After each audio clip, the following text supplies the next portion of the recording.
Hope of the Senju clan. Chapter 1. Mistake. It was late in the evening and the sun was slowly setting in the west, casting its lingering glow onto the land lucky enough to feel its retreating warmth. Two figures could be seen traveling along the road that lead from the border of Kawa no Kuni, river country, to Tanzakugai, a small but lively town that was a fair distance from Konoha. One of the figures was a tall male standing about 6'4". He seemed to be in his early 40s or so, although he carried himself as someone half that age. He had extremely long and spiky white hair tied into a ponytail along with two shoulder-length bangs that framed both sides of his face. Red lines ran down from underneath his eyes to his jawline, and a unique head protector with the kanji of oil was emblazoned across the metallic object firmly rested upon his forehead. This man was Jiraiya, the famed toad sage of the Densetsu no Sannin, legendary 3 ninja, a former student of Sarutobi Hiruzen, the Sandaime Hokage, 3rd Hokage, Shinobi no Kami, god of ninja, and the professor. Jiraiya is also the author of the popular adult fiction book series called Aika Aika and is a self-proclaimed super pervert. The man walking next to him was roughly 5'11" and looked to be in his early to mid-20s. He wore the standard Konoha ninja uniform, a green flak jacket appropriate for his rank, along with a short-sleeved and high-collared white coat with red flames adorning the edges that reached just past his knees. He had bright blue eyes and spiky blonde hair with bangs that stretched down to chin length and surrounded both sides of his face. He was considered quite handsome by the female populace of his native village and even beyond that, to the point that some instances of infatuation came from his physical appearance alone. This man was Namikaze Minato, the famed Konoha no Kiroi Senko, Konoha's Yellow Flash, Yondaime Hokage, 4th Hokage, and former student of Jiraiya. The two famous shinobi were on their way back to Konoha after successfully negotiating and signing an alliance with Sunagakure no Sato, village hidden in the sand, and its leader the Yondaime Kazekage, 4th Kazekage. Normally, it would be considered strange for a kage of any village to be traveling in such a small party since, whenever it was suitable, he would be accompanied by at least a squad of umbu or other shinobi of jonin level. However, this obviously wasn't just any normal traveling duo. With both being kage-level shinobi, the thought of even planning to attack them when they were together would be seen as complete lunacy by a majority of the strongest fighters out there in the elemental nations. They were both considered among the strongest in their own respective generations, maybe even the strongest depending on who was asked, and would only be stronger as a cohesive unit made up by a longtime teacher and student. In short, a protective detail was virtually unnecessary since an attack on the two was practically suicide. Well, Minato, at least we made it to Tanzakugai. Guess we won't have to sleep out on the forest floor tonight. Jiraiya spoke jokingly with a smile and a slight nudge to his pupil's side. Minato let out a small chuckle. I suppose you're right, he replied before looking a little wistful. And even with the Hiraishin no Jutsu, flying thunder god technique, to travel faster, I'd rather take a little time to relax and stay away from the paperwork back home. Celebrating a new alliance by checking into a nice hotel and going to a bar in the town sounds like a perfect excuse, doesn't it? The blonde nudged back good-naturedly. Now you're talking, the toad sage exclaimed in enthusiasm. Sake sounded perfect at the moment. Hell, we might even get you lucky tonight, he said cheekily as he smacked Minato on the back, making the blonde slightly buckle in his steps. Soon enough, the two shinobi found an adequate hotel and booked a room immediately after entering the decently sized gambling village. It wasn't that much longer after that they went to the best bar near their hotel and unexpectedly met up with a familiar face enjoying her own free time. The person they found in the bar was a woman with blonde hair, of which was tied into a long ponytail that reached down to her lower hip with chin-length strands framing both sides of her face, a diamond-shaped mark imprinted on her forehead and striking brown eyes. If she were standing, she'd be about 5'4" with a frame that was covered by a green haori with a kanji for gamble on it. Underneath her robe was a sleeveless gray kimono shirt along a dark obi around her waist and matching her short pants. However, her most prominent features were her extremely sizable breasts, which were about 106 centimeters according to Jiraiya's keen intellect. She's what most individuals would consider extremely attractive. The toad sage's eyes lit up in pleased recognition. Hi, it's been a while. I didn't expect to see you here tonight. The woman that Jiraiya called out to was none other than Senju Tsunade, the Slug Princess and only female member of the Densetsu no Sannin. Along with being the last living member of the Senju clan, she was also the granddaughter of Senju Hashirama, the Shodai Hokage, first Hokage, and grandniece of Senju Tobarama, the Nidaime Hokage, second Hokage. With her aforementioned role in the Densetsu no Sannin, having the Sandaime Hokair as a teacher along with Jiraiya went without saying. Besides those bigger facts about herself, she was also credited by most as being the most beautiful woman in the world, which was of no surprise to those who have gazed upon her. It was also thanks to her efforts in healing and curing poisons that Konoha was even able to win the Second Great Shinobi World War, earning her the title of being the greatest Iryo nin, medical nin, in the elemental nations. When Tsunade turned to see who called to her, the woman expected to see a debt collector. However, she was instead greeted to the sight of her old teammate Jiraiya and his former student and current Hokage, Namikaze Minato. "Jiraiya, Minato, what are you two doing here?" asked Tsunade as she set down her saucer of sake and turned around on her barstool. "Minato and I just arrived in town just a little while ago. We just trekked through Kawa from Suna after negotiating an alliance between Suna and Konoha," replied Jiraiya with an almost hidden smile. The famed medic noticed the corner of his mouth twitch upwards. "So I take it that the discussions went well since you're here? Celebrating, maybe?" queried the Slug Princess. "Yeah, they ended fine, great actually, although the whole process was tough thanks to the Yondaime Kazekage. He kept on trying to make the alliance favor Suna more instead of making it equal to both villages. It also didn't help that he made several snide remarks about Konoha being too soft and weak," replied Minato with a frown. He didn't like the Yondaime Kazekage much. He often found him to be a rather cold and uncaring individual, especially with the way he ignored or passed off his pregnant wife, 3-year-old daughter and 2-year-old son as if they meant little to him. It was at this point that Minato finally noticed the young teenage girl who was quietly sitting next to Tsunade. The girl in question looked to be about 15 and was holding a little piglet in her arms. Her name was Shizune, Tsunade's apprentice and the niece of the female Senju's late lover, Kato Dan, a renowned shinobi of Konoha.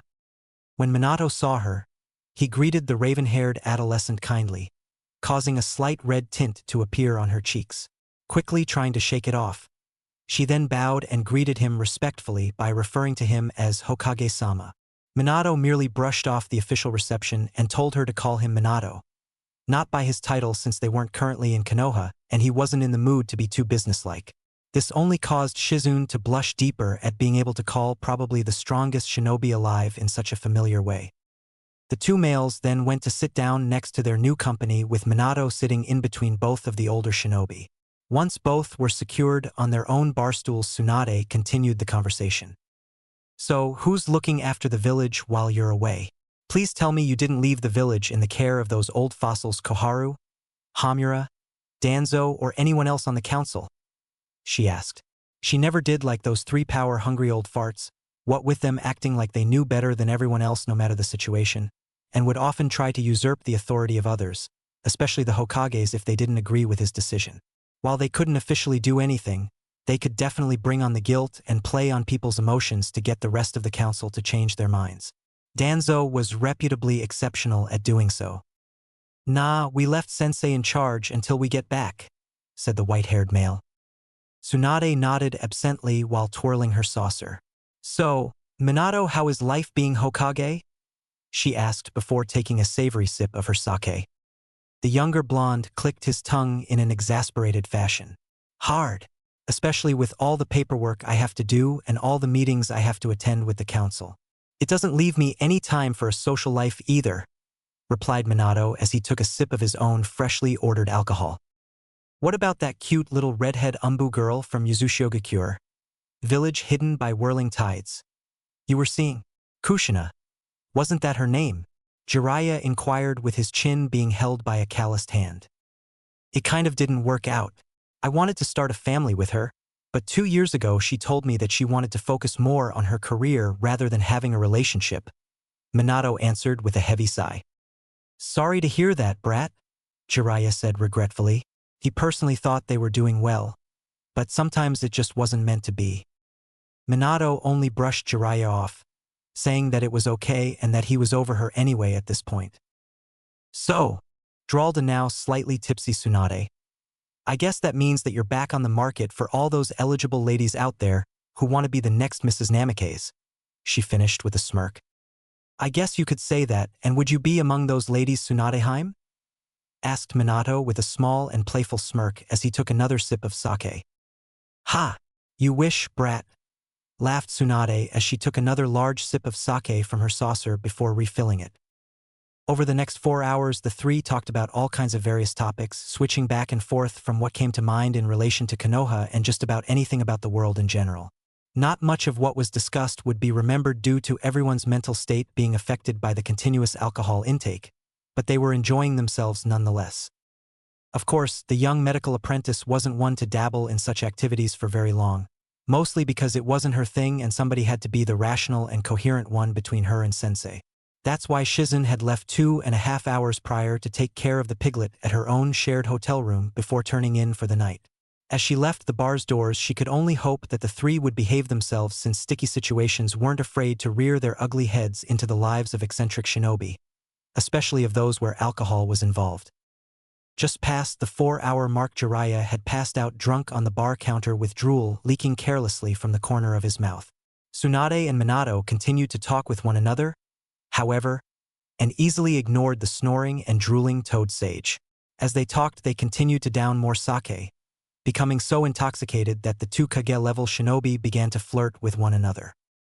You know, Tsunade, I had the biggest crush on you when I was a genin, Minato slurred, wobbling a bit even in a seated position. Tsunade snickered slightly with an immediate hiccup following.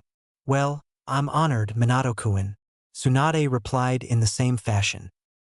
The two continued to flirt back and forth like this until Tsunade suddenly said, maybe we can have our own little party back at my room to celebrate Konoha's new alliance with Suna, giggled a fully inebriated Tsunade like a little schoolgirl.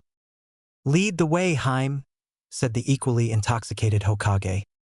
Soon enough, the 2 drunken shinobi staggered away from the bar, leaving the passed-out Jiraiya to his lonesome as he let out a few lecherous giggles from an apparent dream he was having.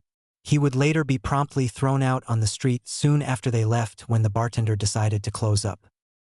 The 2 blondes reached Tsunade's room at the same hotel where Minato and Jiraiya were staying at and entered the room.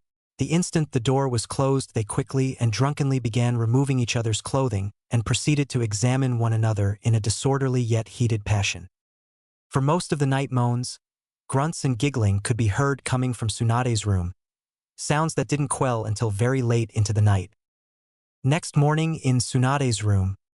Late the next morning, Tsunade slowly woke up with a groan due to the massive hangover that she was currently feeling and the light blaring from the sun in her eyes, prompting her to turn over on the bed and face away from the window. Ooh, my head. That's the last time I celebrate with Jiraiya and Minato like that, thought the weary Tsunade. After a little stretching and trying to blink away any mental and physical blurriness, she froze and came to a stark realization. She was naked. Then she heard a groan next to her. Ever so slowly, she turned her head to the space on the bed to her right.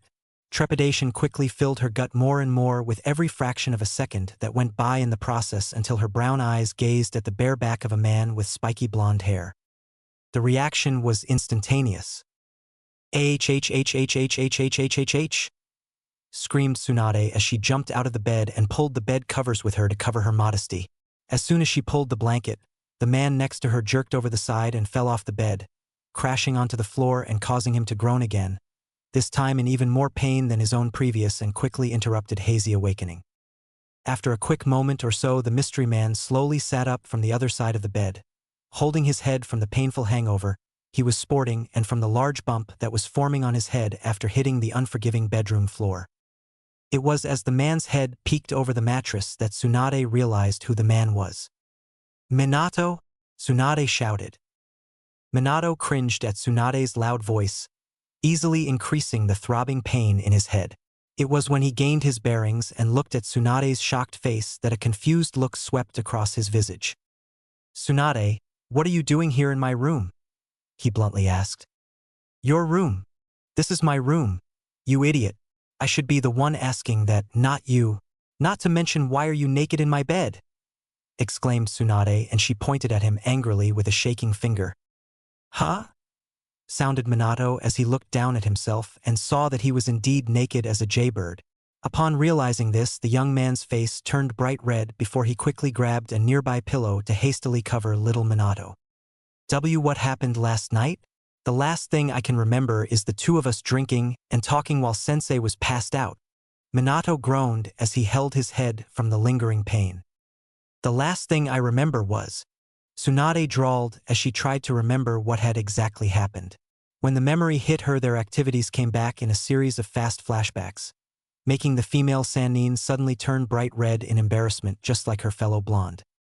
Weirdly enough, as Minato watched Tsunade's face turning various shades of red, he too began to remember what they did last night, causing him to blush even brighter than before, if that was even impossible. Quickly enough, an angry Tsunade focused all of her attention at Minato and pointed accusingly at him. You damn bastard! You took advantage of me when I was too drunk to think straight. Minato broke out of his momentary embarrassment. Me? I wasn't the one who was flirting like a hormonal fangirl at the bar.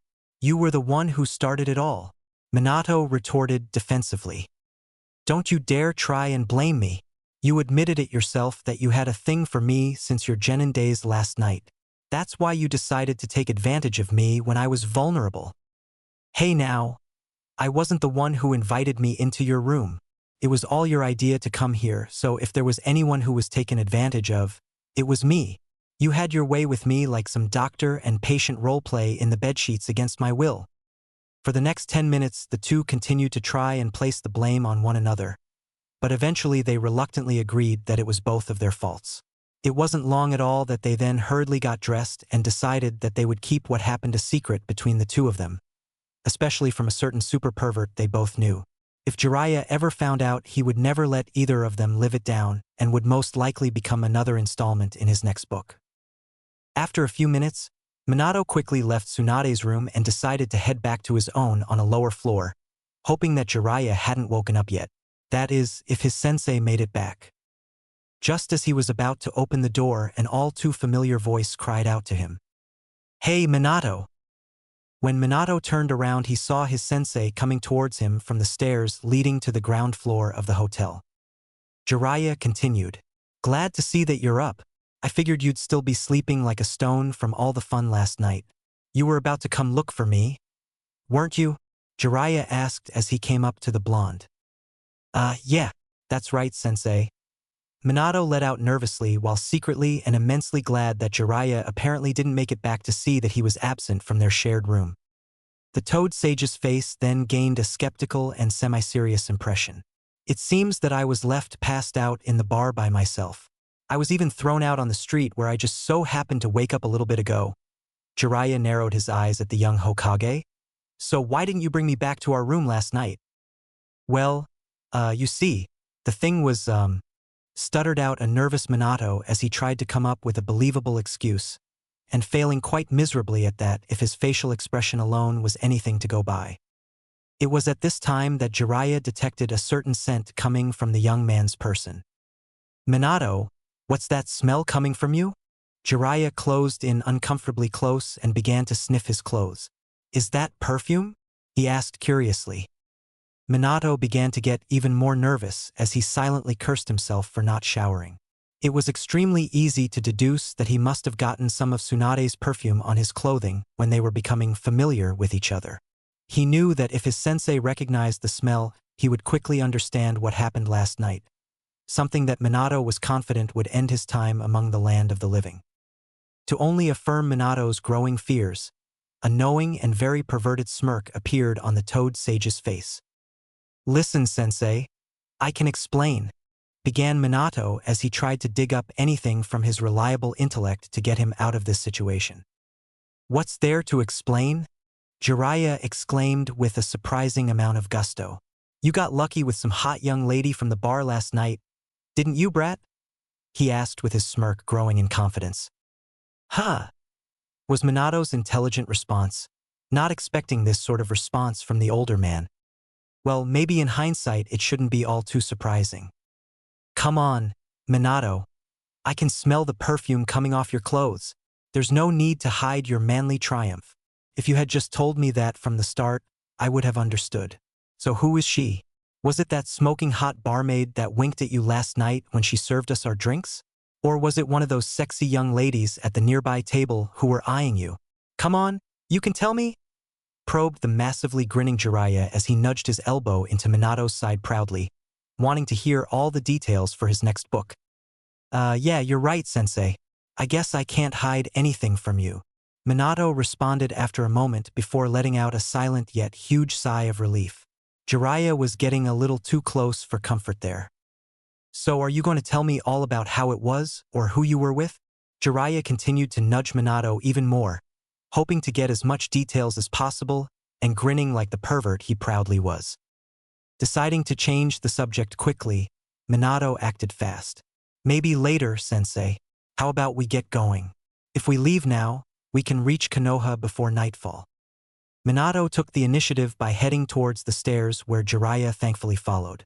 As they walked down the steps, Jiraiya, in his full-fledged super pervert mode, followed closely behind him trying to get any juicy information. Come on, brat. You gotta give me something. Is she a blonde, a brunette, maybe even another redhead? Is she a moaner or a screamer?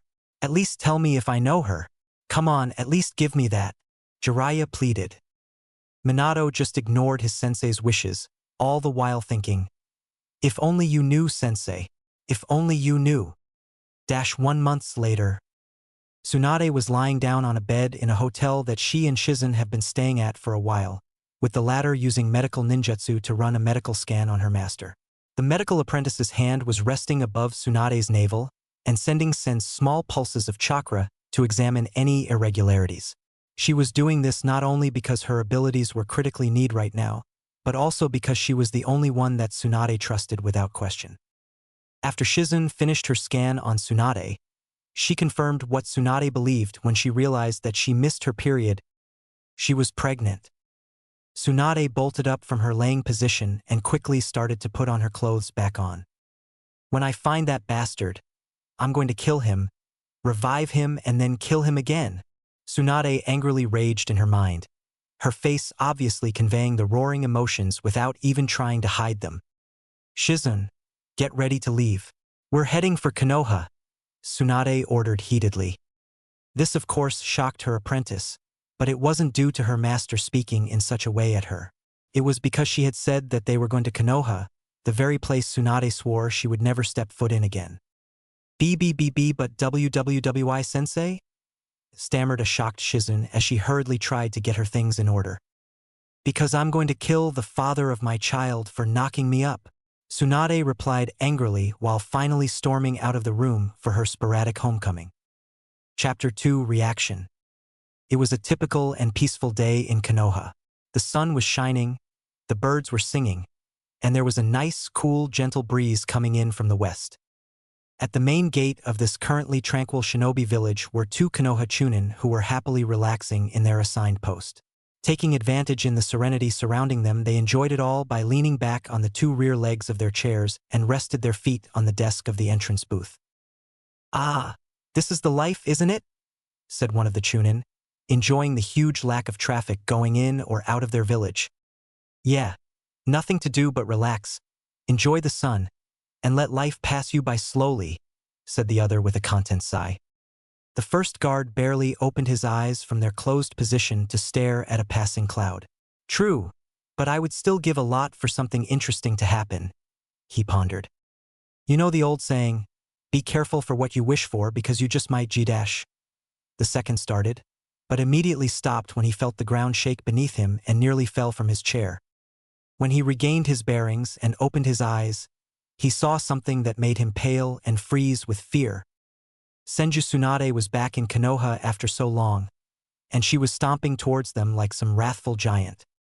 For every step she took, the ground would crack in small spider web-like patterns, leaving a vengeful trail behind her.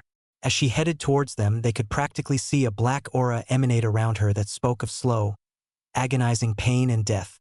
But the thing that freaked the 2 Chunin out the most was the disturbing red fire in her eyes that would have sent even the bravest and mightiest Kage-level shinobi running for the hills.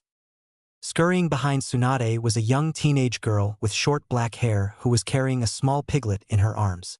She seemed to be trying and failing to calm down her vengeful master with her unheard and frantic words, but they looked to be for naught. As she and Tsunade passed by the Chunin, they saw that they were staying on the main path heading towards the Hokage Tower. They also could have sworn they heard Tsunade saying something about killing some poor bastard along with all the different ways she was going to do it. As her form disappeared and joined the general populace in the distance, the two trained soldiers of Konoha quickly broke out of their stupors. The second Chunin paused before saying, "Didn't I tell you to be careful what you wish for?" The first just nodded dumbly and said, "Who do you think pissed her off that much to come back here?" "I don't know. But may Kami have mercy on his soul, for Tsunade-sama will not." Both men shivered at the thought of what the famed Senju Kunoichi would do to her unfortunate target, and began to silently pray for the man who was about to painfully enter the next life at the hands of a vengeful slug princess. They could only imagine what would have also happened if they asked her to sign in the logbook. In the Hokage office, Minato was currently sitting at his desk discussing some matter about the village with Hiruzen and Jiraiya, who were sitting across from him. However, their talk was cut short when he suddenly felt a chill run down his spine, causing him to visibly shudder. It was easy for the Toad Sage to notice. "Hey Minato, are you okay? Something wrong?" "I don't know." He looked to be deep in thought. "I just felt as if someone had walked over my grave," he replied. Before either Hiruzen or Jiraiya could reply to Minato's comment, they heard loud noises coming from the other side of the double doors to the office. "I don't care if he is in a meeting with Kami himself. I'm going in there and you can't stop me," shouted an angry female voice that was unfortunately familiar to the three men. Immediately the three started to hear various noises coming from behind the closed doors. There seemed to be some scuffling, random things breaking and maybe even bones breaking, a man screaming in pain and a woman screaming in abject horror. Even after years of violent experience under their belts, none of the men were prepared when the double doors were knocked off of their hinges due to one of the Umbu guards from outside being thrown into it with a righteous fury. The elite shinobi then continued his flight and smashed through the window that was behind Minato and overlooking the village, the double doors chasing after him towards the streets below and causing the three men in the office to duck for cover. As they raised their heads after a moment, they were greeted with a sight that would have put the Shinigami to shame. A vengeful-looking Tsunade with fires of unholy rage burning around her form and licking away at the ceiling. The sight was made all the worse for Minato since Tsunade locked her eyes firmly onto him. Minato could swear that if looks could kill, he'd be nothing more than a smoking crater where he sat. Behind Tsunade, the three men peered out into the waiting hall outside the Hokage office and observed her path of hell. The place looked as if a bomb had gone off with cracks, dents, and holes on the floor, ceiling, and walls. They saw the secretary desperately run and disappear around the corner, trying to get as far away from the walking hurricane as fast as humanly possible while the other Umbu guard was groaning in pain on the floor. None of the men could blame him since he now looked like a human-sized pretzel with his arms and legs clearly being broken and bent in a position that were simply not natural. They would do good to remember to send him a card and some flowers in the hospital. Directly behind Tsunade was Shizune, who had grabbed onto the back end of the Senju's green Heori in a futile attempt to hold her back. Since the young Medicnine's sandals were continuously being dragged along the debris-ridden floor, the men guessed any of her efforts were no match for her master. Tsunade finally ended her hunt when she raised her hand and pointed accusingly at the blonde Hokage. "There you are, you bastard. When I get my hands on you, I'm going to rip out your balls through your ass," roared the furious Senju, causing the three men to subconsciously take a step back in fear and cover their manhoods at the mental image their minds had conjured up. Suddenly, two more Umbu who were hidden in the rafters of the office appeared in front of Minato to protect their Hokage. "Tsunade-sama, please stop your advance towards the Hokage or else we'll have no choice but to use fork dash," spoke one of the Umbu but froze mid-word when Tsunade locked eyes with him and saw nothing but promises of pain, suffering, and a dash of living hell on earth in those honey-colored orbs. Tsunade turned her glare to the second Umbu, and the man could swear that her eyes were drilling holes into his head. She then spoke in a tone that all but guaranteed pain and death if he did not listen and obey. "If you and your friend here know what's good for you, the both of you will move and stay out of my way. Because if you don't, I will do far worse to you both than what I did with your friend back there when he tried to stop me." Without removing her gaze from them, she pointed back at the still groaning Umbu behind her that was now a human pretzel. "In which case, by the time I'm done with you, the medic means won't be able to tell the difference between your asses and your heads, and you will both be choking on your own balls." When the two Umbu looked at what had become of their comrade, they quietly gulped behind their masks, looked at one another, and deeply pondered their choices. The first option was to try defend their Hokage with their lives like any true Umbu member. But of course they would most likely be killed or suffer a worse fate than the one their twisted comrade had endured. The second choice was that they could move aside and let Tsunade through, where she would proceed to dismember and most likely kill their Hokage. But they would live. The choice was clear. The two Umbu silently nodded in agreement, and as if they could read each other's mind, they turned to Minato, who was looking at them in silent curiosity before they spoke in strange unison. "Forgive us, Hokage-sama, but we enjoy living too much and having our body parts the way they are now," spoke the two Umbu together, at which point they both used a shunshin to get the pretzel-shaped Umbu and then used it again to make their escape. None of their comrades would blame them. Cowards, the both of them. What happened to protecting and serving the Hokage with your lives? Minato thought angrily. Although at the way that Tsunade was looking at him, he was starting to think that the two shinobi might have had the right idea, since he was wishing that he was anywhere but his office at the moment. As Tsunade walked towards Minato with the intent to reach over his desk and begin wringing his neck, Jiraiya bravely or foolishly, depending on who was asked, placed himself between Minato and the wrathful Senju. "Hey now, Heim. Calm down and tell us what's going on. I don't know what you think Minato did to you, but I really think he's got to be innocent. He's been here the whole time and he would never do anything that would get you this mad at him."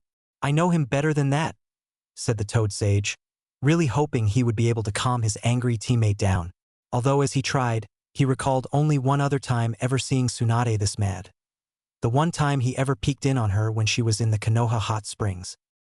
Here the whole time except for that night at Tanzakagai where he got me drunk and we spent the night at that shitty hotel where he knocked me up," shouted the surprisingly angrier medic. "Huh?" Jiraiya muttered as all sounds ceased around them. He honestly couldn't quite believe what he just heard and was soon joined by Hiruzen and Minato, who were equally gobsmacked. "Are you all deaf, or are you too thick-head to understand? Well, here it is, plain and simple, so that even you dumbasses can understand." The other three were still frozen. "That bastard student of yours got me pregnant," she roared at her teammate. This, of course, got an immediate reaction from the famous shinobi. Hiruzen's eyes grew to the size of saucers on his wrinkled face as his jaw hit the floor. Jiraiya was doing a perfect imitation of a gaping fish since his brain had shut down, simply not being able to compute what his ears just absorbed. Minato, he just fainted. Shizen couldn't blame them since she was in the same boat when she found out. To say that the medical apprentice was shocked when her sensei told her that she had slept with the Yandame Hokage and was now carrying his child, something that many women all over Konoha would have loved to have done, would be like saying that Jiraiya was only a little perverted. "Tsunade-sama, please calm down. All this stress can't be good for the baby," Shizen pleaded gently at the end. Surprisingly, this comment seemed to have gotten through to Tsunade. She paused to gather her thoughts and started to calm down a bit after taking a deep breath. Quickly, Hiruzen got over his shock and went over to Minato to awaken the young Kage. When Minato's eyes started to open up, his predecessor helped him up onto his feet before the male blonde looked towards the cause of all the excitement. Why you're pregnant?" Minato barely uttered above a whisper, the shock still clearly in his system. "Isn't that what I just said, you idiot?" Tsunade retorted with gritted teeth, severely wanting to gauge his eyes out with a blunt senbon while simultaneously trying to control herself. But why you can't be? I mean," Minato stuttered. "The incident? There's no way that you got dash. Tell that to my fucking uterus, you bastard," bellowed Tsunade as she took a step around Jiraiya, who was still doing his fish imitation, towards to Minato as her murderous intent returned full force. "Tsunade-sama, please," begged Shizen. The dark-haired girl was fearful of what the stress would do to not only the baby but to her sensei as well. Even the little piglet Taunton was trying to get her master to calm down by biting and pulling at Tsunade's high-heeled sandals. These actions started to calm herself down once more as she tried taking even more deep breaths followed by mentally counting to 10. It was at this point that Jiraiya's brain started to reboot before he quickly appeared in front of Minato on bended knees and started crying tears of joy. "Minato, my boy, I never thought I could be more proud of you than when you created the Hiraishin no Jutsu, Flying Thunder God technique, or when you became Hokage, but I am. You have surpassed me yet again and did what I could never do. You slept with Tsunade?" exclaimed the crying toad sage as the twin rivers of proud perspiration continued to flow down his cheeks. "Please!" he suddenly shouted as he raised his eyes to meet his students and roughly grabbed onto his trademark Heori. "Tell me what it was like to partake in the fruits of those heavenly bosoms of hers. Was she a moaner or a screamer? Please, I need to know." The Yondaime and Sandaime didn't know how to react to this installment. Jiraiya suddenly stood up and went into a thinking pose. Although, now that I think about it, I should have known that Tsunade liked younger men. I mean, there had to be some reason as to why she never seemed to fall for my manly charms. Still, I never took Tsunade as a cougar one, he pondered casually. This, of course, had not helped the mother-to-be to keep her calm. She was barely containing her temper after Jiraiya began to beg for information on the night that led to all of this. The fact that she was also in the beginning of her first trimester where her emotions were beginning to go out of whack, and she had already suffered some mood swings earlier to prove that, was not helping matters either. With all of that combined, when her teammate made the remark of saying she was a cougar, it was the final straw that broke the camel's back. The elder Sarutobi smacked his palm to his face and covered his eyes in embarrassment, partially because Jiraiya was never one of his brightest pupils, and also because he wouldn't have to see the dismemberment and murder of someone he considered a son at the hands of someone he considered a daughter. The Sandaime had the right idea since Tsunade swiftly pounced on Jiraiya like a real live cougar while screaming out, "Pervert!" before proceeding to beat him within an inch of his life. Minato, who was still in astonishment at what Tsunade had told him, spared a small part of his mind to feel sorry for his sensei, since it technically was his fault that the man was probably about to be sent the afterlife. Not even a few seconds in, the self-proclaimed super pervert was screaming out in pain and begging for mercy, receiving none as Tsunade continued to beat the sage to within an inch of his life. After about 10 minutes or so, in which Tsunade had mauled Jiraiya to the point that he didn't even look human anymore and shouldn't even be alive by all rights, Shizen had finally been able to calm her sensei down again. Minato took this moment to start the conversation again. "Are you sure? I mean, well, of course you're sure you're a Mednin, but how? I mean, well, of course I know how, but don't you have Urdu or, well, by all that's holy, what are we going to do?" He cried as he held his aching head in frustration. He just wasn't mentally prepared for all of this.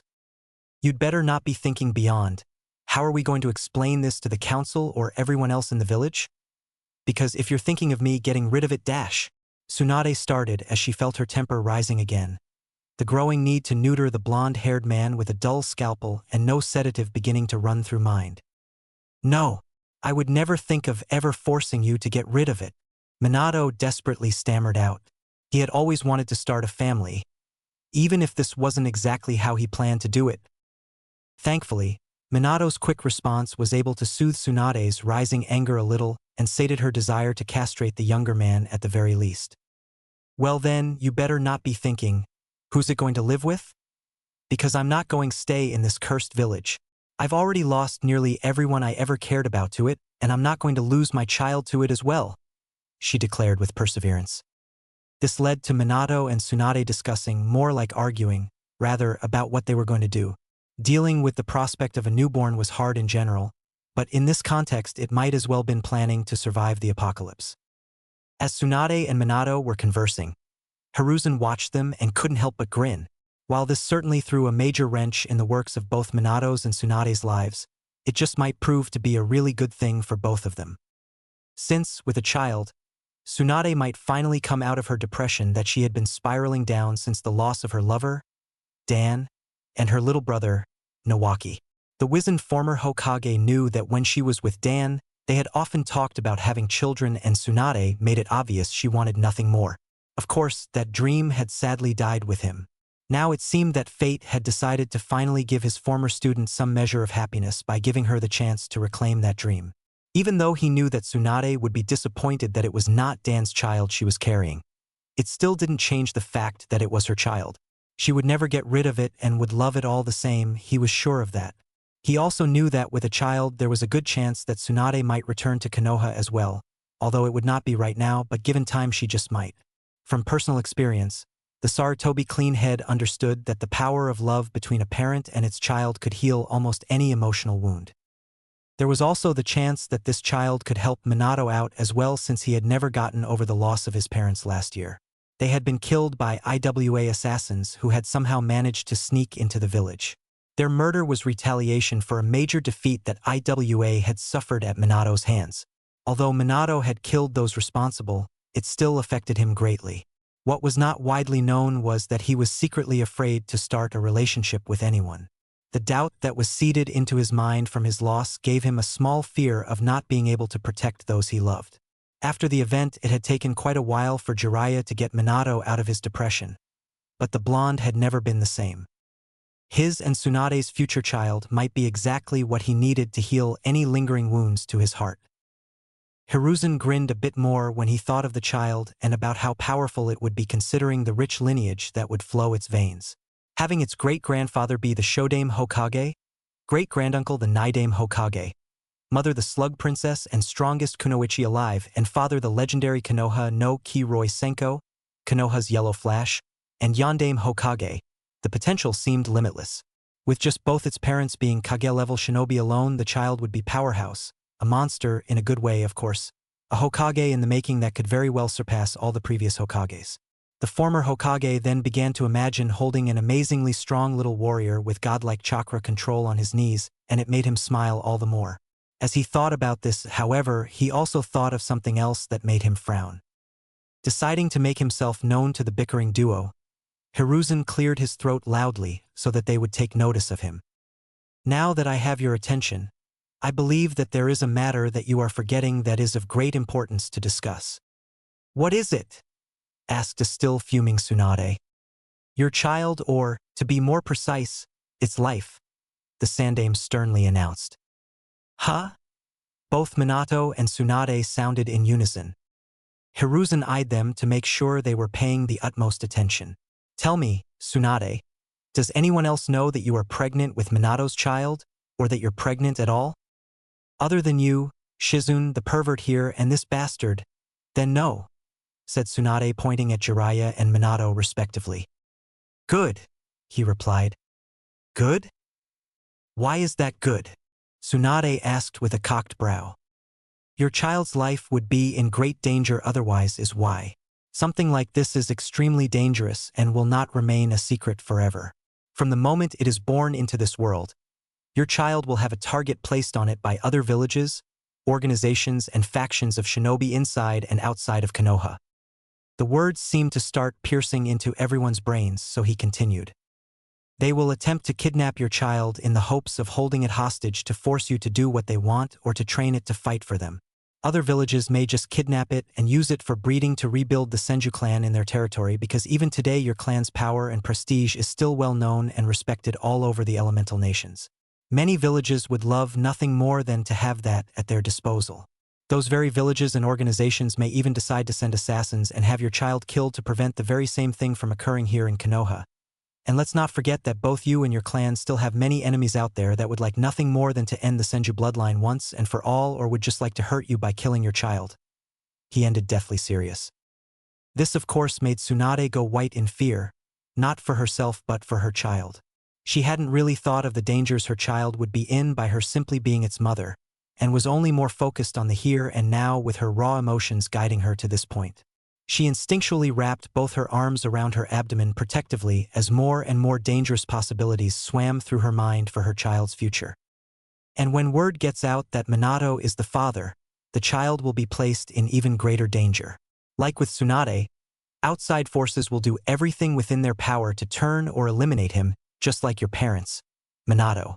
A pained look to cross the young Kage's face. And don't forget, IWA would be at the top of that list, all things considered, during the war. Ending your family would have them frothing at the mouth if given the opportunity. "So what do we do then? Because if you're saying that I have to abandon my child, then you have Tsunade barely managed to growl before she was interrupted. "No, of course not, Tsunade. I would never think of asking you and Minato to do such a thing, Hiruzen quickly said, seeing where his former student's line of thought was going. As a father, he knew how painful it would be to ask a parent to give up his or her child.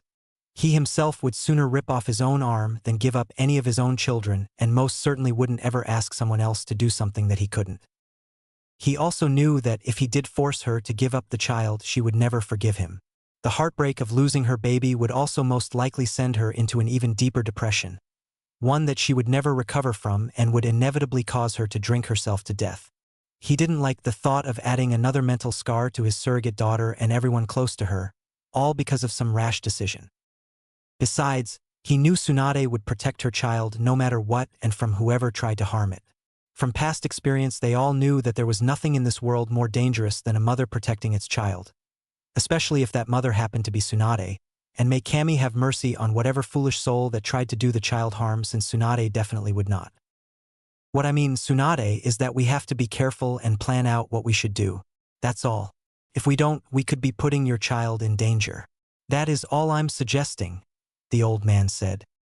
He's right. We have to be careful for our child's sake at least. Perhaps you could come back to the village and dash, said Minato before being interrupted. No, I told you before, I will not stay in this accursed village. Short of Shizune, too, and this child, I've lost every single member of my family and clan to it. I will not lose another person to this village again, she stubbornly said as she stomped her foot down on the floor, causing the room to shake and making her point clear. But, Tsunade, you can't go around traveling while you're pregnant. What if you're attacked? Or something happens and we weren't there to help? You're putting our child in danger, so please think what is best for it, pleaded Minato. I said no, and that's my final answer. Hiruzen cut in quickly to prevent another argument from happening.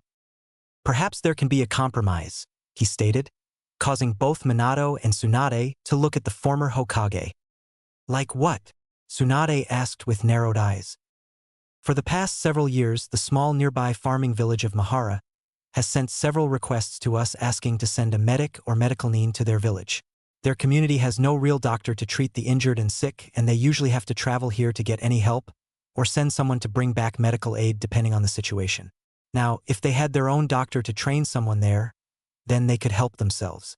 My solution is that you two, he indicated Tsunade and Shizune, go there where you can help the people and train someone to help with their minor illnesses and injuries that they suffer from. In doing so, there should be little to nothing for you to do. Also, since the village is near us and our patrol forces have routes near it, help can quickly arrive quickly and with little trouble given something happens to you while you're there. Not to mention that if Minato gives you one of his special kunai, he can use his Hiraishin no Jutsu to immediately teleport there at any time or when you need help. Therefore, you each get what you want.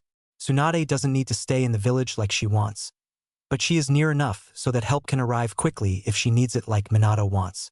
Also, the village of Mahara even gets what they want, so it's a win-win for everyone. He finished as he picked up his pipe from the floor, it having dropped from his grip when Tsunade made her announcement following her dramatic entrance. He then lit it and started to puff smoke out to let the calming scent of tobacco filter through his nostrils. After Minato and Tsunade heard Sarutobi's solution, they thought about it for a few minutes and both nodded in agreement. To them, it seemed acceptable enough to ease each other's minds. Fine then, I'll just get some things from the hospital before I head out to the village to set things up. If I need anything, I'll send one of my slug summons to tell you, Tsunade stated. Before you go, Tsunade, take this, Minato said as he took out one of his Hiraishin kunai from his pouch before gently handing it to her. She took the kunai and nodded her thanks, before turning to walk out of the office through the broken doorway. Shizune and Tonton loyally followed after giving a half-hearted farewell. Once Tsunade had left out of earshot, both Minato and Hiruzen let a sigh of exhaustion. Their talk with Tsunade and the bombshell she had dropped had drained them both more than they had thought possible. Jiraiya, on the other hand, was lying forgotten in a heap till he started groaning in pain. He was covered in black and blue bruises and bumps, and his arms, legs, and back were in a myriad of shapes and angles that they definitely shouldn't be.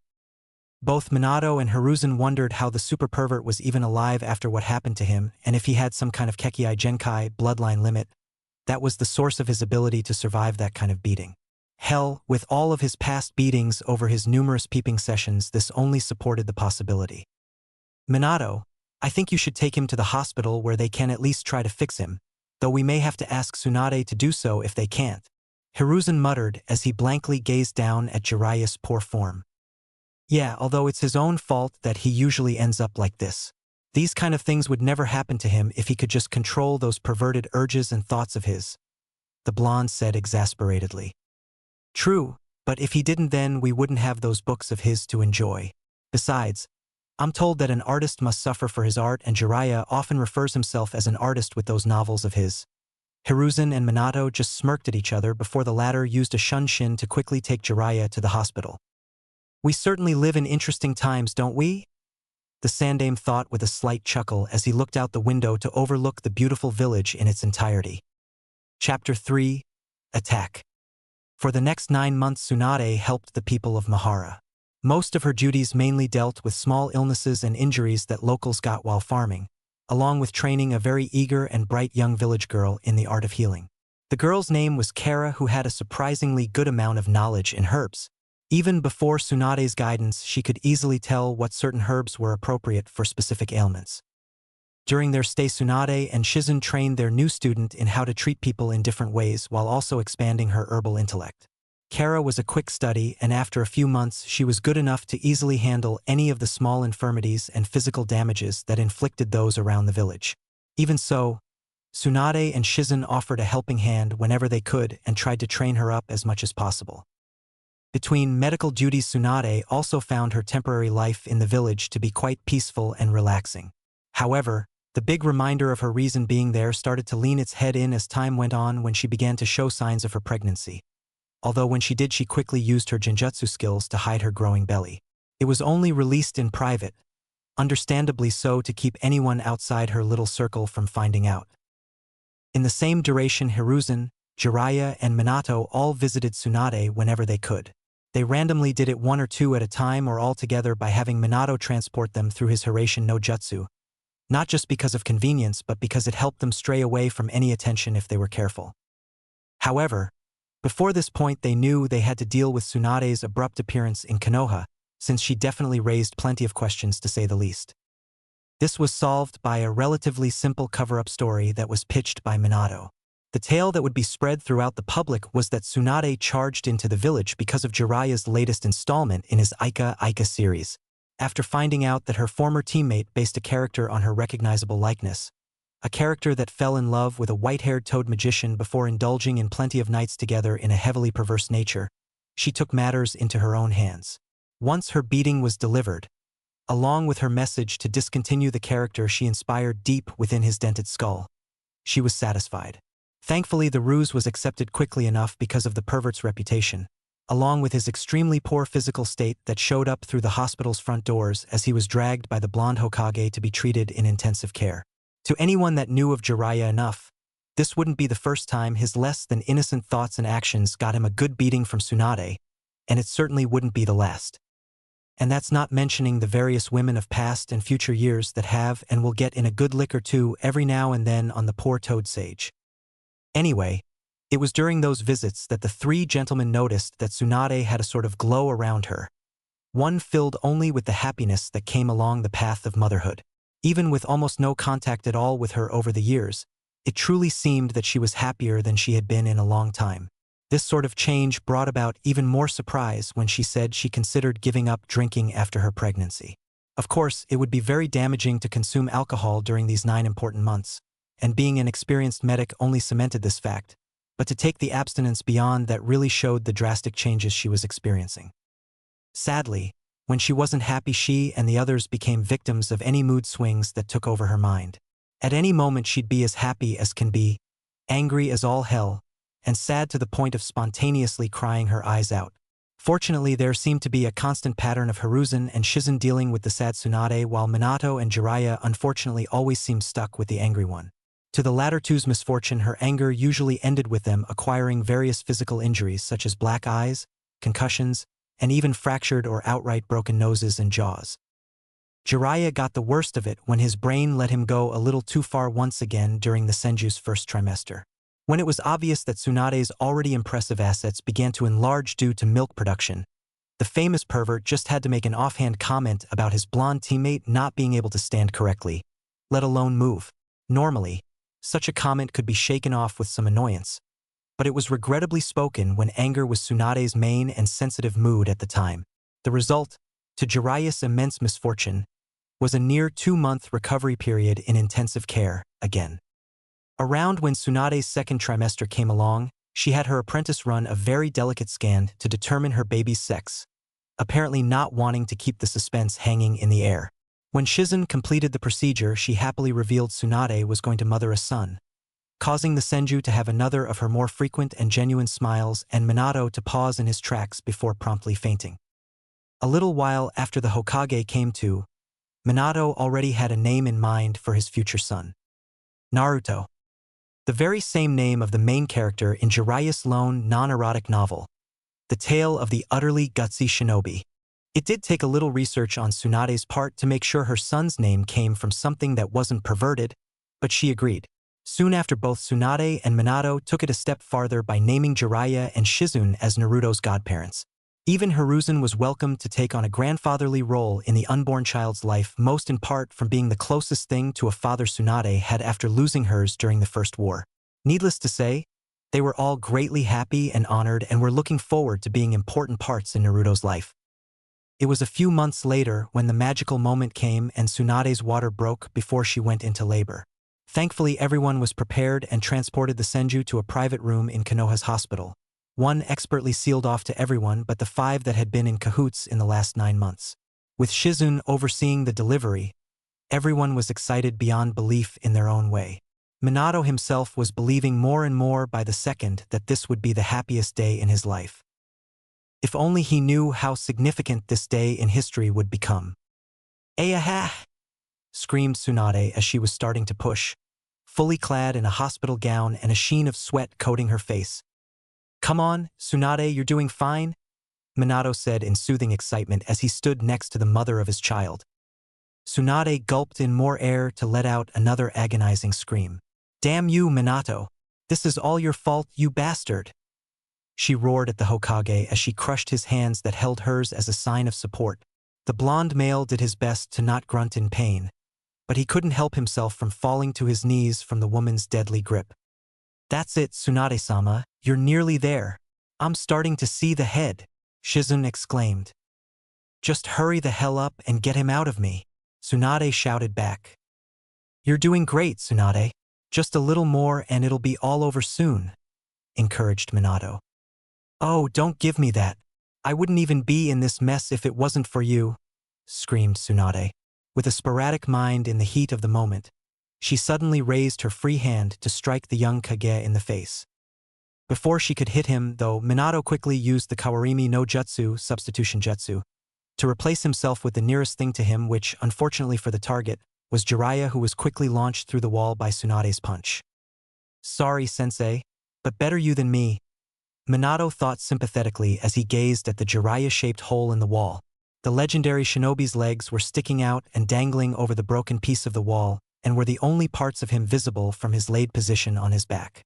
Luckily, the room he burst into was empty, leaving no one but the small group to hear his groans of misery. Minato was pulled out of his train of thought when Tsunade screamed again. "Get this fucking brat out before he kills me." "It's almost done, Tsunade-sama. Just one more push," Shizune eagerly encouraged. "You heard her. You're almost there. You can do it," Minato added with a growing smile. Tsunade homed her honey-brown glare at him. "Shut up. I'd like to see you try and push out a brat that doesn't want to leave."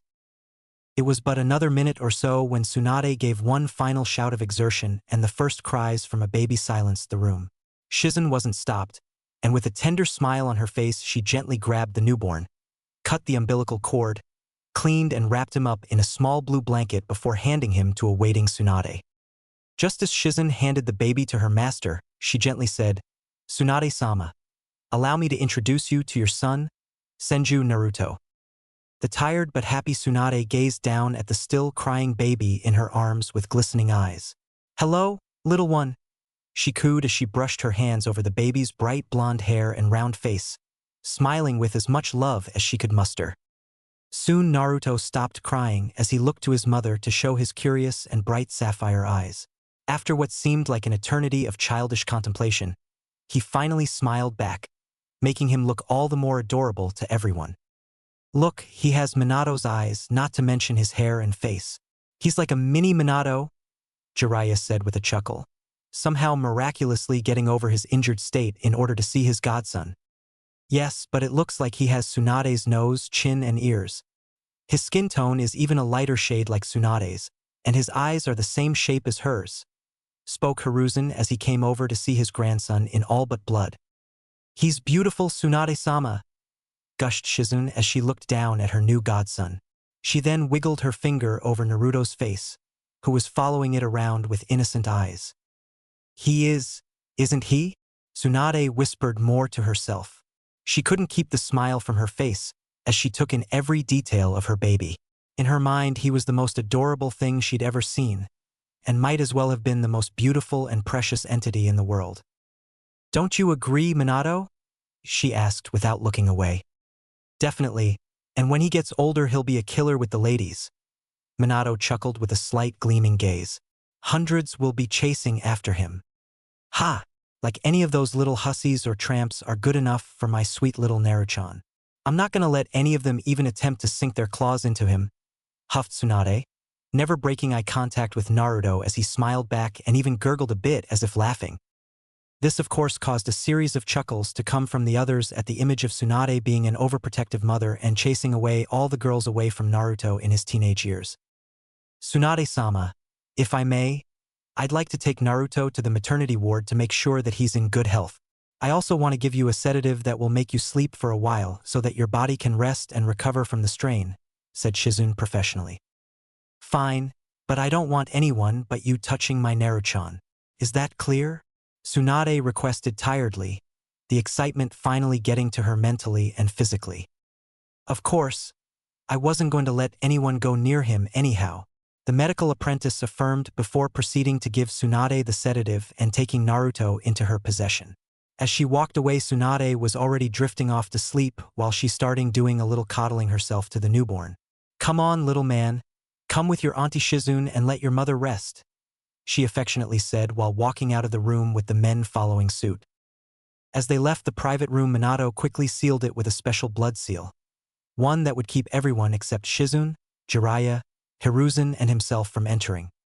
When Shizune made her way towards the maternity ward for Naruto's checkup, Jiraiya and Hiruzen finally had a moment alone to give their heartfelt words to Minato.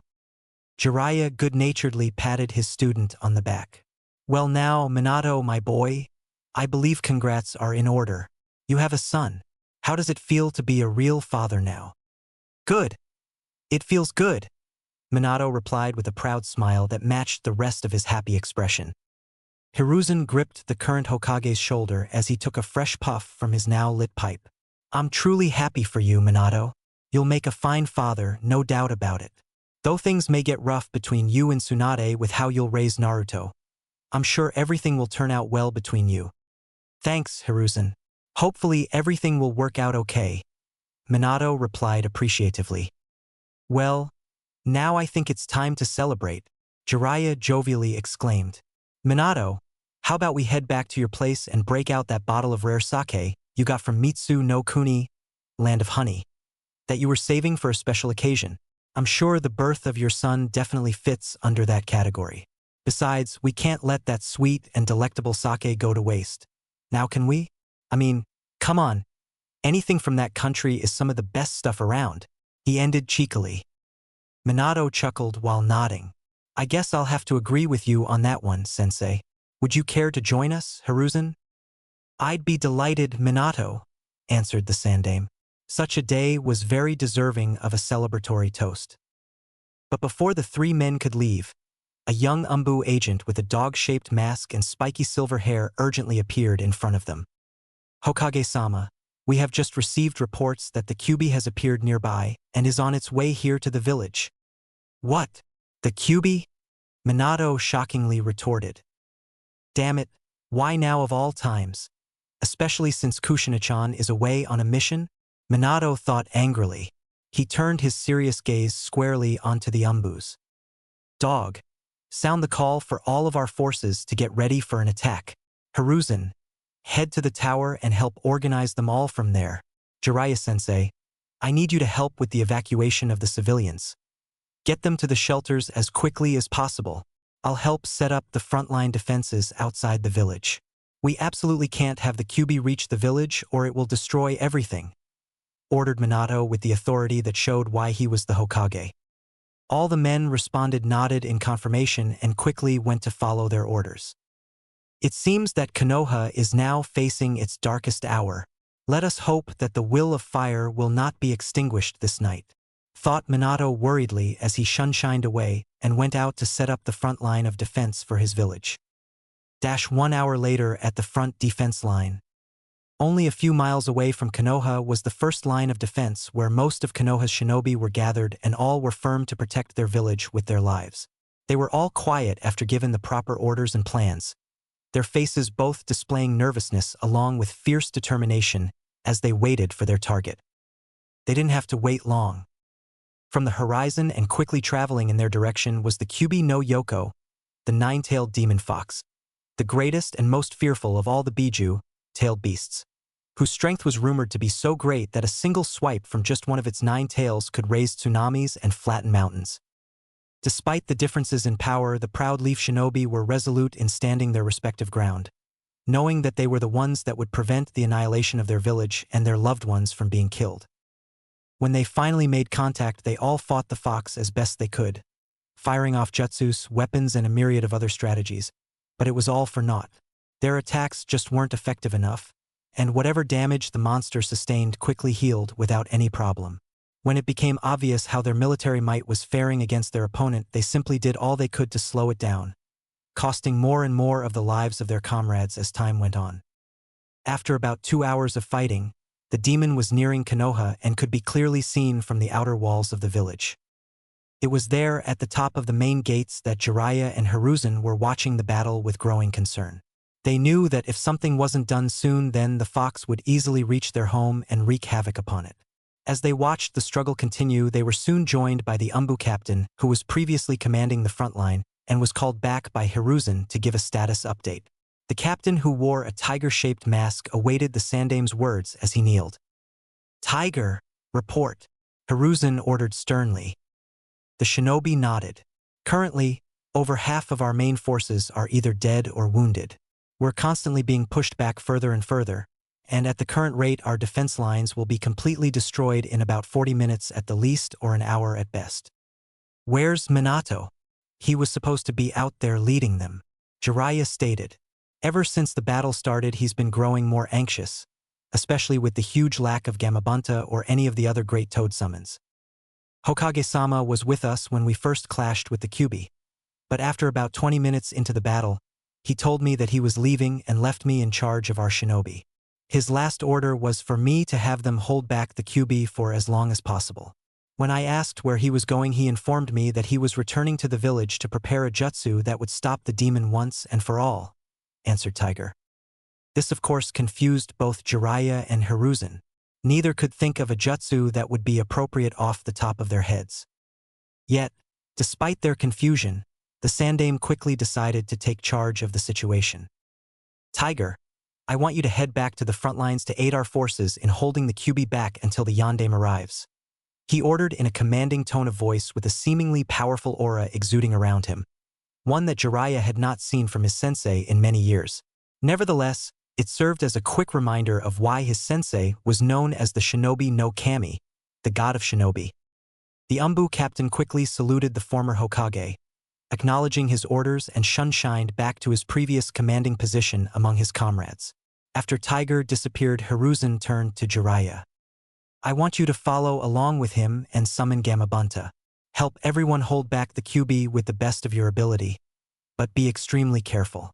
I'll go back into the village to try and find Minato and get him back on the battlefield as soon as possible.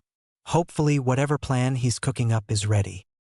Jiraiya nodded in acknowledgement and was about to head to the battlefield when he suddenly heard a familiar voice. "That won't be needed, Hiruzen. Both shinobi turned around to see Minato behind them holding his 2-hour-old son in his arms. Minato, where the hell have you been and why have you brought Naruto here? Do you want him to get killed? This is no place for him, and where is Shizune? Jiraiya exclaimed. I sent Shizune to help out with the wounded in the hospital since the staff need all the help they can get with all the wounded coming in, answered Minato. But that still doesn't explain why you brought Naruto here, Hiruzen retorted strictly. A determined gleam appeared in the Hokage's eyes. The reason I brought him here is because he's going to save Konoha from the Kyuubi. The two older men looked confused, prompting Minato to elaborate. Naruto is going to save Konoha by becoming the Jinchuriki of the Kyuubi. I left to prepare the sealing. Jiraiya and Hiruzen quickly gained looks of shock. Minato, you can't. This is your son for Kami's sake, Jiraiya shouted. The new father lost a little of his composure and forlornly said, I know, but I have no other choice. Minato, how do you even intend to seal the Kyuubi into Naruto? The Kyuubi is wild and too powerful for any normal Fuinjutsu sealing techniques to allow it to be sealed into Naruto. The only person who had the power to suppress a Biju and seal it away in something in this state was the Shodame, and even then he had his Mokutan ability to help him, the Sandame stated. I plan on using one of the Uzumaki's clan's Fuinjutsu, one that Kushina taught me, the Shiki Fujin, dead demon consuming seal. It should be powerful enough to seal the Kyuubi away. A heavy sense of dread entered the pits of the two men's stomachs. Jiraiya, being well-versed in Fuinjutsu himself, said, Minato, you can't. You know damn well what will happen to you if you use it. The blonde nodded solemnly with the faintest sad smile. Yes, I know. I'll die. But still, how can you expect to seal the Kyuubi into Naruto?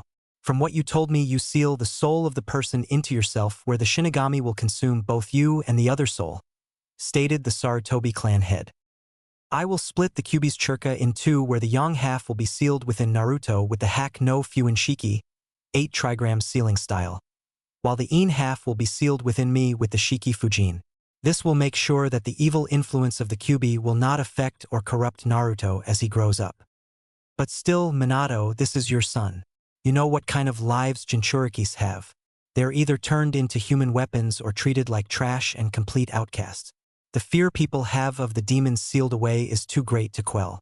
If you have to seal the Kyuubi in a child, then at least try to consider someone else, Jiraiya said. How can I ask another family to give me one of their children to turn into a Jinchuriki when I myself cannot with my own son? Besides, you can't hope to imagine how hard this is for me to do, sensei. I know full well what kind of life I may be condemning him to, but I have no choice, Minato shouted back. The crack in his usually calm persona drove the point home into the minds of the two men. They knew Minato was the kind of person to follow this path and not waver if he could help it. They both lowered their heads in solemn resignation. Changing Minato's mind didn't seem possible at this point. Jiraiya was the first to break his silence as he gazed tensely at his student. If that's the case, then show me how to do the jutsu and I'll take your place. Naruto is going to need you to be there for him. No, let me do it, Hiruzen cut in, causing the attention to be on him. I've lived a long life and you both have so much more left to offer our village and the world. Thank you both, but it has to be me, Minato stated resolutely. But dash, Jiraiya started but was quickly cut off by the blonde. Sensei, I'm the Hokage and it's my duty to protect the village. If anyone is going to bear the responsibility of placing this burden on Naruto, it's going to be me and no one else. Besides, the jutsu and the alteration needed for the sealing is too difficult to pick up in such a short time. Not to mention it's going to require every bit of strength I have, and while I know you're plenty strong, Hiruzen, I'm not going to risk not having enough chakra to complete the process. Same goes for you, sensei, but even if you have the chakra and sealing knowledge necessary, you won't be able to perfect the seal in time. One little mistake can end up killing Naruto and leave us to deal with the Kyuubi. Both Jiraiya and Hiruzen could only sigh in defeat. There would be no convincing Minato once he got this stubborn. The next 10 minutes were hastily spent helping Minato get everything ready for the sealing. Every small moment that went by filled them all with even more trepidation than the last, knowing they were basically preparing the death of someone, two of them along with many more held dear. The second the preparations were complete, a begrudged silence held itself in the air. However, they couldn't let it last long with the situation at hand and tried to give the best goodbyes they could muster. Hiruzen was the first to step up to the current and soon-to-be former Hokage. His wrinkled visage that normally held wisdom and happiness was broken by yet another dark chapter he'd experienced in his life, leaving a shimmering yet strong gaze in his eyes. Farewell, Minato. You are indeed the finest Hokage that Konoha's ever had. Your sacrifice won't go to waste and will only let our village prosper more alongside Naruto. You'll never be forgotten as a true testament to the will of fire, he said mournfully as he firmly shook the Namake's hand with his own while giving a gentle squeeze on his shoulder with the other. Thank you, Hiruzen. That means a lot, Minato replied barely above a whisper. Jiraiya quickly stepped up and gave his student a fatherly hug, trying his hardest to hide the tear that slowly escaped his eye. See ya, brat. He let out a bittersweet chuckle. No sensei could have ever asked for a better student. You have no idea how proud I am of you. Thanks, sensei. You were the best teacher anyone could ask for. That's why I want to ask you to do me one last favor. Anything, just name it. Jiraiya determinedly replied while stepping back and meeting his student's eyes. I have drawn a key to the hack no Fuinshiki into the abdomen of the scroll toad, Geratora, that will allow you to strengthen or weaken the seal. It'll naturally weaken over time, so it needs to be maintained properly. Minato smiled. It'll even allow Naruto to complete a special jutsu for his own unique use. Sensei, I also want you to train Naruto when he's older. He'll need to be strong enough to combat the threats that he will face in the future. Jiraiya nodded as if given an order. You have my word that I'll do my best, Minato. Hiruzen, if you don't mind, I've made you the executor of my estate. Everything is to be given to Naruto when he is old and strong enough to bear the responsibility, and I mean everything. All I have is rightfully his, and that includes the scroll on how to use and create the Hiraishin no Jutsu. It's locked away in my personal safe inside my estate's library. There are also some other things to carry out after I'm gone. It's all listed in my will, and I'd really appreciate it if you could take care of them, Minato requested. Of course, Minato. I'll make sure that your last wishes are followed. Hiruzen replied with a bow of his head. Thank you, the blonde said as he looked down at his sleeping son one last time. Goodbye, Naruto. Know that I love you with all my heart and that my only regret is that I won't be able to see you grow up to become the fine man I know you'll become, he uttered sorrowfully before he kissed him on the forehead in farewell. He turned his away from the others to try and hide the tears that began to freely fall from his scrunched eyes. And hopefully you'll know how sorry I am from placing this heavy burden on you. But it's the only way I know how to save Konoha from the Kyuubi and protect it from the threats that will come in the future. The village will need the fox's power on its side to survive the impending darkness, and you're the only one I trust to hold it. I know you'll rise to the challenge and become the hero you're destined to be. The blonde regained as much composure as he could before turning to the Sandaime. Hiruzen, there is one last thing I need you to do. Please tell the people that my last wish is that Naruto is to be seen as the hero he is for containing the Kyuubi and protecting them from it. If they should not, I beg you to make sure that both he and his mother are safe. I shall, Hiruzen replied with another bow of his head. Minato looked at both men one last back time and gave his best smile. Don't look so down, guys. It's probably best that this jutsu kills me since I'd probably die later on anyway. Once Tsunade finds out what I'm about to do, I'm sure I wouldn't survive her reaction. He chuckled with a sudden chill down his spine. She'd probably kill me in the slowest and most agonizing way possible too.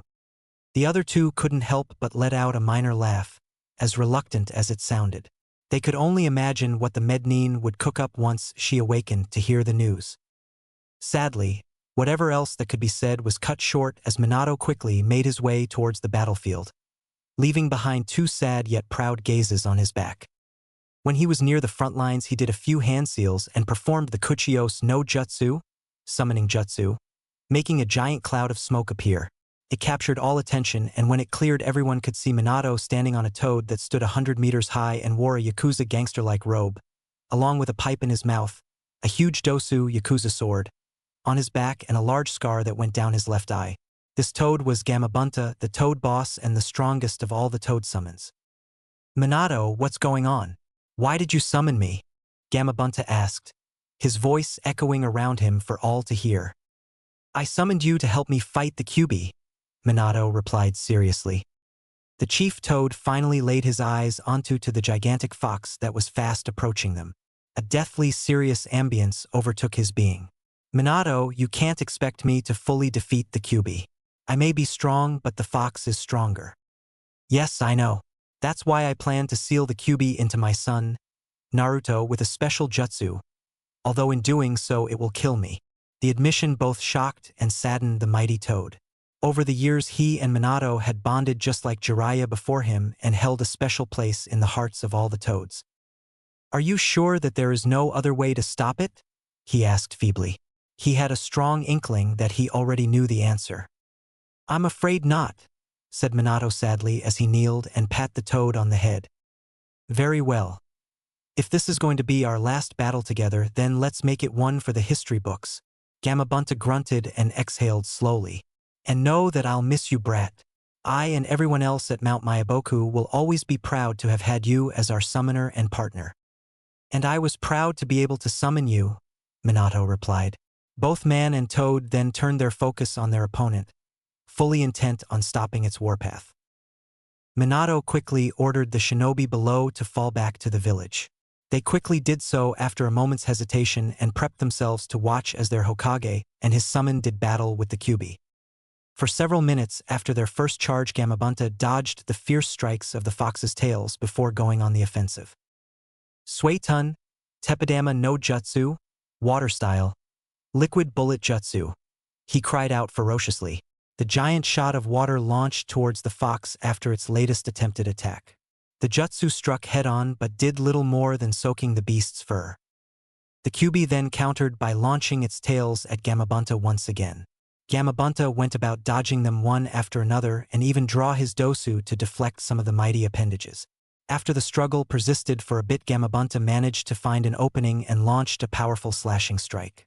The fox did its best to dodge the attack and escaped the worst of it, but wasn't able to avoid a large gash being carved into its side as a result.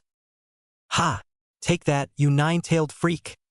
cried Gamabunta with a victorious smirk that immediately disappeared a moment later when the wound healed itself before their eyes.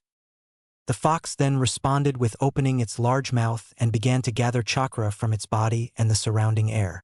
The raw energy compressed into a single ball before it was released as one massive blast of energy. "Shit!" shouted Gamabunta as he began moving to dodge the incoming attack. With a mighty leap of his legs, he managed to barely scrape above it, but a large portion of Konoha's surrounding forest didn't remain unscathed. The resulting explosion from the impact was devastating among the foliage and timber, causing wooden shrapnel to rain down and leave considerable damage upon the leaf village. Minato glanced at the effects of the fox's overwhelming technique before quickly getting his mind back into the game. "Gamabunta, let's try a little teamwork." "Right?" the toad shouted back and prepared another jutsu. "Gamayuden, Toad Oil Bullet," he yelled while Minato simultaneously cried, "Katon, Enden, Fire Style, Flame Bullet." The oil that Gamabunta fired acted as an accelerant and provided more fuel for the fire attack that Minato launched, creating a conflagration of far greater power and magnitude reminiscent of a giant flamethrower. The combined attack rushed forward with its unique roar and hit the fox with great force. The pyro offensive quickly covered the Kyuubi's body like a quickly developed forest fire and made it start to yell in pain. When the Konoha shinobi saw this, they cheered loudly, believing that the demon had been critically injured, if not killed outright. However, the celebrations did not last long as a massive blast of chakra exploded from the beast and extinguished the fire covering its body, creating a small crater around it from the outward force. Trees were uprooted and blown away along with various debris and many unfortunate shinobi that were within the shockwave's range. Once the violent moment passed, everyone could see the massive charred burns on the Kyuubi's body, making it look like black was the fox's natural fur color. Sadly, just like before, red chakra began to envelop and heal its body. Before the wounds could be fully healed, Gamabunta took advantage and decided to delay the fox by grappling against it in a strong amphibious grip where a battle of dominance began. With simply trying to keep the fox in place and not overpowering it, the toad was able to hold out long enough to let Minato get close and use the Shikifujin. "Now, Minato, this might be your only chance to use it," Gamabunta shouted as his struggle continued. "Right," Minato cried back as he did the seals. "Shikifujin," he shouted. The unsettling form of the Shinigami suddenly appeared behind Minato, its arm piercing through Minato's chest with no hesitation. The ghoulish appendage continued towards the Kyuubi and split its chakra in two, sealing the In into the Hokage while the Yang was sent into Naruto where the hack no Fuin Shiki appeared on his form. "It's done," Minato peacefully thought with a sad smile plastered on his face as he felt the Shinigami pulling his soul away. "I leave the rest as well as the future of Konoha to you, Naruto. I know you won't fail me. Make me proud." The deed was done and Konoha was saved as Minato's soul, and the fox's In chakra began to be consumed by the Shinigami, sentencing the now former Hokage to an eternity of battle inside its being. The great Yondaime Hokage was dead, but he passed on with a final smile adorning his lips and the knowledge that everyone was safe. The future was unknown to all, but he felt that it was safe in the hands of his son. After Minato died, the Kyuubi's body fell to the ground before all of its remaining chakra erupted in one massive shockwave. The power behind it forced Gamabunta back a bit, making him move in place to protect the blonde father and son from any physical harm. The remaining Konoha shinobi that watched everything conclude were also forced to the ground as even more damage came upon their village. But at this point they'd take it if it meant the fighting was over. Once the dust settled and silence reigned the air, the giant summon sorrowfully gazed upon Minato and Naruto. "You were truly a great summoner and friend to all of the toads, brat. Hopefully your son will become just as great as you, if not greater," he said in somber finality before returning home in a puff of smoke. Soon after the toad's disappearance, the remaining Konoha shinobi gathered around the body of their fallen hero and took him back to the village to be buried and honored as the great man that he was. Thankfully, a certain Sarutobi was able to gather little Naruto before anyone else could. 2 days later. 2 days after the Kyuubi attack, the village was understandably still buzzing with activity. Nearly everyone was busy helping with repairs to the village, some parts more devastated than others from the fox's attacks and the conclusive shockwave. But even as the people were busy working, their mood was still somber since it was only yesterday that the funeral service for the Yondaime Hokage and the other shinobi that died was held. There virtually wasn't anyone in the village that didn't lose a loved one. Not to mention the loss of the village's greatest Hokage and hero had greatly affected every citizen of the Leaf and many others throughout the country. After the battle, it was decided by the Fire Daimyo and the Grand Fire Council that Hiruzen would retake his position as the Hokage. It was a bittersweet pill to swallow, but he knew it had to be done. At the end of the funeral, Hiruzen announced that Minato had defeated the Kyuubi by sealing its chakra into the body of a young child and that he had asked for him to be seen as a hero. Sadly, just as the old Hokage had feared, the wounds that the Kyuubi had caused by its destruction had caused the people to focus their anger and sorrow at the child. It got so bad to the point that many, out of fear, were shouting for the child's death, claiming the Kyuubi would take over its prison and kill them all. The rest that were asking of same things seemed to want it done purely out of blinded revenge on the fox. This was stopped when the Sarutobi clan head released a massive amount of killing intent on the angry villagers, both civilian and ninja, causing all to immediately cower at his power. He spoke at how ashamed he was of how they reacted and their dishonoring of Minato's memory and sacrifice. Many had regrettably lowered their heads in shame, but there were plenty that simply shrugged off the feeling and stubbornly held onto their hate. Because of the heavy emotions, Hiruzen declared a new law stating that if anyone ever speaks out or mentions the Kyuubi and its connection to its container, especially to the younger generation, they would be charged with treason and would be executed immediately without trial, making the ordeal an S-class secret. In Tsunade's private hospital room, Tsunade, still resting from giving birth, continued to slumber peacefully in her bed.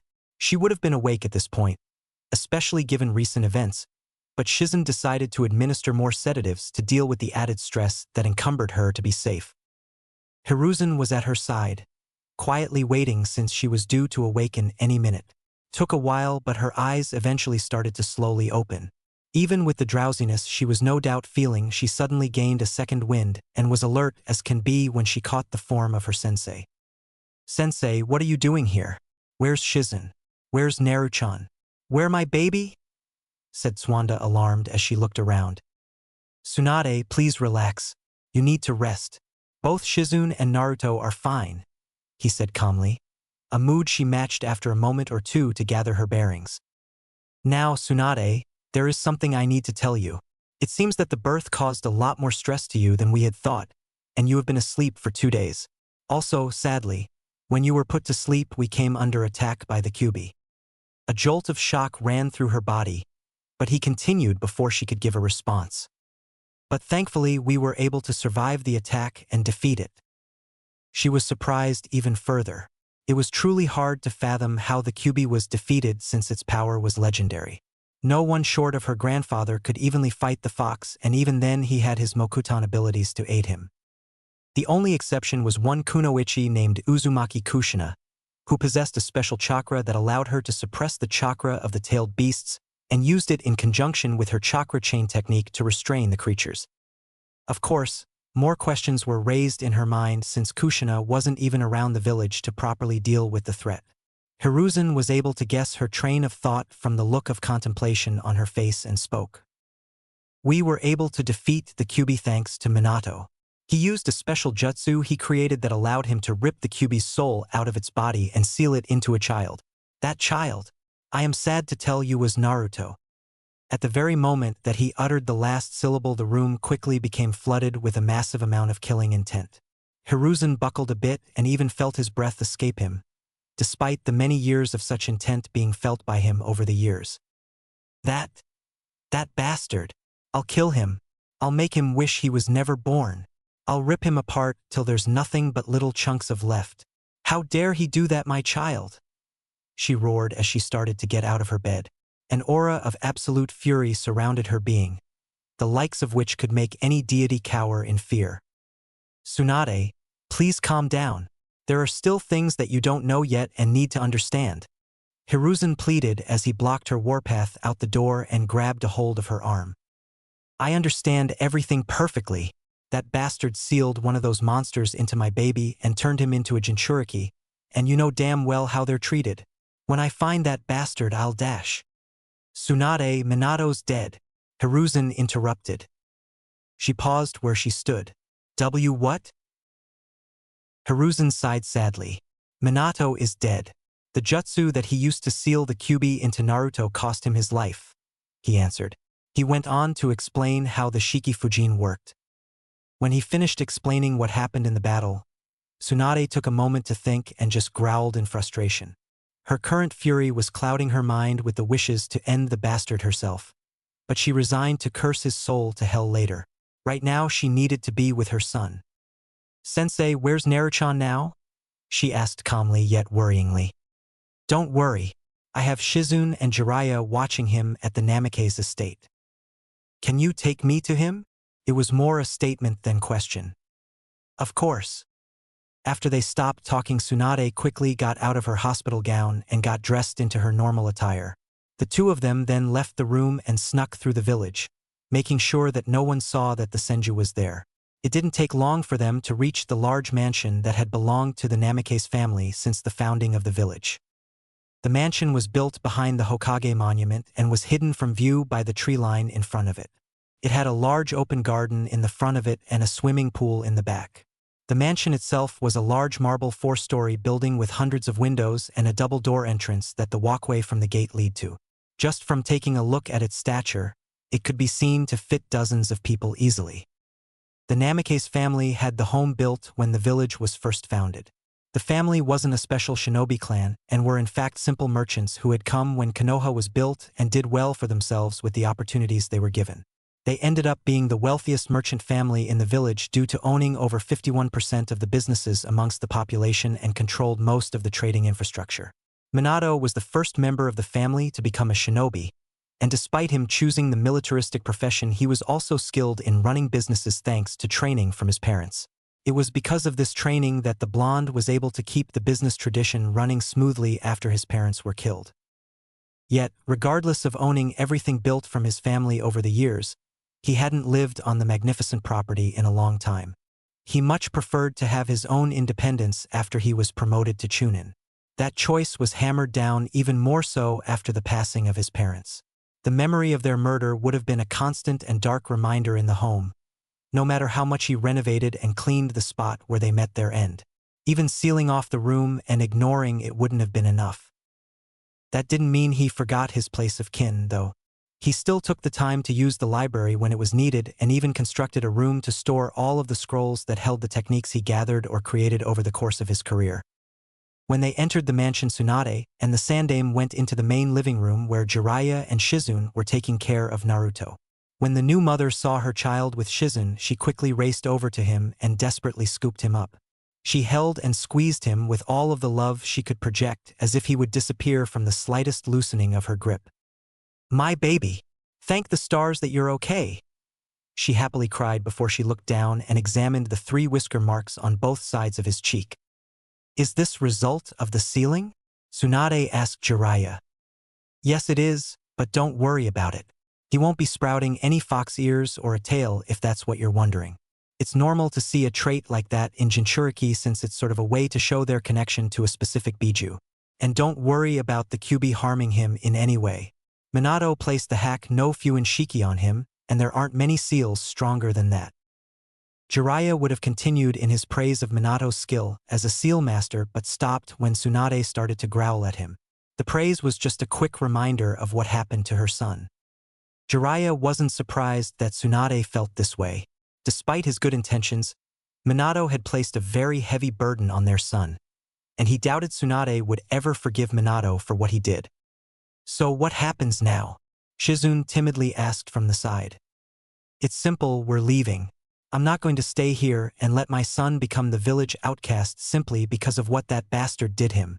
I have no doubt that the villagers and many of the shinobi here will claim he is a demon and try to hurt him in any way possible," Tsunade snarled, daring either Jiraiya or the Sandaime to say otherwise. Jiraiya remained silent since he actually agreed with her. The people wouldn't take too kindly to Naruto's presence. A seed of contempt was planted in the hearts of many villagers, and their future intentions could be dangerous if the newborn were to remain in his birthplace. Hiruzen knew this too well, as he saw the reactions many had when details of the fox's defeat were revealed. "You don't have to worry, Tsunade. I won't stop you from leaving if you really wish to do so. In fact, you have my full support," Hiruzen said resolutely. His students were clearly surprised, expecting him to instead argue and convince Tsunade to place her trust in the citizens of Konoha. "What's the deal, sensei? I always pictured you as an idealist," asked Jiraiya. "I am, but the sad truth is I know in my heart that if Naruto stayed he would be an outcast. I promised Minato that I would do everything in my power to see that both Tsunade and Naruto would be safe, and the best way to do that is to let them leave the village. But wouldn't they see him differently if you announced his heritage?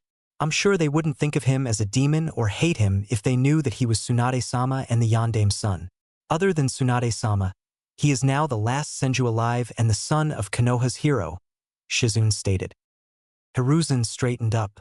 Although that could happen, that would just place Naruto in more danger. If word about him leaked out, eventually other villages and shinobi groups would target him.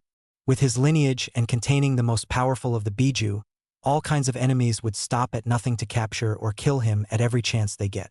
This is more concerning with Konoha's military strength weakening as well. So all things considered, it's best that he isn't here. But I heard that you forbade anyone from speaking of the fox. Besides, you didn't say who the child was exactly, so no one knows that Naruto is the container. Couldn't you just reveal Naruto's heritage to them without revealing the fact that he has the Kyuubi sealed into him?"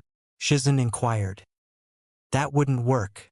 The villagers would notice the markings on his cheeks, and the shinobi that have knowledge in sealing would easily connect the dots due to his age.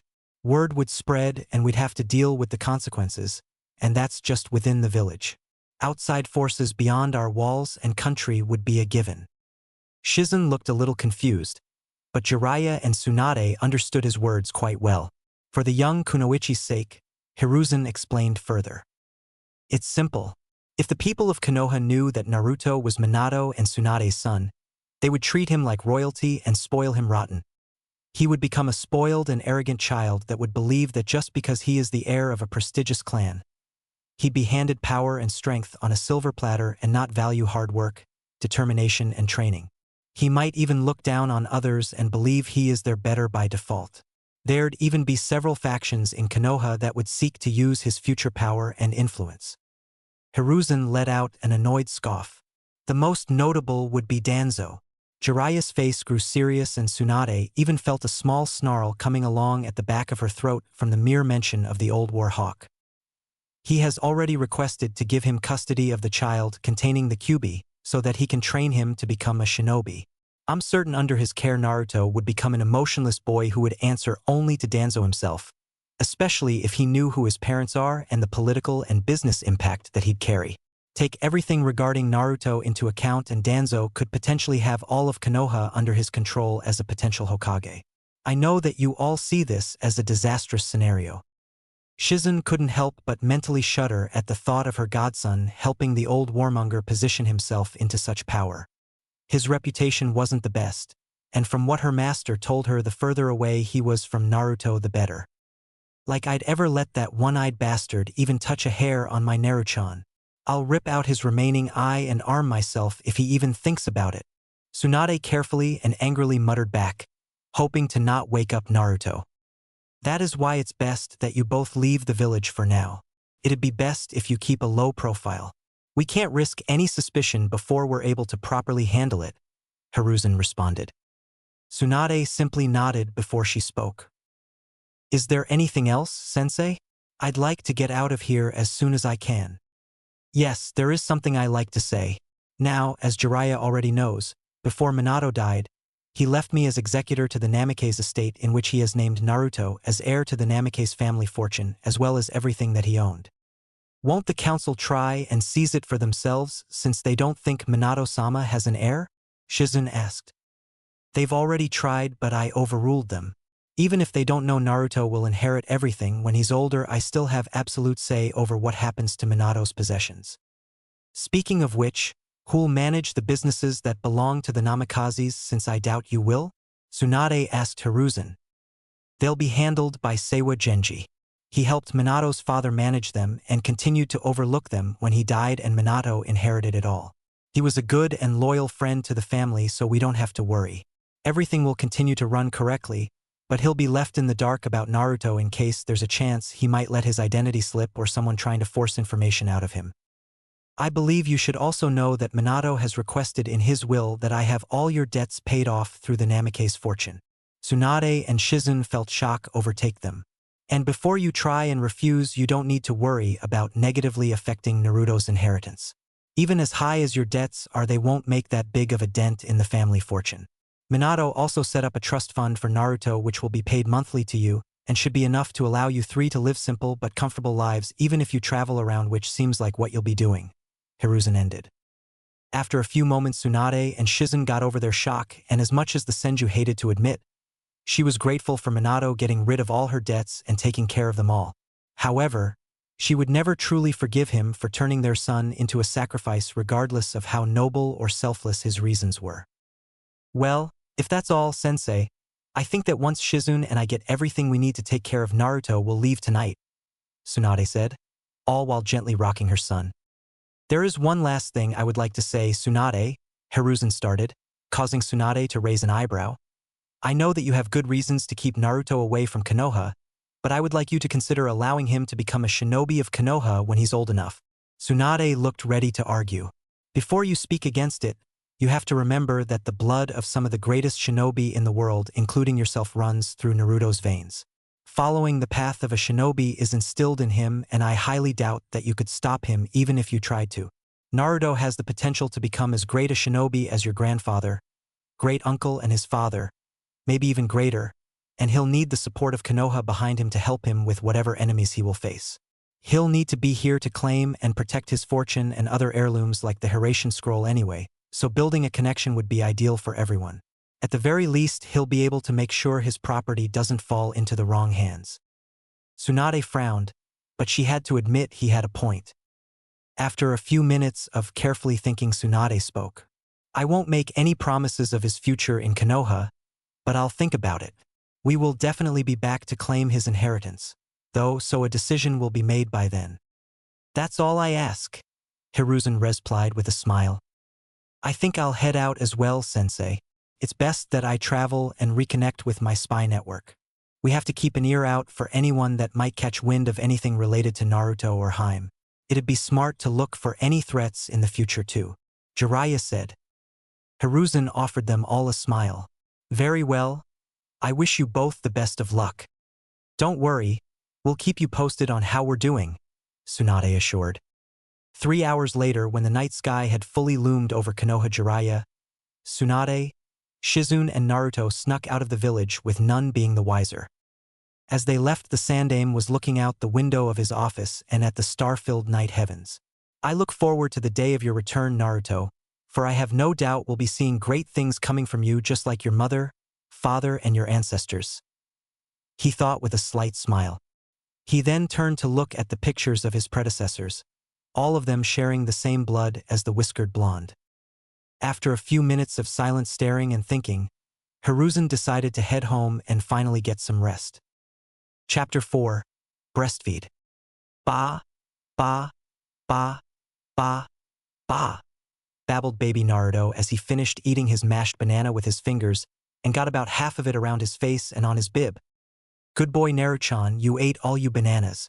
Although you got at least half it on your face and clothes, you little devil you, cooed Tsunade as she went to pick up Naruto out of his high chair and smiled at him. Ma, ma, ma, ma, ma, babbled Naruto as he saw his mother coming to pick him up, to which he giggled as she lifted him out of his chair. You're a messy little boy, aren't you, Naruto-chan? Tsunade continued to coo as she looked down at her messy son, who just giggled more, then put one of his fingers in his mouth to make himself look innocent and more adorable. She just shook her head and smiled slightly. You're just like your father, a real charmer when you want to be. Naruto laughed and clapped his small hands together as if agreeing with her. Shizune, I'm going into the next room to change Naruto-chan out of his messy clothes. Will you please clean his high chair up and put it away while I'm doing that? Tsunade called as she went to the next room. Certainly, Tsunade-sensei, Shizune answered from the kitchen. As Tsunade was changing Naruto out of his dirty clothes, she thought about when she left Konoha and when Naruto was born. During that time, not much had happened since Tsunade made sure to keep a low profile. This past year, she had traveled mainly around Fire Country and the other smaller nations with baby Naruto and Shizune. They would stay in small villages, towns, or cities for a few months before they would move off again, not wanting to attract unwanted attention. When they traveled or was not in the privacy of her current home, she would put a special henge over herself and Shizune to change their appearance to everyone but Naruto, so that he would not get scared or confused when he did not recognize them. This was to make sure that if someone was looking for them, they would be unable to know where to start looking. As they traveled to different places, she would offer her services as a healer to people with different illness or injuries. Though she did not need the money, since the money Minato had set up for Sarutobi to send them through her slug summons was enough to allow them to live simple but comfortable lives. Tsunade did it because it made her happy and gave her something to do when not caring or playing with Naruto. Also during the year, Naruto was growing up to be a very active child. He loved to play around in his playpen with his different toys, and when he started crawling about 3 months ago, he could hardly stay in the same place for too long.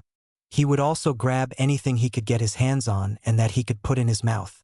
On more than one occasion, Tsunade and Shizune had just barely stopped Naruto from swallowing or choking a coin, a marble, and other small objects. He also had a knack for getting into trouble. On several occasions, Naruto somehow climbed up onto a chair, table, or even a shelf whenever he saw something he wanted on them. This resulted in him nearly falling off and getting hurt each time, but thankfully Tsunade or Shizune were able to catch him and keep him from getting hurt. Though Tsunade nearly had a heart attack each and every time it happened. It was after the second one of those incidents that both Shizune and she decided that one of them would always have Naruto within eyesight for their own peace of mind. After Tsunade finished changing Naruto, she lifted him up in her arms and cooed. Now that you're nice and clean again, you're a handsome boy, aren't you, my little Naruto-chan? Naruto just replied by squealing in delight and clapping his hand again. Tsunade then went out to the main room where Shizune was just finishing putting away Naruto's high chair. She then went to sit down on a chair and began to loosen up her robes and lowered the strap to her bra to expose her left breast. She then brought Naruto up to it so that he could start feeding. After which Shizune then went to another chair opposite Tsunade and began to read a new medical book she had recently bought. It was just about 5 minutes after Tsunade began that someone suddenly came through the open window that was next to her. With Tsunade so engrossed with feeding Naruto and Shizune in her book, both of them failed to notice the intruder. When the intruder saw Tsunade's current manifestation and what she was doing, he suddenly let out a large cry. Aha, aha. After which the intruder was sent across the room by a massive nosebleed and hit the wall hard, knocking the intruder out. When the two women heard the cry and the thud of the intruder hitting the wall, they both immediately sprung into action. Tsunade went into a protective stance covering Naruto, who was crying after being interrupted from his feeding time, while Shizune went into an offensive stance with her senbon needles out and ready. When the two women looked over at the unconscious intruder, Tsunade growled under her breath angrily and began muttering curses upon seeing whom their guest was. Said intruder was twitching a little with blood coming from his nose and a very perverted smile on his face and drool coming from his mouth. Of all of people and of all times, Tsunade said sourly as her right eye twitched several times. He had to show up unannounced. Jiraiya-sama, Shizune said a bit worriedly as she went over to the now unconscious toad hermit. Shizune, leave him until I at least finish feeding Naruto. The last thing I need is that perverted toad watching me as I'm feeding the baby, Tsunade angrily said as she tried to calm down the still crying Naruto. Shizune just nodded in acknowledgement and went into the kitchen to get a few things to treat the toad hermit while her sensei finished. 20 minutes later. After Jiraiya had regained consciousness and his composure, long after Tsunade had fully fixed her robes, Tsunade tried to force Jiraiya to clean up the mess he made, but Shizune volunteered to do herself, saying that she didn't want to risk Naruto catching anything from him. Tsunade was sitting at a table with Naruto being cradled in her arms and Jiraiya was across from them. He was smiling as he looked at them since the memory of Tsunade breastfeeding Naruto was still fresh on his mind. "Why are you here anyway, Jiraiya?" Tsunade inquired with a slight frown. She was still a bit annoyed with him for arriving unannounced in the way he did. "Can't a man come every now and then to visit his godson?" asked the smiling sage. "Not in the way you do," Tsunade deadpanned. "Ah, Heim, don't say that, you make me feel unwanted. Besides, if I had announced my arrival, then I wouldn't have been treated with the heavenly sight that I saw not long ago," Jiraiya replied, grinning like no tomorrow. "The boy's living a genuine privilege that is not given to just anyone.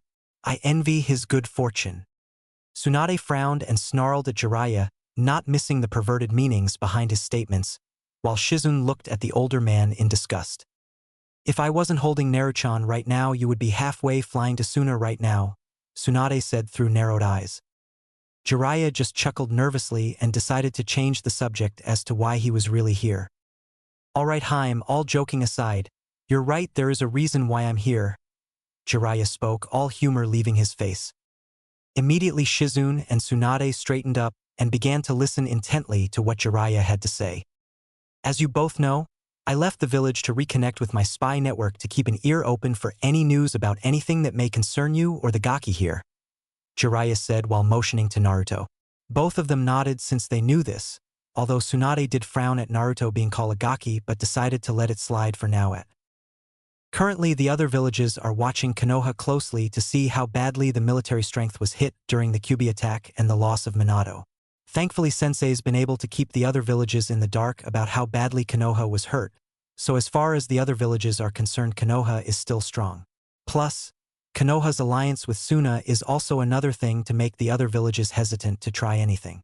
"So I don't believe that they'll try to attack the village," Jiraiya informed, to which Tsunade just nodded for him to continue. "Also, no one knows about you having Naruto, so I don't think you have to worry about anyone coming after him anytime soon.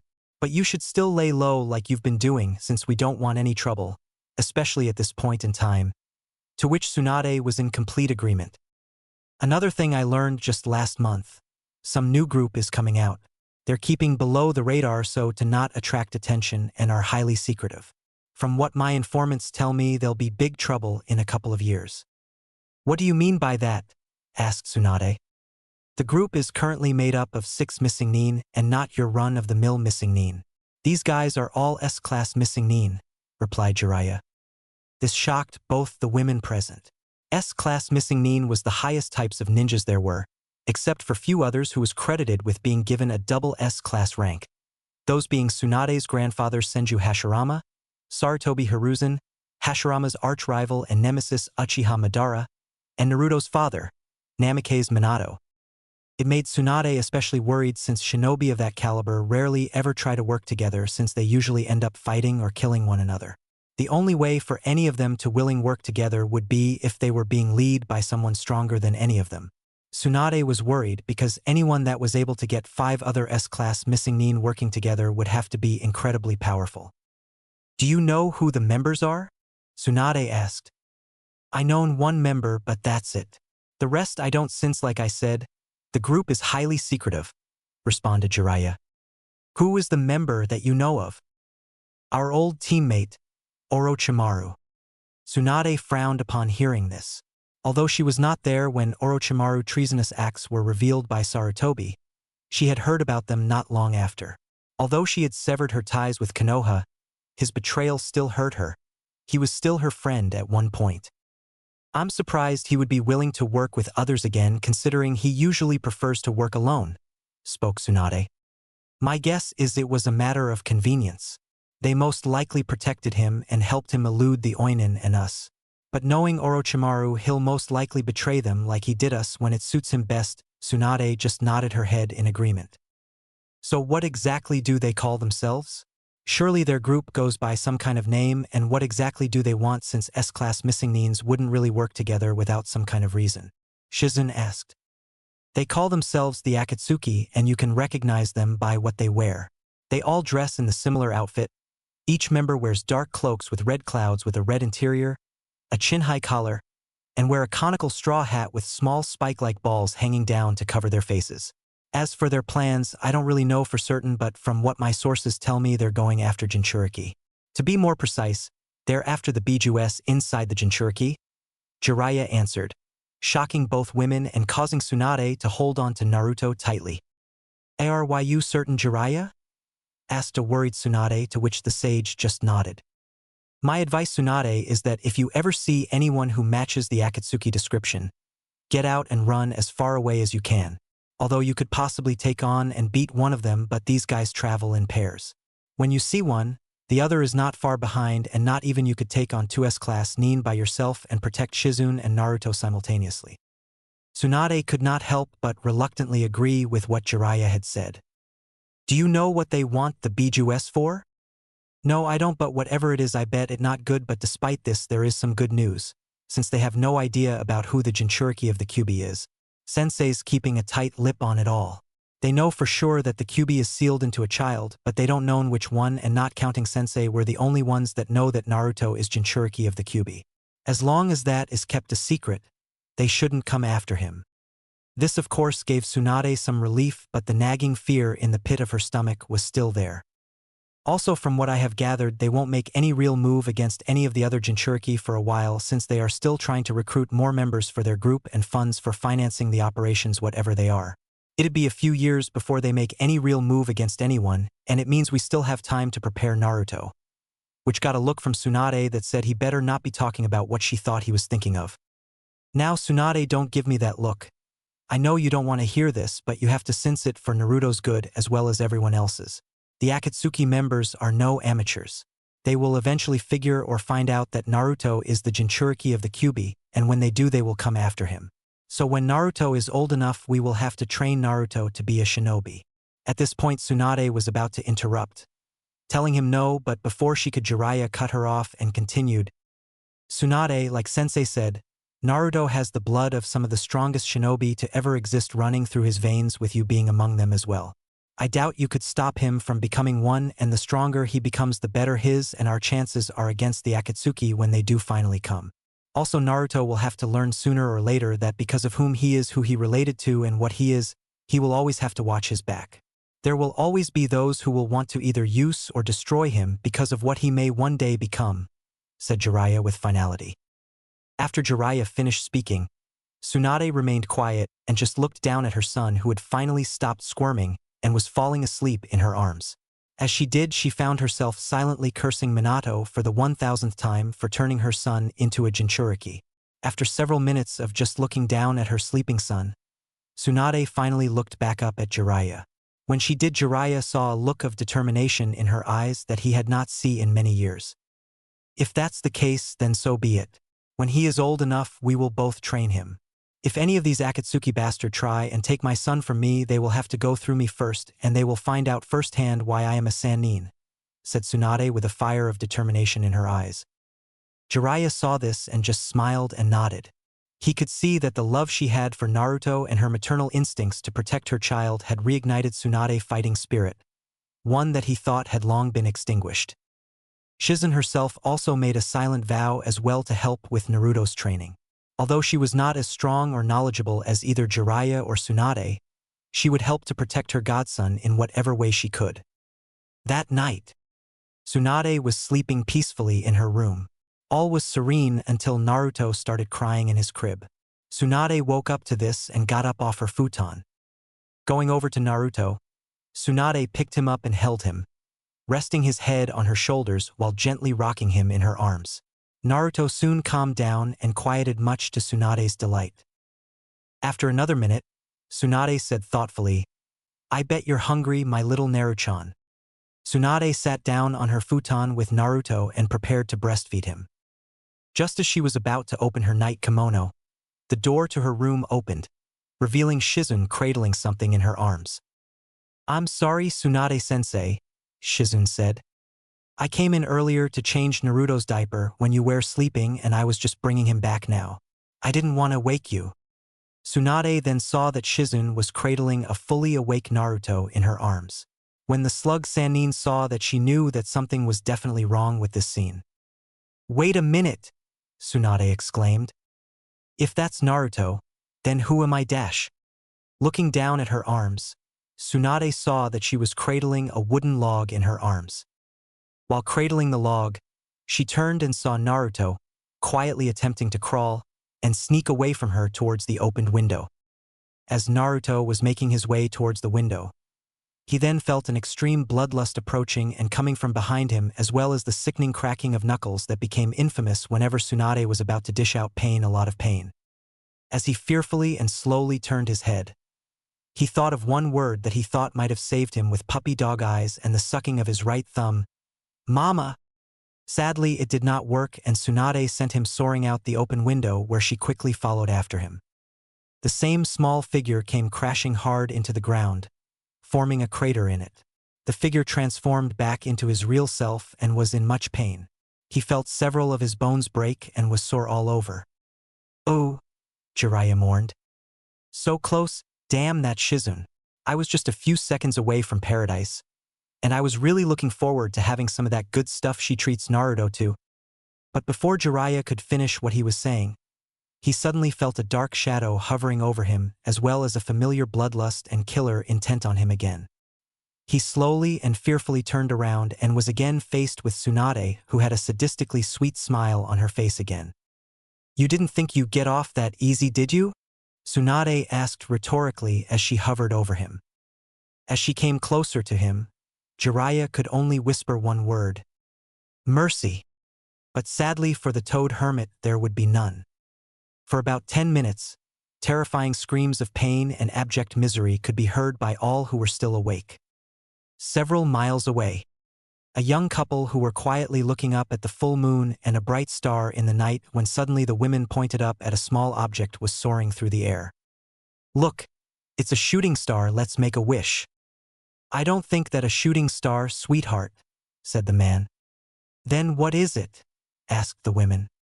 "I don't know," he replied, when suddenly a loud ear-splitting cry, "Yhohohohoho!" Several miles further away, the shooting star then came crashing hard into the ground, forming yet another crater. The shooting star was in fact Jiraiya, who slowly crawled out of the crater before checking himself for whatever additional damages that was done to him by Tsunade's beating and as a result from the impact to the ground. In any case, he was in for a long crawl back to Tsunade House and a whole world of pain. Meanwhile, back where Jiraiya first landed, A very pissed-off Tsunade was standing outside the first crater Jiraiya landed in and looking up at the night sky. "Damn perverted excuse for a life form," Tsunade stated.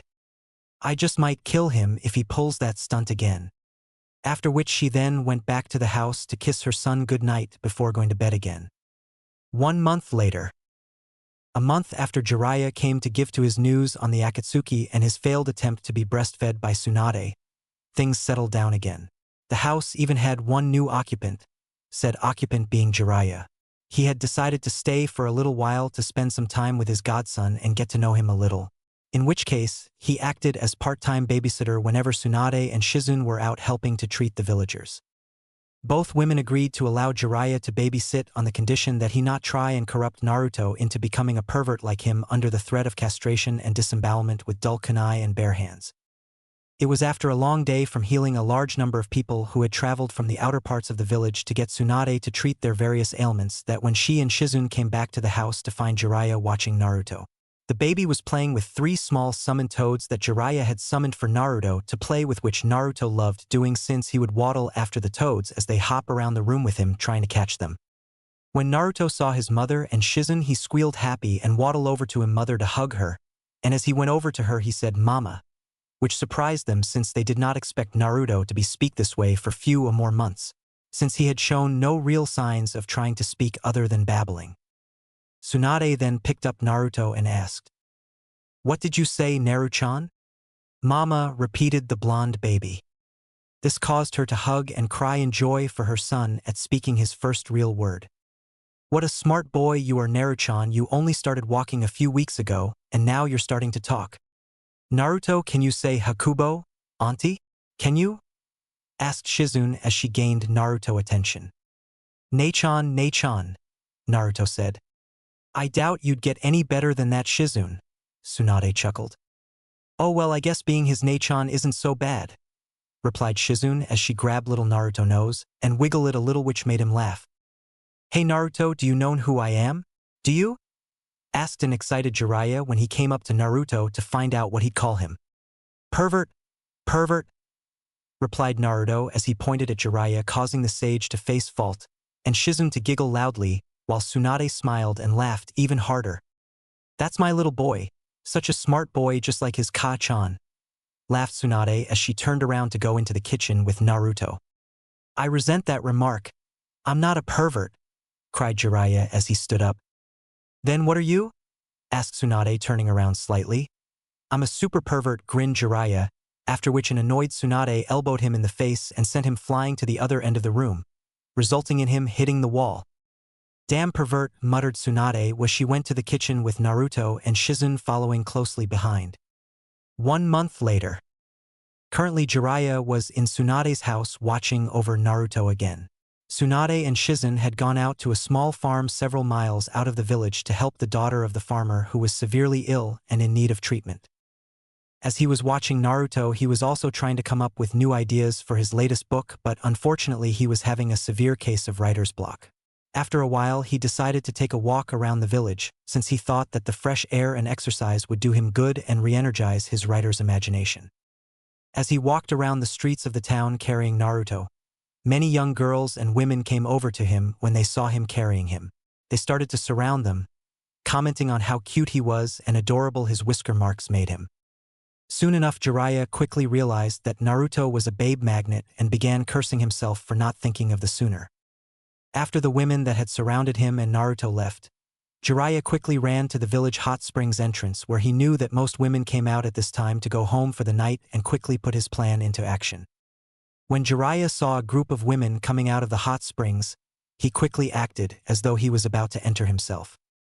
Jiraiya began to hum when the women ran toward him, commenting on how cute Naruto was. "Yes, ladies, he is very cute, isn't he?" queried Jiraiya. "Is he yours?" asked a random woman. "Why, no, he isn't. He's actually my godson."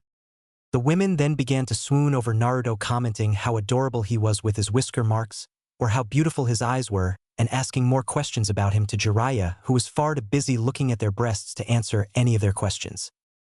As all this was happening, Naruto grew more and more confused as to why all these strange ladies were surrounding him. Unfortunately, The confused look that appeared on his face made him all the more adorable to the women who began to pinch his cheeks and ruffle his spiky hair. Jiraiya smiled as he continued to ogle the swooning and silently thanked Kami for his godson's cuteness. Things seemed as though they were only going to get better when Naruto tried to grab onto the women's finger with his small little hand, which earned him even more attention from the women. "Oh, he's trying to grab my finger.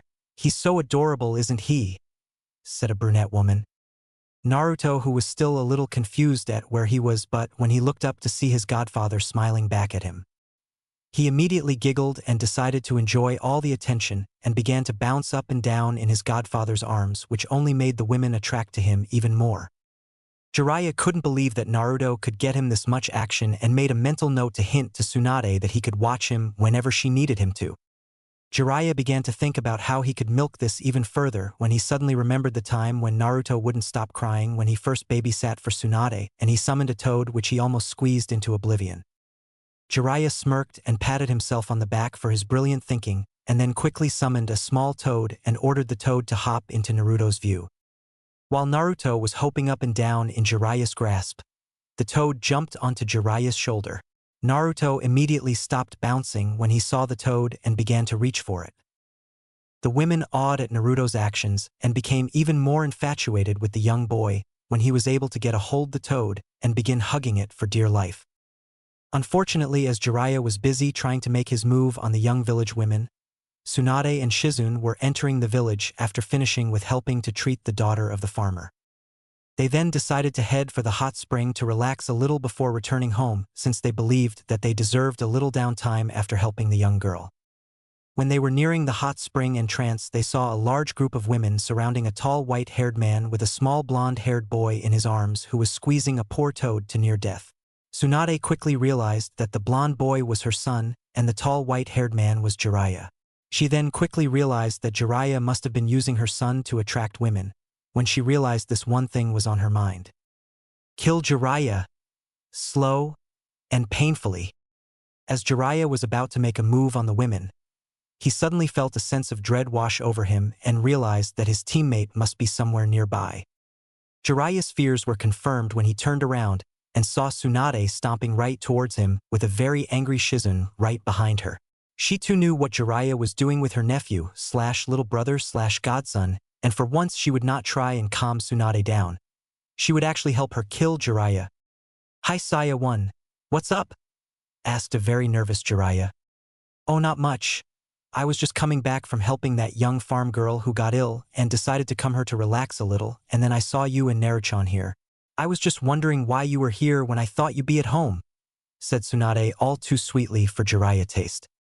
"Oh, well you see, I just wanted to spend some time with him, and, as you can see he is very happy," spoke Jiraiya nervously as he tried to come up with a good excuse to avoid being beaten to a pulp by Tsunade and probably Shizune as well. When Tsunade looked at Naruto, he was indeed happily squeezing a poor toad to death. "Well Jiraiya, tell your friends goodbye because we need to get Naruto back home before it gets too late since it's nearly his bedtime," said Tsunade with a look in her eyes that promised pain when they got back. Jiraiya informed the women that he and Naruto had to go, and all the women sighed, though knowing that the boy's mother wanted him home. So they reluctantly said goodbye to the pair. "So Saya, let's get going," said Jiraiya. "Oh, I agree wholeheartedly," said Tsunade, who took Naruto away from Jiraiya, who began to walk away. "And just where are you going, Jiraiya?" said Shizune, who was twirling her senbon needles, which made Jiraiya very nervous. "Back to the house like you said." "Oh, we have a much quicker way for us to get there," said Tsunade. Tsunade and Shizune each then placed their hand on Jiraiya's shoulders, and the four of them were shunshined back home. "Well Tsunade, I should get going. You can put Naruto to bed and I'll go myself since I better get back on the road again," Jiraiya quickly said and tried to get away, but Tsunade grabbed him by the collar and forced him to the ground. Tsunade looked at Jiraiya and then told Shizune to put Naruto to bed while she had a talk with the terrified toad sage. Shizune left the room with Naruto, who was cuddling the toad, while Jiraiya pleaded with Tsunade. "Shizune, before you put Naruto to bed, see if he might be hungry," said Tsunade as she began to crack her knuckles. "I will sensei, but please save a piece of him for me, please," Shizune replied as she went to the next room. I'll try but no promises. Heim, I'm sorry, I just wanted to take Naruto to meet some new people. That's all, I swear, pleaded Jiraiya on bended knees. I see. Jiraiya, I would like you to meet someone that you are very familiar with. Who? The end of my fist. After which, for the next hour, screams of pain from a certain super pervert could be heard for several miles around. Chapter 5: Hidden Surprises. Currently sitting down on the porch of her new temporary home was Tsuwanda, drinking a small plate of sake. As he looked out to the trees near to her, she saw her son, 5-year-old son Naruto, whom she had been watching for the past 4 hours, running up and down the tree he had been climbing by channeling his chakra from his feet. Tsuwanda could not help but smirk at all the energy that her son had. Most kids his age wouldn't have enough chakra to go up even a quarter ways up the tree, let alone be able to channel their small chakra reserves to their feet and even try to walk up the tree. They had began Naruto training when he was 4 and slowly increased the training little by little. At first they only had him running, but soon after they started him to teach him to read and how to channel chakra, do different exercises and wear weights. It had been a trouble getting him to settle down enough so to teach him to read, since like when he was a baby Naruto was still a very active child who did not like to stay still long. But eventually they were able to get his interest into reading by having plenty of pictures with animals on it, since he enjoyed animals. Over time Naruto gained an interest in reading, especially if the books had pictures in it. Also, when they started to train Naruto in his chakra training, they learned that the best way to teach him was to visually show and explain it to him, so to keep his attention, since he could be easily bored. But even still, when Naruto started to train to control and use his chakra, they learned 2 things. The first was that he had very high chakra reserves for a boy his age. Currently Naruto's chakra level was that of a young genin, and although that does not seems very high, the fact that a 4-year-old boy had that level was astounding. When Tsunade asked Jiraiya about this, he said it was not unexpected for Jinchurikis to have high chakra levels, due to them having a demon spirit inside them where their bodies would adapt it to handle the strain by having their chakra coils thicken and reserves become larger, so they can handle the Excel chakra that would come from their Bijus after being diluted by their seals. The second thing they learned was that Naruto had inherited her natural flawless chakra control. They learned this when Naruto was given his first chakra control exercise, and to keep a leaf stuck on his head, in which he got it on the first go after it was explained to him. It was proven even further when he was able to channel his chakra to his feet and walk up on a tree with just his feet. This was surprise, since in most cases whenever someone had large chakra reserves their control was not very good. While when someone had excellent chakra control they had small reserves, but Naruto had both without either of the negative affects.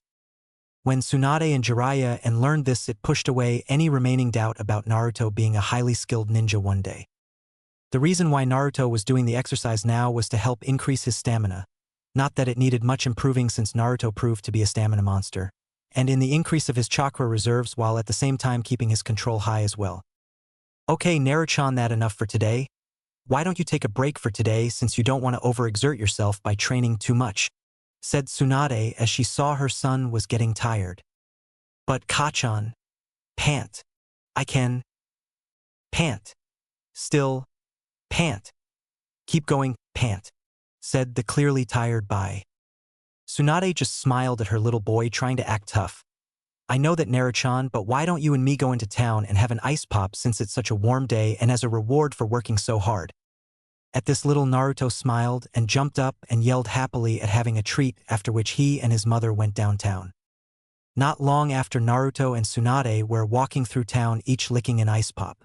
Tsunade had her special genjutsu on, where everyone in town saw her as a medium-sized raven-haired woman with blue eyes, while Naruto just saw her as she usually was. As they walked by, Tsunade saw an open casino and decided to have a look around, where she and Naruto went in.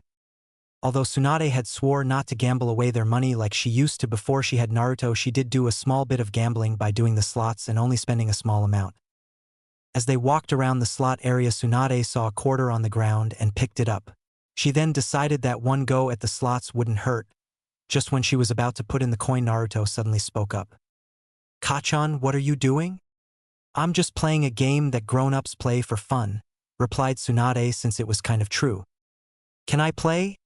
Asked Naruto, who was still licking his ice pop. At first Tsunade would have said no, since Shizune would most likely lecture her about giving Naruto her bad gambling habits. but she decided that one go at the slots would not make her Naruchan an addict. "Okay, Naruchan, you can have one go, okay," said Tsunade, to which the young boy just nodded. She then showed him where to put the coin and then held him up so he could pull the lever. The reels in the machine started to spin for a few seconds before they started to slow down, where the first one stayed on the gold coin image, the second stayed on another gold coin and was followed by a third gold coin. After which the slot machine started to light up, the bells in the machine started ringing as well, where coins then started to fall out the machine. "Naruchan, you won," cried a shocked Tsunade. "I did? Yeah," said the boy happily. "Can I do it again?" he asked. "WWL? Why not, it couldn't hurt," said Tsunade, thinking Naruto might as well as used his lucky streak while he had it. For the next hour Naruto kept playing the slots, and every time he won. It was unbelievable. Tsunade had never heard at anyone being so lucky at gambling before in her life. "Figures, while I get all the bad luck when it comes to gambling, but my kid has all the luck in the world and is natural gambler. This must be Cammy bitch slapping me again like this," thought Tsunade, annoyed. It was as she was thinking this that Tsunade quickly decided to try something else to see how lucky her son really was. "Hey Naruchan, how about we go try another game?" said Tsunade. "Okay." After which Tsunade quickly brought all the buckets that she had gotten to carry the coins Naruto won and ground them to be exchanged for chips. After then she then brought Naruto and the chips to the crap table, where she simplified the rules, where all he had to do was throw the dice and try and keep getting good numbers like 7 with the dice. After Tsunade had placed Naruto bets for him, he began to throw the dice like he was told, and like with the slots Naruto kept getting the numbers he needed and was cleaning house at the crap table. "My little Naruchan, a gambling genius," cried Tsunade happily as she hugged his son tightly when she was seeing how much money her son was winning. Naruto just struggled to breathe as his mother smothered him in between her two large mounds, much to the envy of the men who were watching Naruto play. After the dealer at the crap table had told them that they could no longer play there, Tsunade decided to take their winnings, a stagger 20 million Ryo in chips, and went to the roulette table and put Naruto gambling luck to the true test. "Okay Naruchan, this is simple. All you have to do is tell Kachan what number to pick and money, we put the money on it, okay? Remember what Kachan said earlier, it all or noting," said Tsunade, to which Naruto in understanding. Tsunade placed the boxes full of chips on the table, and just when she was about to ask Naruto what number, a familiar voice shouted out which make her cringe. "Sensei!" Several minutes earlier, Shizune was travel through the streets with her shopping with Tonton, and was on her way home when she suddenly saw a large group of people in the local casino. As she walked by, she heard some people mutter about some women and her kid were cleaning up in the casino. Deciding to have a look, she went in, and when she did, she saw the women was none other Tsunade with Naruto betting at the roulette, at which point she cried out angrily to her sensei. "HHI. Shizune, how it's going?" spoke Tsunade like a kid who had its hand caught in the cookie jar. "I was fine until I came in here to see what all the fuss was about and found my sensei using her son for gambling," spoke Shizune angrily. "Oink!" cried Tonton angrily at her mistress. Hey now Shizune, calm down, it not like that, you see. After Naruto's training I decided to treat him to an ice pop, and when we saw the casino I came to have a look and I found a quarter on the floor. After that I was just gonna have one go when Naruchan said he wanted to, and I let him, thinking it wouldn't do any harm. When he did play he kept whining and whining at the slots and then at the crap table. He a gambling genius and has more luck than a 4-leaf clover," said Tsunade, trying to explain herself. "I don't what your reasons are, you had no dash," said Shizune angrily before she was interrupted by Tsunade. "But he won over 20 million Ryo already." "I don't care if he won dash," said Shizune before she stopped and spoke again. "TT20 a million R Ryo," to which Tsunade just nodded. Shizune was close to fainted when she heard this, but before she could the man at the roulette table spoke. "All bets are closed, one straight-up bet." At which the two women turned to see that Naruto had made a bet by himself. "Naruchan, what did you do?" cried Tsunade. "I did what you said, Kachan. I went all or noting and beat all the money on number 2 red," replied Naruto happily, which caused his mother to cry in frustration and making her cruise herself for her poorly chosen words. As the roulette began to slow down, the two women were biting their nails out of pure nervousness, while Naruto just looked on happily, not truly understand what he had just done. As the ball began to slow down further and was hoping along the other slots. "I can't watch," cried Shizune as she closed her eyes as her nerves couldn't take the suspense, and was quickly joined by Tsunade as she too closed her eyes, along with Taunton who was lying down and using her hooves to cover her eyes. As Tsunade did, she just saw the ball hoping into 0-0 black, and thinking that they lost, Tsunade was ready to hear the man say the house won. But instead of that, the man said, "2 red player wins and has broken the bank." At the Tsunade popped open her eyes and saw that the ball had indeed landed on 2 red, and it must have hopped out of 0-0 black rights when she closed her eyes and hopped into 2 red. Tsunade quickly raced over to her son and started to smother him in between her giant mounds again, much to the envy of the male population again, and cry at how happy she was and proud of her little gambling genius son. Shizune, on the other hand, just fainted, since when she heard that Naruto won, she quickly calculated that on the odds of 36-1. Multiplying that to the 20 million that Naruto had won and bet in a single straight-up bet, which added up to Naruto whining over 720 million ryo. After they had got all the winning, they cashed out and sealed all the money into a scroll and quickly left. If they had stayed, they would have seen the casino owner crying, since his casino was ruined now. When they got home, Shizune berated Tsunade for taking Naruto and having him gamble for her, and told her that she was forbidden to take Naruto to a casino ever again, much to Tsunade's annoyance. She also had the money that Naruto won sent to Sarutobi so he could put it in Namake's account, since the money was his since he won it all. Although Tsunade did cry at the loss of all the money and all the things she could buy with it. Konoha the next day. Currently sitting at his desk, the Sandaime Hokage was reading Jiraiya's newest book, Ika Violence, since today was one of the few days that he had no paperwork. As he was reading, there was a sudden poof, and when he looked away from his book, he saw one of Tsuwanda slug summons on his table with a scroll on its back. "Greeting Hokage-sama, I have a message from Shizune-san," spoke the small slug. "What you that message be then?" "She would like you to put the money in this scroll into the Namake's family account." "If I may ask, how much is in this scroll?" asked the old Kage as he took the scroll. 720 million ryo, replied the slug summon plainly. "Okay, that's 720 me dash," said Sarutobi as he was about to stand up, when he suddenly realized what he heard and fell down on the ground with pure shock. He quickly stood up and looked directly at the slug summon, shouted, "How the hell did they get 720 million ryo?" "Young Master Naruto won it all when Tsuwanda-sama took him to a local casino," replied the slug summon. "She took a 5-year-old boy to a casino, and he won over 720 million ryo by himself," replied Sarutobi in disbelief, to which the summon only nodded. "What the hell is she teaching that boy?" sighed the old man, who was now trying to think how he was going to explain this massive input of money to the bank manger, let alone Seiwa Genji, the man who manages the Namake's accounts businesses. After which the summon just left, and the old Hokage got out of his seat to go to the bank, and as he did, he could not help but chuckle a little. "It seems that young Naruto has not inherited you bad luck at gambling, Tsunade. In fact, he has the direct opposite in terms of gambling and you.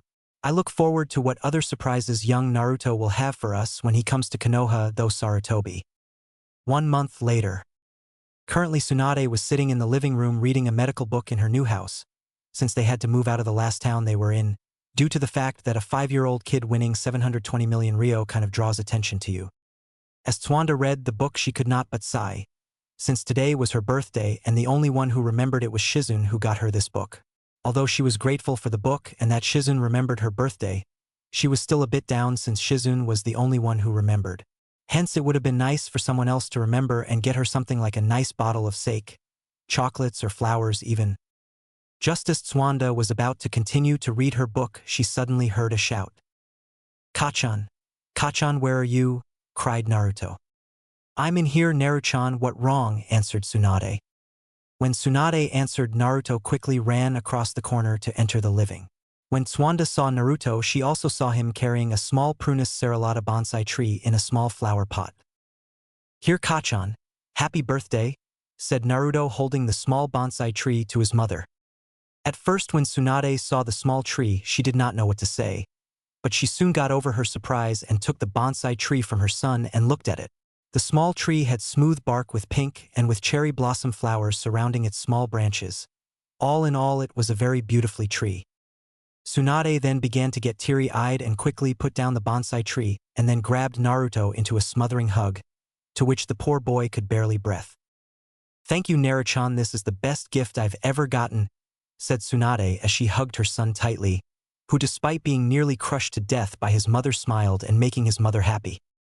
After a few minutes Tsunade let go of Naruto and put her bonsai tree on the windowsill, after which she then turned to her son. Naruto, who told you it was my birthday was today? Asked Tsunade since she knew Naruto could not have known it and someone must have told him and she had a guess who.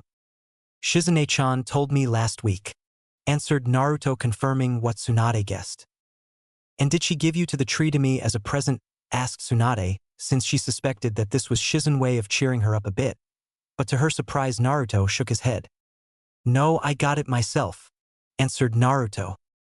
Then did she give you the money or it? She asked since with the small little bit of pocket money she gave Naruto a week. She knew he did not have enough money to buy it himself, but to her surprise Naruto shook his head again. No, I grew it, replied Naruto. This of course confused Tsunade but then frowned. Naruto, now don't lie to me. But I'm not. I did grow it myself, said the boy. Naruto, I know full well that you can't grow a tree like that in just 1 week, replied Tsunade frowning more since she did not like her son lying to her. But I did, Kachan, I really did. I tried doing it all week by myself when I bought seeds for it from the flower lady with the pocket money I had, and I finally got it a little while ago, said the boy earnestly since he did not like being called a liar or having his mother angry at him. Then show me Naruto, said Tsunade as she folded her arms since she did not really believe him. Naruto then nodded and led his mother outside, where he then took out a seed packet for the bonsai tree from his pocket shorts. After which he then dug a small hole in the ground and put the seed into it, after which he then covered it with the soil he had dug out when making the hole. After which he then put both his hands over the spot, he put the seed in and then started to channel his chakra into the ground where the seed was. What happened next made Tsunade go wide-eyed and start gapping like a fish out of water. Since as Naruto was channeling his chakra, a small sapling appeared between Naruto's hands and started to grow bigger and bigger until Naruto stopped. Where once he had and stepped away, Tsunade saw a small but fully grown and equally lovely Prunus serrulata bonsai tree standing next to him. And Naruto, how on earth? Did you do that, said the stunned Swanda. Shizune-chan told me about how great-grandfather Hashirama could grow big giant trees with just his chakra. I tried that, but I couldn't get it, so I bought some seeds and used my chakra to make it grow bigger. It took me a few days, but I was able to do it today, and once I did I came to give you your gift, said Naruto as if it was noting and did not truly realize what he had done. When Naruto finished explaining, Tsunade just continued to gap. Mokuton. Naruto has the power to use Mokuton, but how? That ability was lost when Hashirama Ojizan died and no one in our clan has ever been able to use ability since. So how is Naruto able to do it? Does it have something to do with the QB? I need to get Jiraiya here and now, though Swanda, after which she quickly put on a happy face. I see, Naruto, that a very nice trick you learned by yourself. Why don't we go inside now and have a nice bowl of ramen? Okay? Yeah, ramen, cried Naruto happy since he loved ramen. Naruto wouldn't be Naruto without his love for ramen. Oh, and Naruto, let's keep you little trick our little secret for now, okay? Said Tsunade. Okay, said Naruto, not really understanding, after which he and his mother with inside. A few days later. After a few days since the incident with Naruto using Mokuton, Tsunade was able to make contact with Jiraiya through her summons and told him that she needed to speak to him imminently. Soon after Jiraiya arrived in the town that they were staying in and came through the window right when Swanda, Naruto and Shizune along with Tonton were finishing lunch. When Jiraiya entered the room he was quickly covered in smoke, after which once it lifted they could see he was standing on a medium-sized toad. Listen up, you chicks. Open up your beady little eyes and take a good look. Behold the divine ninja Jiraiya spoke Jiraiya as he was doing his introduction dance. But before he could finish Naruto spoke up. Haya Ero Senin. This caused Jiraiya to lose his balance and fall flat on his face in front of them. This in turn caused everyone to burst out laughing at Jiraiya's expense. I told you, brat. Stop calling me that, whined Jiraiya at his wounded pride since his cool introduction dance was ruined by Naruto outburst. But why? Both Kachan and Nichan say that you're a pervert, and you said it yourself, you are a pervert and you are a senin. So that means you're Ero Senin. said Naruto. He got you there, pervert, chuckled Tsunade while Shizun giggled and Tonton oinked in agreement. I'm not a pervert. I'm a super pervert, cried Jiraiya, and he did a ridiculous-looking pose which caused everyone else to have a large sweat drop behind their heads. Jiraiya then decided to change the subject from him and to why Tsunade had wanted to speak to him so badly. So Heim, what is so urgent that you needed to see me so quickly? Asked Jiraiya. Naruto-chan, can you show Erosenin your little trick? Asked Tsunade, who was smirking at Jiraiya's indignant yell. Okay, replied Naruto as he, Tonton, Shizun, Tsunade and Jiraiya went outside, where Naruto then dug another hole in the ground next to the Prunus serralata bonsai tree that he grew earlier for Tsunade. After which he then repeated the same process as he did before when she showed it to his mother. When Shizun saw this, she could not help but be surprised, since although Tsunade had already told her of Naruto abilities, it was still surprising to see Naruto being able to use the same legendary ability as the Shodaime Hokage. But as surprised as Shizun was, Jiraiya was utterly flabbergasted, since even though Naruto was the Shodaime great-grandson, he never expected for Naruto to have the Shodaime Mokutan abilities, since it was long believed that despite it having all the characteristics of a bloodline, it was never classified as one, since neither Tsuanda, her brother, nor their father or of the Shodaime other relatives had inherited it, hence it was just believed to be a mutation. This changes everything, thought Jiraiya. Naruto-chan, you go play with Tonton for a little while I talk to Jiraiya, okay? Said Tsunade as she smiled down at her son. Okay, Kasan. Come on Tonton, let's play tag and you're it, said Naruto as he ran off. Tonton just went oink and went off to play with Naruto. When Naruto and Tonton had left, Tsunade then turned to Jiraiya with a serious look on her face.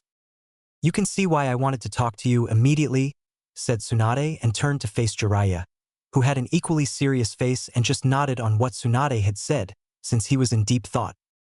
Jiraiya, is this an effect of the Kyuubi being inside Naruto? Asked Tsunade.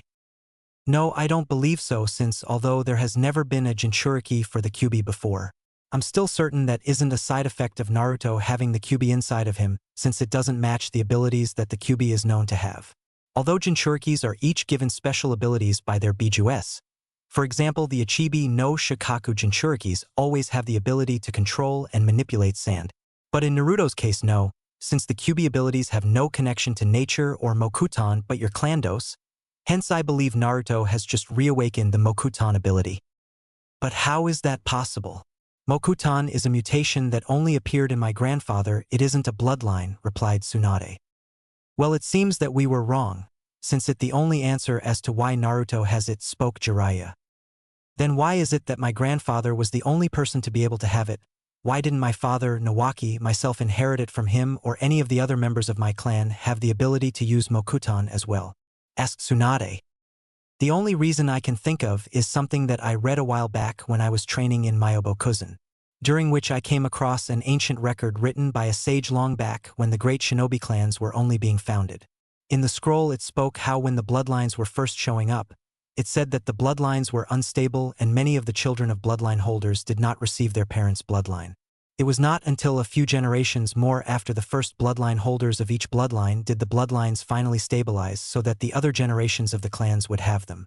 This can explain how not everyone in a clan with a bloodline can receive and use their clan's bloodline, since it may have not stabilized in certain people.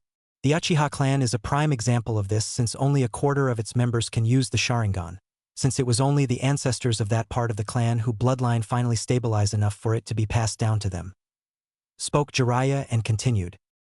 My guess is that your grandfather was the first person to be born with the Mokutan ability, and like with the first bloodline users, the Mokutan bloodline was too unstable to be passed on to his descendants like your father, your brother, and you Tsunade.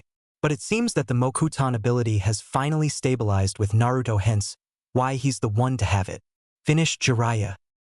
Tsunade just nodded since it made sense, and as a medic she knew a lot about genetics, and how some genetic traits are not always inherited by everyone in a family or clan, especially if certain genes were unstable.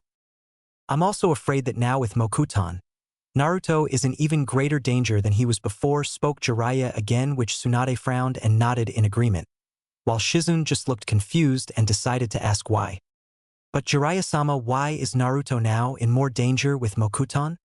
The reason is because when word reaches the other villages and certain organizations like the Akatsuki, they will come after Naruto, since he would be very useful to the Akatsuki with his Mokuton powers.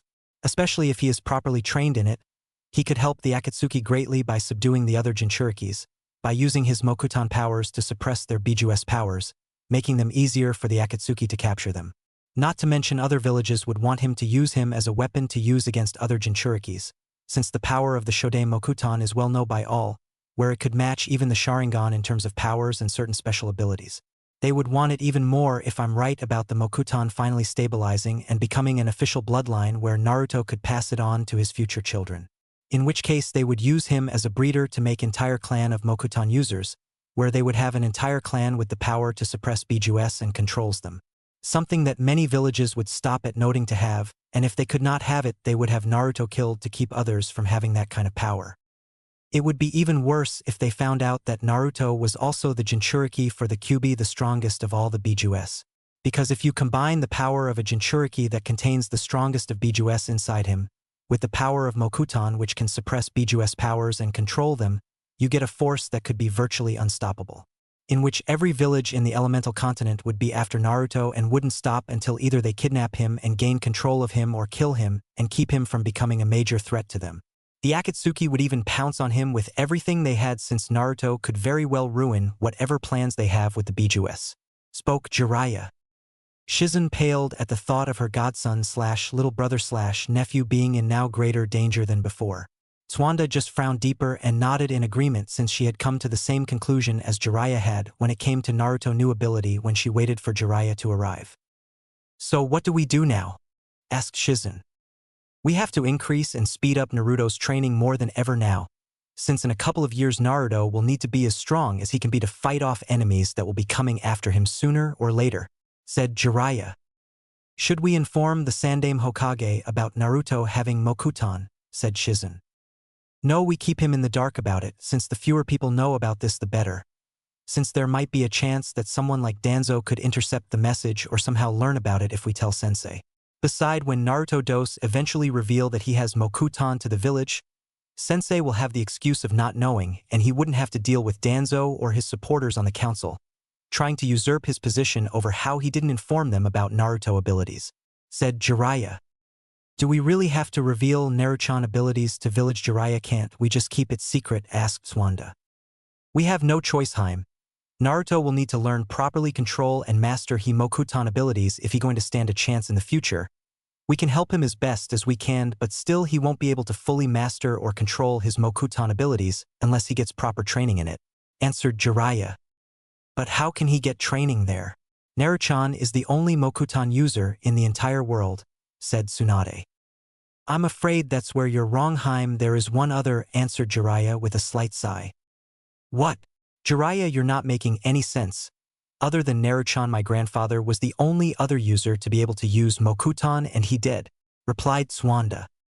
"There is one other," said Jiraiya. "Who?" said the annoyed Tsunade, who was getting annoyed with being kept in the dark. "You see, back before Sensei discovered Orochimaru's experiments on the people and shinobis in Konoha to develop techniques that would grant him immortality, Orochimaru stole 60 infants and injected them with the Shodan Hokage DNA in the hopes of recreating the Shodan Hokage and his Mokuton. But before he could finish his work, he was forced to leave Konoha. Since Sensei found out that he was behind the missing shinobis, civilians, and infants, out of the 60 infants that Orochimaru stole and injected the Shodan Hokage DNA into, only one survived and received the ability to use the Shodan Hokage Mokuton powers," replied Jiraiya sadly, since that event had shown how far his former friend and teammate had fallen just to gain power. But Tsunade and Shizen were shocked and horrified at the information. Especially Tsunade, since she didn't think that even Orochimaru would do such a thing. But she had been wrong. Tsunade could not help but feel sick at what Orochimaru had done and swore if she ever saw the bastard she would skin him alive with her bare hands. Since as a mother and a medic, the very idea of experimenting on children in such a way turned her stomach.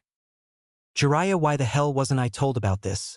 said Tsunade angrily, since the idea of Orochimaru desecrating her grandfather's grave and using his DNA to experiment and murder innocent children made her furious.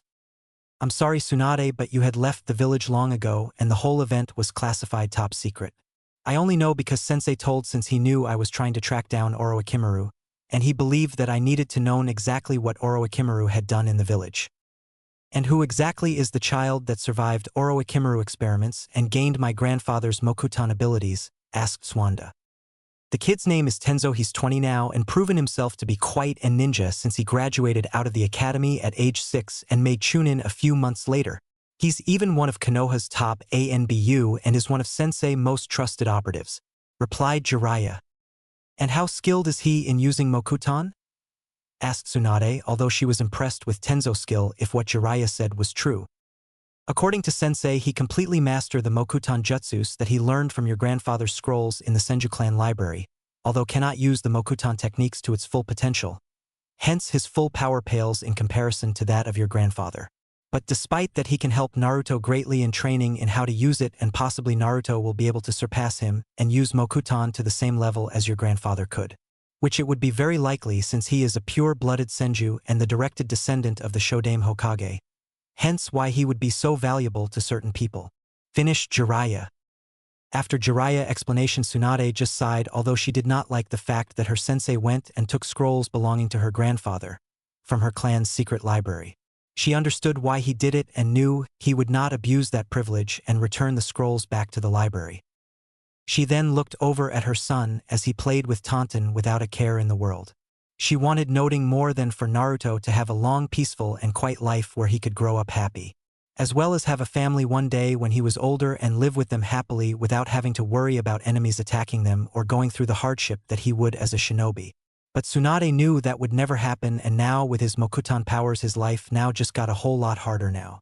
But regardless, she would help her son no matter what the cost to her and make sure that he becomes strong enough to defend himself and those he care about, and she would make sure that he would live a long and as happy a life as possible.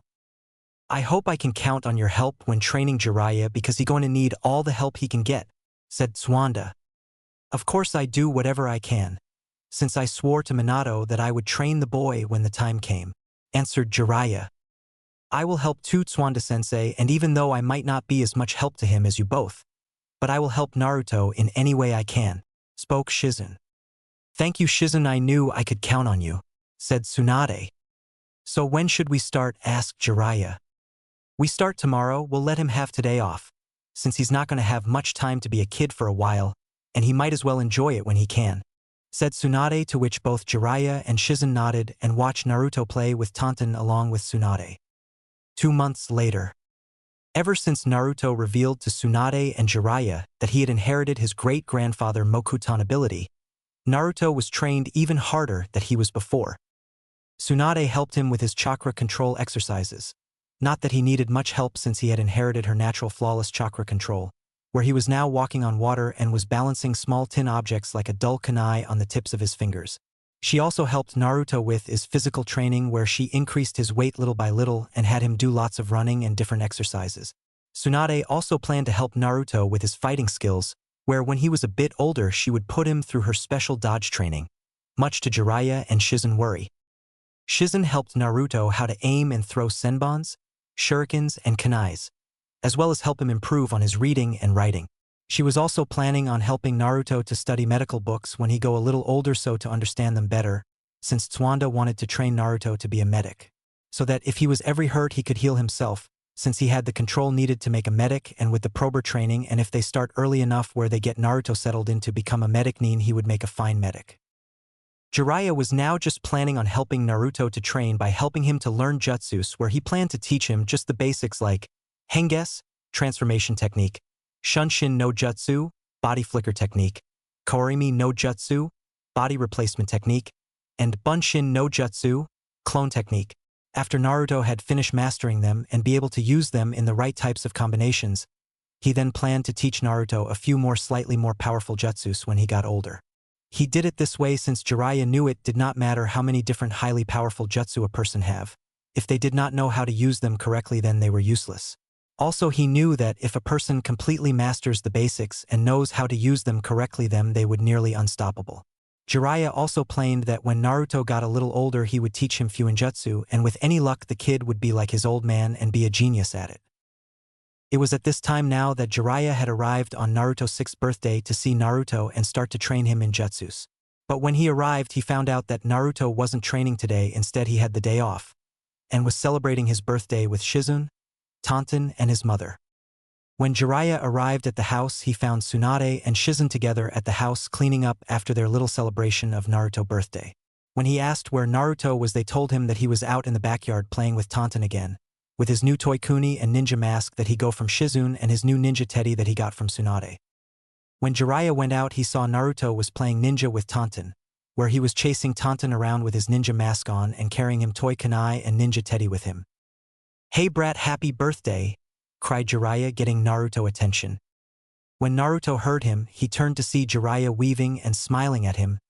He took off his mask and ran over to Jiraiya. As Naruto was wearing a small white short-sleeve shirt with a spiral design on its front and wore blue shorts. Naruto had also changed a bit from in the last 2 months. He had grown a little bigger, and his whisker birthmarks that he had gotten when the Kyuubi was sealed into him were gone.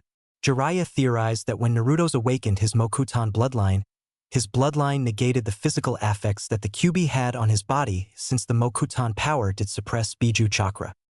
"Oh hey Ero-senin." This of course caused Jiraiya to face fault down onto the ground, but he quickly got up and started to yell at Naruto. "Damn it brat, I told you not to call me that," cried the Toad Hermit. "But why it true and it's fun," giggled Naruto while Jiraiya just mumbled about youngest today showing no respect to their elders. "So Ero-senin," causing Jiraiya to twitch his eyebrows in annoyance. "Did you come to play ninja with me?" asked the young blonde. "Sorry to say brat, but no I didn't. I came to tell you that I'm going to staying with you, Shizune, and your mom for a little while again, since I'm going to help you in your training," said Jiraiya. "Oh, and what are you going to be training me in Ero-senin?" asked the boy, since Naruto did not mind doing training since he found it fun. "I'm going to be training you in jutsu," said Jiraiya, which caused the young boy to start shouting in excitement since he had wanted to learn cool new jutsus, but his mother wouldn't teach him any. "So what are you going to teach me?" Huh. Is it going to be some super cool water jutsu like Great Uncle Tobirama?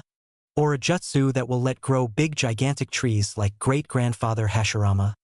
Or some super cool fire jutsus like Kachan told me Hiruzen no Jaizen can do?" asked Noro excitedly while he was jumping up and down. "Sorry brat, but you're nowhere near ready for those kind of jutsus. I'm going to teach you how to do Henges, Shunshin no Jutsu, Kawarimi no Jutsu, and Bunshin no Jutsu. When you've fully mastered those, and can use them in the right types of combinations, I will teach you some more," said Jiraiya. Whined Naruto, since he had wanted to learn loads of cool jutsus. "Now I was going to teach you how to do Shunshin no Jutsu, but since it's your birthday we're going to leave that till tomorrow since your mom told me that you have the day off today," said Jiraiya. "Oakawaiki," said Naruto, since he was still down about not learning any super cool jutsus. "Hey brat, don't be so down, I got a present for you," said Jiraiya, which caused the boy to smile immediately since every kid likes getting presents. "Here," said Jiraiya, taking a small brown paper package wrapped with twine out of his robe and handed it to Naruto.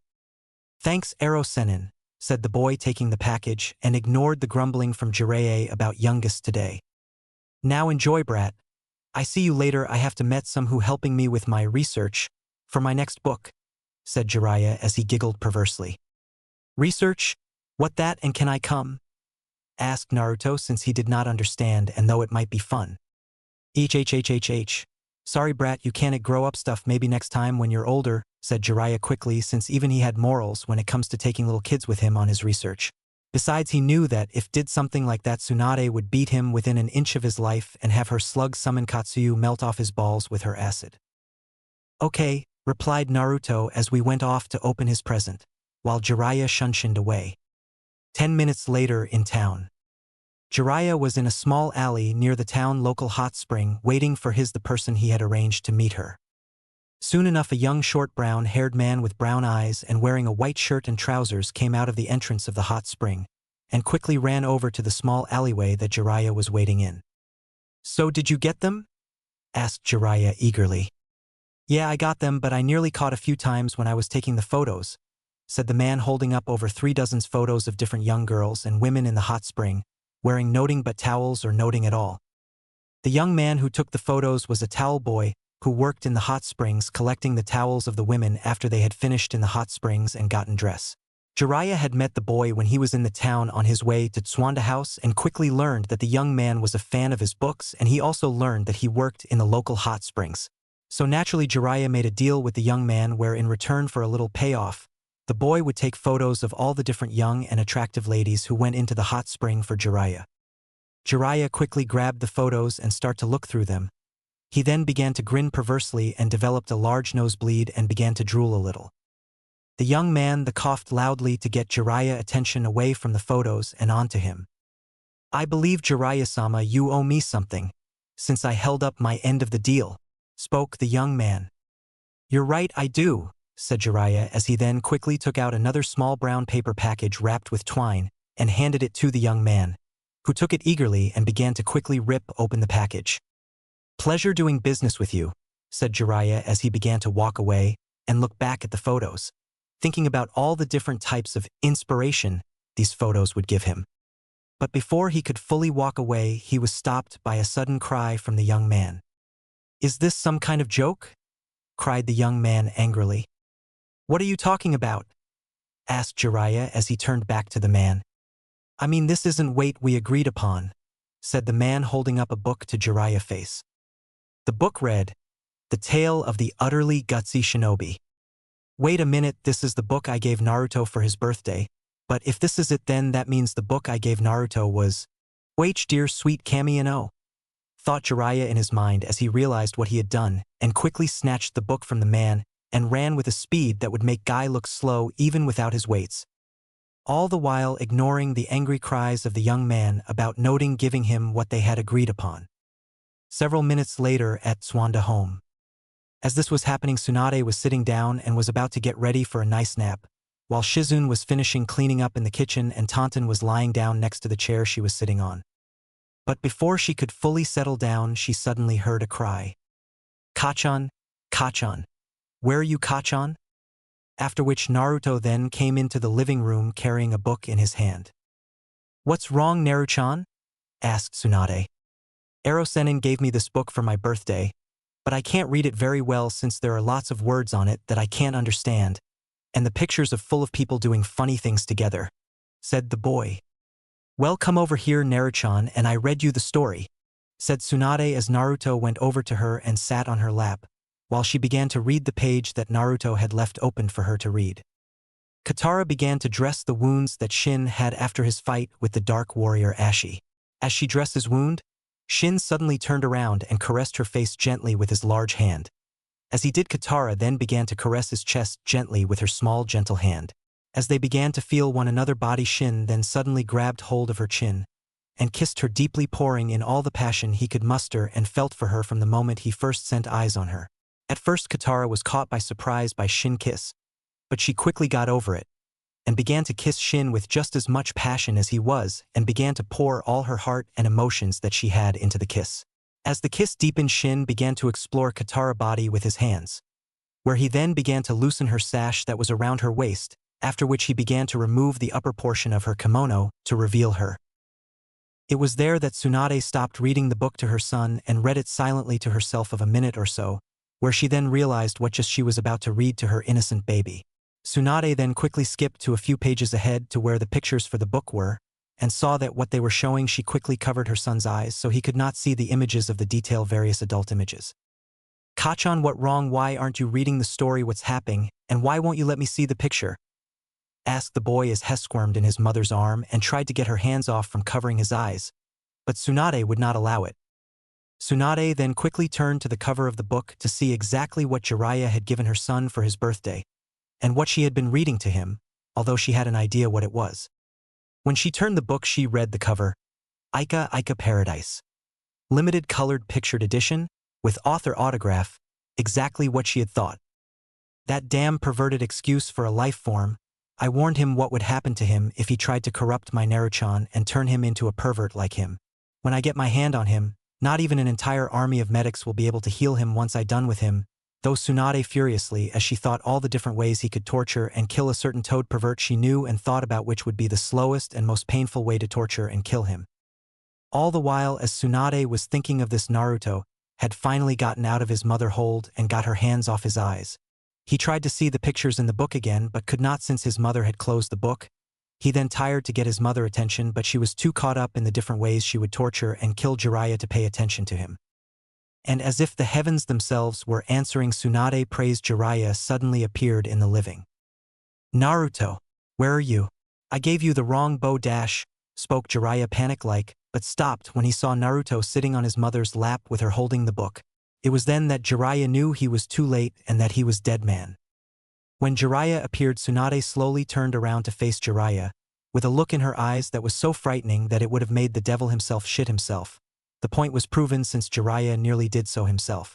She also had a smile on her face that was far too sweet, and made her look all the more sinister looking than their old teammate Orochimaru could ever look.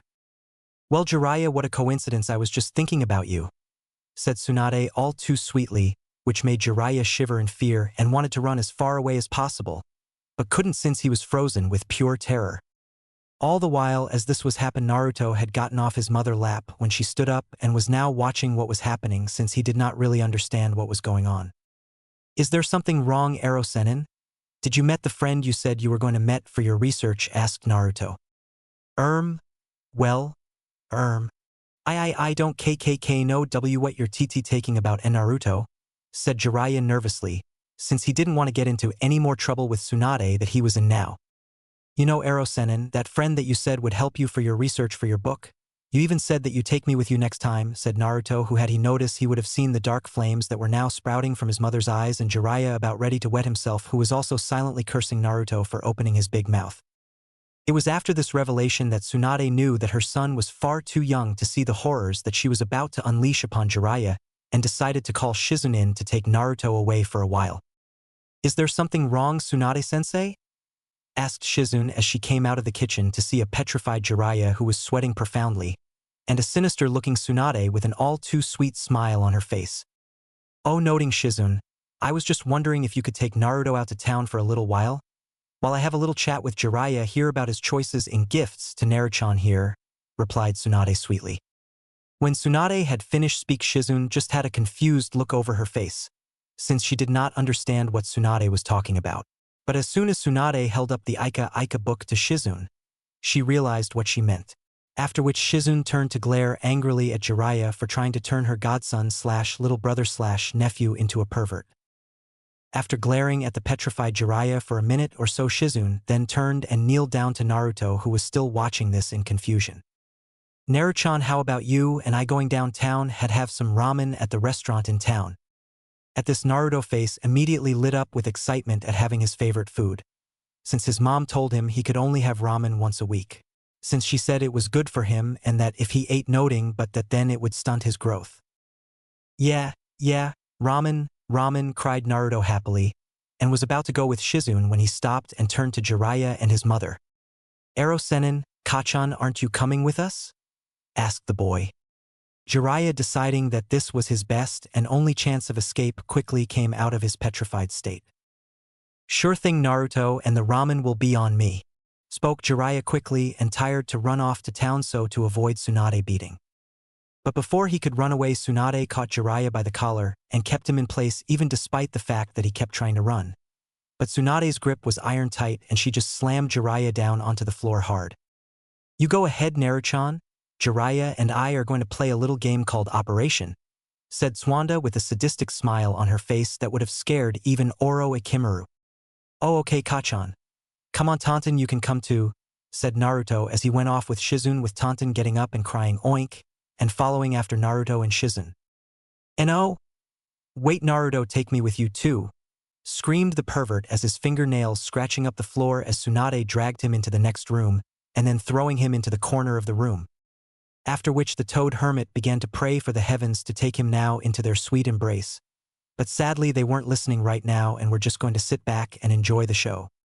As Tsunade's towering figure was standing over the cowering Jiraiya, who was hunchback against the corner wall, try to plead for mercy, they heard Naruto cry out as he left the house with Shizune. Have fun, Kachan, with Ero-sennin. Ku. Oh, I will, Naruto, I will, chuckled Tsunade maniacally over the cowering Jiraiya. Cece, come on, Heim. It was an accident. HHH honest. Why you know me, pleaded Jiraiya as she tried to reason with Tsunade, but unfortunately for Jiraiya, Tsunade was not in a reasonable mood.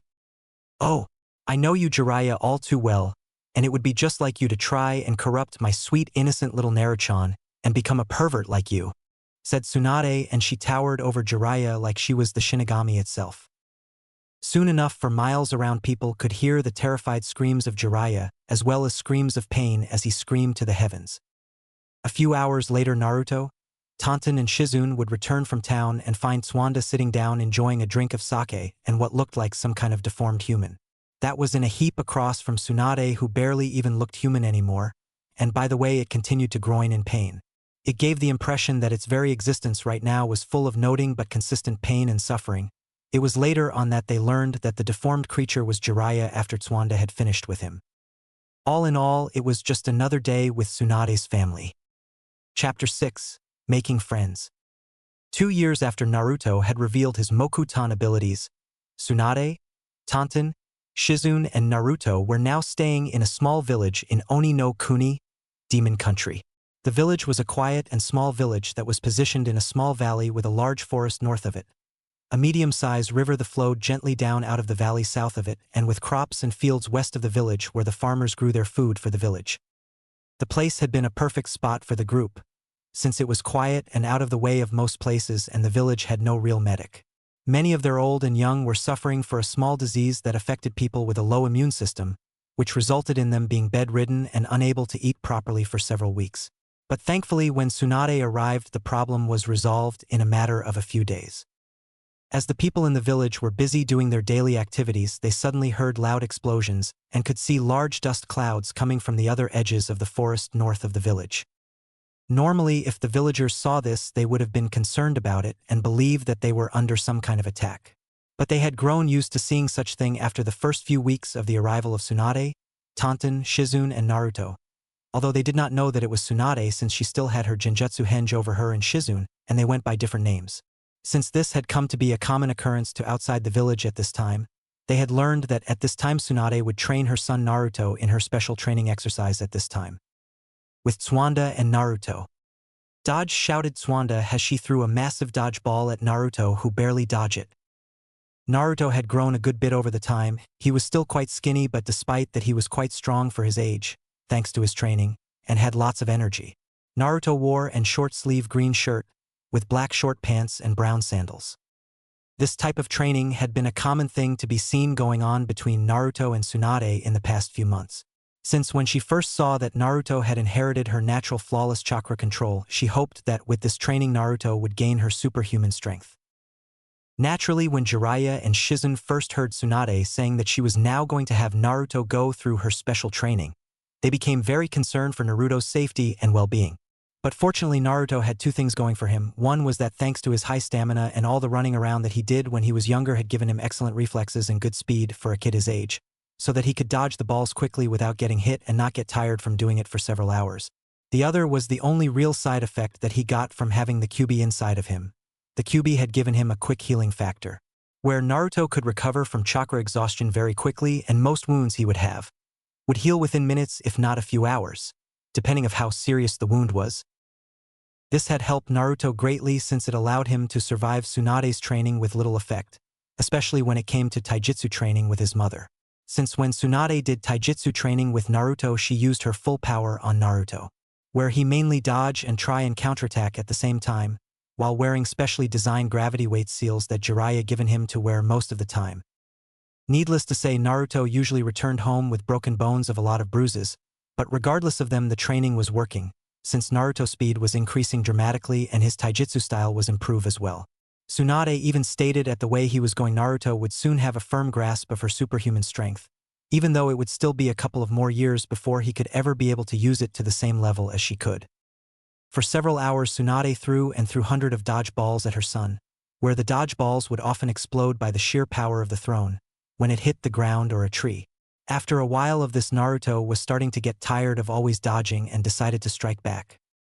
Soon after, when Tsunade threw another dodge ball and shouted "Dodge!", Naruto leapt into the air at the incoming dodge ball and channeled all the chakra he could gather. As the dodgeball was about to hit him, Naruto did midair spin kick and hit the dodgeball with all the strength he could muster with his chakra-enhanced kick. When Naruto kicked the ball, the power he put into the kick was so great that it overpowered Tsunade's throw. After which Naruto's kick blasted the ball right back at Tsunade with twice the velocity that she threw it with. She was so shocked by what Naruto had done that she had barely been able to dodge the ball, which exploded once it hit that spot that Tsunade had been a second ago. After Tsunade had narrowly dodged the ball, she turned to look at her son, who was somehow still standing after putting so much of his remaining chakra into the kick and was breathing heavily from exhaustion. Incredible! Even after constantly dodging all my throws non-stop for most of the morning, he still had enough strength and power to overpower one of my throws at full power. I knew he was slowly getting better at being able to use my strength, but still, I never thought he'd have enough control over it to be able to block it and hit it back at me with twice as much force as what I threw at him. Not to mention he's still able to stand up after putting so much power into that kick, after doing something like he should be dead on his feet and unconscious on the ground. Thought Tsunade in shock, but quickly got over it and a large smirk appeared on her face. But then again, he is my son after all. All right, Naruto, that enough for today, spoke Tsunade, after which she then started to seal away the large bag that held the remaining dodgeballs. But, pant, Kachan, pant, I can stee, pant, still key, pant, keep going, pant, said Naruto tiredly. That may be true, Naruto, but remember what I said about pushing yourself too far. Now come over here so I can heal you, said Tsunade, where her son was too tried to argue and went over to her to be healed. After a little while, Naruto was fully healed and was itching to start training some more, but his mother wouldn't allow it. But Kachan, why can't I? Since you said the more I train the stronger I get, and I want to get as strong as you, Erosanin and the Yondaime, said Naruto. Naruto knew a lot about the Yondaime thanks to all the stories that Jiraiya told him about, although Tsunade didn't really like it, since she was still angry at Minato for turning their son into a Jinchuriki. But Naruto was still unaware of the fact that the Yondaime was his father, since both Tsuanda and Jiraiya had decided not to tell Naruto until he was ready, in case he accidentally blurted it out to someone. Whenever Naruto asked about his father, the subject was always changed. Naruto also didn't know about the Kyuubi being sealed into him either, since like with the knowledge of his father it was decided to keep secret for the same reason. Yes, Naruto, that true, but if we kept training you be too tried to do your studies with Shizune, replied Tsunade. You, but I like training more, wind Naruto. Now Naruto, you know that your studies with Shizune are just as important as your other training, and if you want to be as good at healing as I am, then you have to study hard, said Tsunade, which convinced her son to agree and start to head home. During the last year, Naruto had become very eager to learn about being a medic, which was a dramatic change from when Tsunade had first hired a few months after his 6th birthday. Since when Tsunade first hired to get Naruto to study to learn to be a medic, Naruto was not interested, since he found all the studying boring and wanted to either play with Tonton or play other kids or train, so that he kick butt, Naruto's words, like Jiraiya or Minato. But that all changed when Naruto was 7, when he found a wounded rabbit in the forest near one of their houses that they had stayed in. When Naruto found the rabbit, it had been just attacked by a wild eagle, which had been scared off when it saw Naruto come over. When Naruto saw that the rabbit had been badly hurt, he had become greatly distressed since he hated seeing animals hurt, where he went to his mother carrying the injured animal to her in hopes that she could do something. Thankfully, despite not being a vet, Tsunade knew what to do since she still knew enough about most living creature biology. When Naruto saw how easily his mother had helped to heal the injured rabbit, he had become interested. After that, he decided to ask his mother if he could go with her when she went to heal people, which she happily agreed to. During the trips, Naruto became more and more interested in medical jutsu, since he saw how his mother helped so many people with it and how happy she made the people she healed as well as their families. It was then after his mother had healed a young girl, whom Naruto had befriended earlier, who had been seriously injured in an accident when she was playing with other children, that Naruto told his mother he wanted to be trained as a medic, much to his mother's joy, since he told her that he wanted to be a butt-kicking combat medic, where he would kick load of bad guys and help heal people who were hurt at the same time. After Tsunade heard Naruto's little decree, she had agreed to train Naruto to be a medic, even though it wasn't exactly what she had wanted. Tsuanda knew it was the best she could get. After Naruto decided to train to be a medic, Tsunade started to train Naruto in medical ninjutsu and how to use his chakra to help heal others. Shizen also helped by teaching Naruto about how each part of the body works and what to do if certain things happen, like if a person had broken arm or if they were suffer a heart attack. It had been difficult at first, since Naruto found it difficult to try and remember the names of the different organs or bones and what they do for the body. Even despite Naruto's love of reading things and trying to learn from simple easy-to-read medical books for beginners, he still had trouble focusing on what he was trying to learn. But Shizen had found a unique way to help teach Naruto. For example, putting different cartoon-like faces, as well as imprinting thoughts and feelings onto the pictures of each organ and body, so to help make it both fun and easier for Naruto to focus on them and remember them. She also made up different rhymes or little songs to help Naruto remember the names of the body parts and what they were connected to and do, as well as what to do if with certain injuries happened. Tsunade had naturally been skeptical at first when Shizen had suggested it, but when Shizen applied her idea to help teach Naruto, Tsunade soon saw that the teaching method was working perfectly, since Naruto improved greatly in his medical nin training. Tsunade herself praised Shizen for her teaching skills. She even stated that Shizen had a gift in helping to teach children and helping them learn. This of course caused the young women to blush bright red at her sensei praise, since it was not too often that Tsunade would praise someone. But even despite Naruto growing progress in his medical training, he was still a long way from being able to heal people properly even with just simple injuries or illnesses. Also, Naruto was now learning about Fuinjutsu, sealing techniques, from Jiraiya, where he was teaching Naruto how to seal simple things into scrolls like a kunai, after which when he returned Jiraiya would then start to teach him other slightly more advanced sealing techniques. After a little while, Tsunade and Naruto reached their small house that they were staying in for now. When they were about to go in, Shizen quickly came of the house with a slightly concerned look on her face. "Tsunade-sensei, I'm glad that you're here. There is a man here looking for you to help heal someone," said Shizen. "So, what is the problem with that? A lot of people have come here looking for me when they needed to be healed or someone else to be healed," replied Tsunade, since it was common enough for it to happen with her as a healer. "No, he not looking for you, he looking for you," spoke Shizen. At this, Tsunade suddenly understood what Shizen meant and narrowed her eyes, since the only people that would know where she, meaning the real her, Tsunade the Slug Princess, was, where Jiraiya and the Sandaime. "Naruchan, you and Shizen stay out here and practice throwing your senbon needles, while I go inside and talk to the person inside." "Okay," said Tsunade as she turned around to Naruto with a smile on her face as if there was nothing wrong. "Okay, Kachan. Come on, Nei-chan," said Naruto as he pulled the end of Shizen Koso's robe to get to come along with him, since he didn't think anything was wrong, since a lot of people came back to ask his mother to heal them or some else. After a quick nodded of understanding to Tsunade, Shizen then went with Naruto. Inside Tsuwanda house. When Tsunade entered the room, she saw a young man with brown hair and glasses wearing an official uniform of a guardsman of Oni no Kuni, as well as carrying a pack of arrows and a bow on his back. "Greetings, Tsunade-sama, it is an honor to meet you in person," said the young man as he bowed down on the floor. "I afraid you're mistaken, since I not her my name is Yakumo," replied Tsunade. "There is no mistake, Tsunade-sama, so you can remove your disguise," replied the man.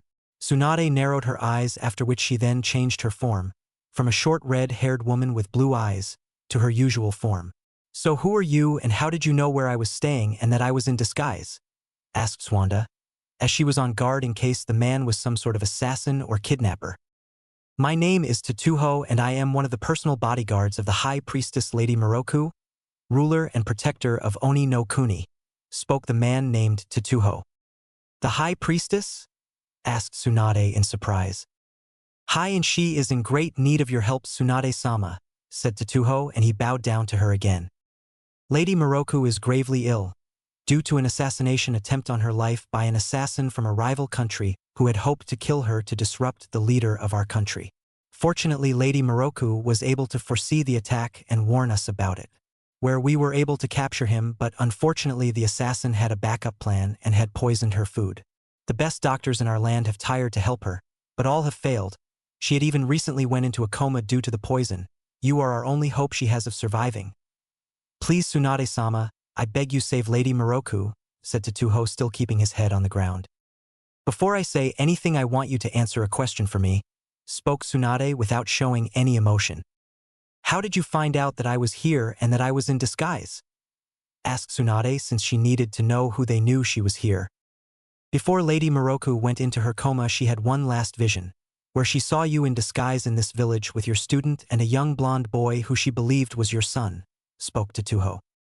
At this, Tsuwanda frowned and went into deep thought and said nothing.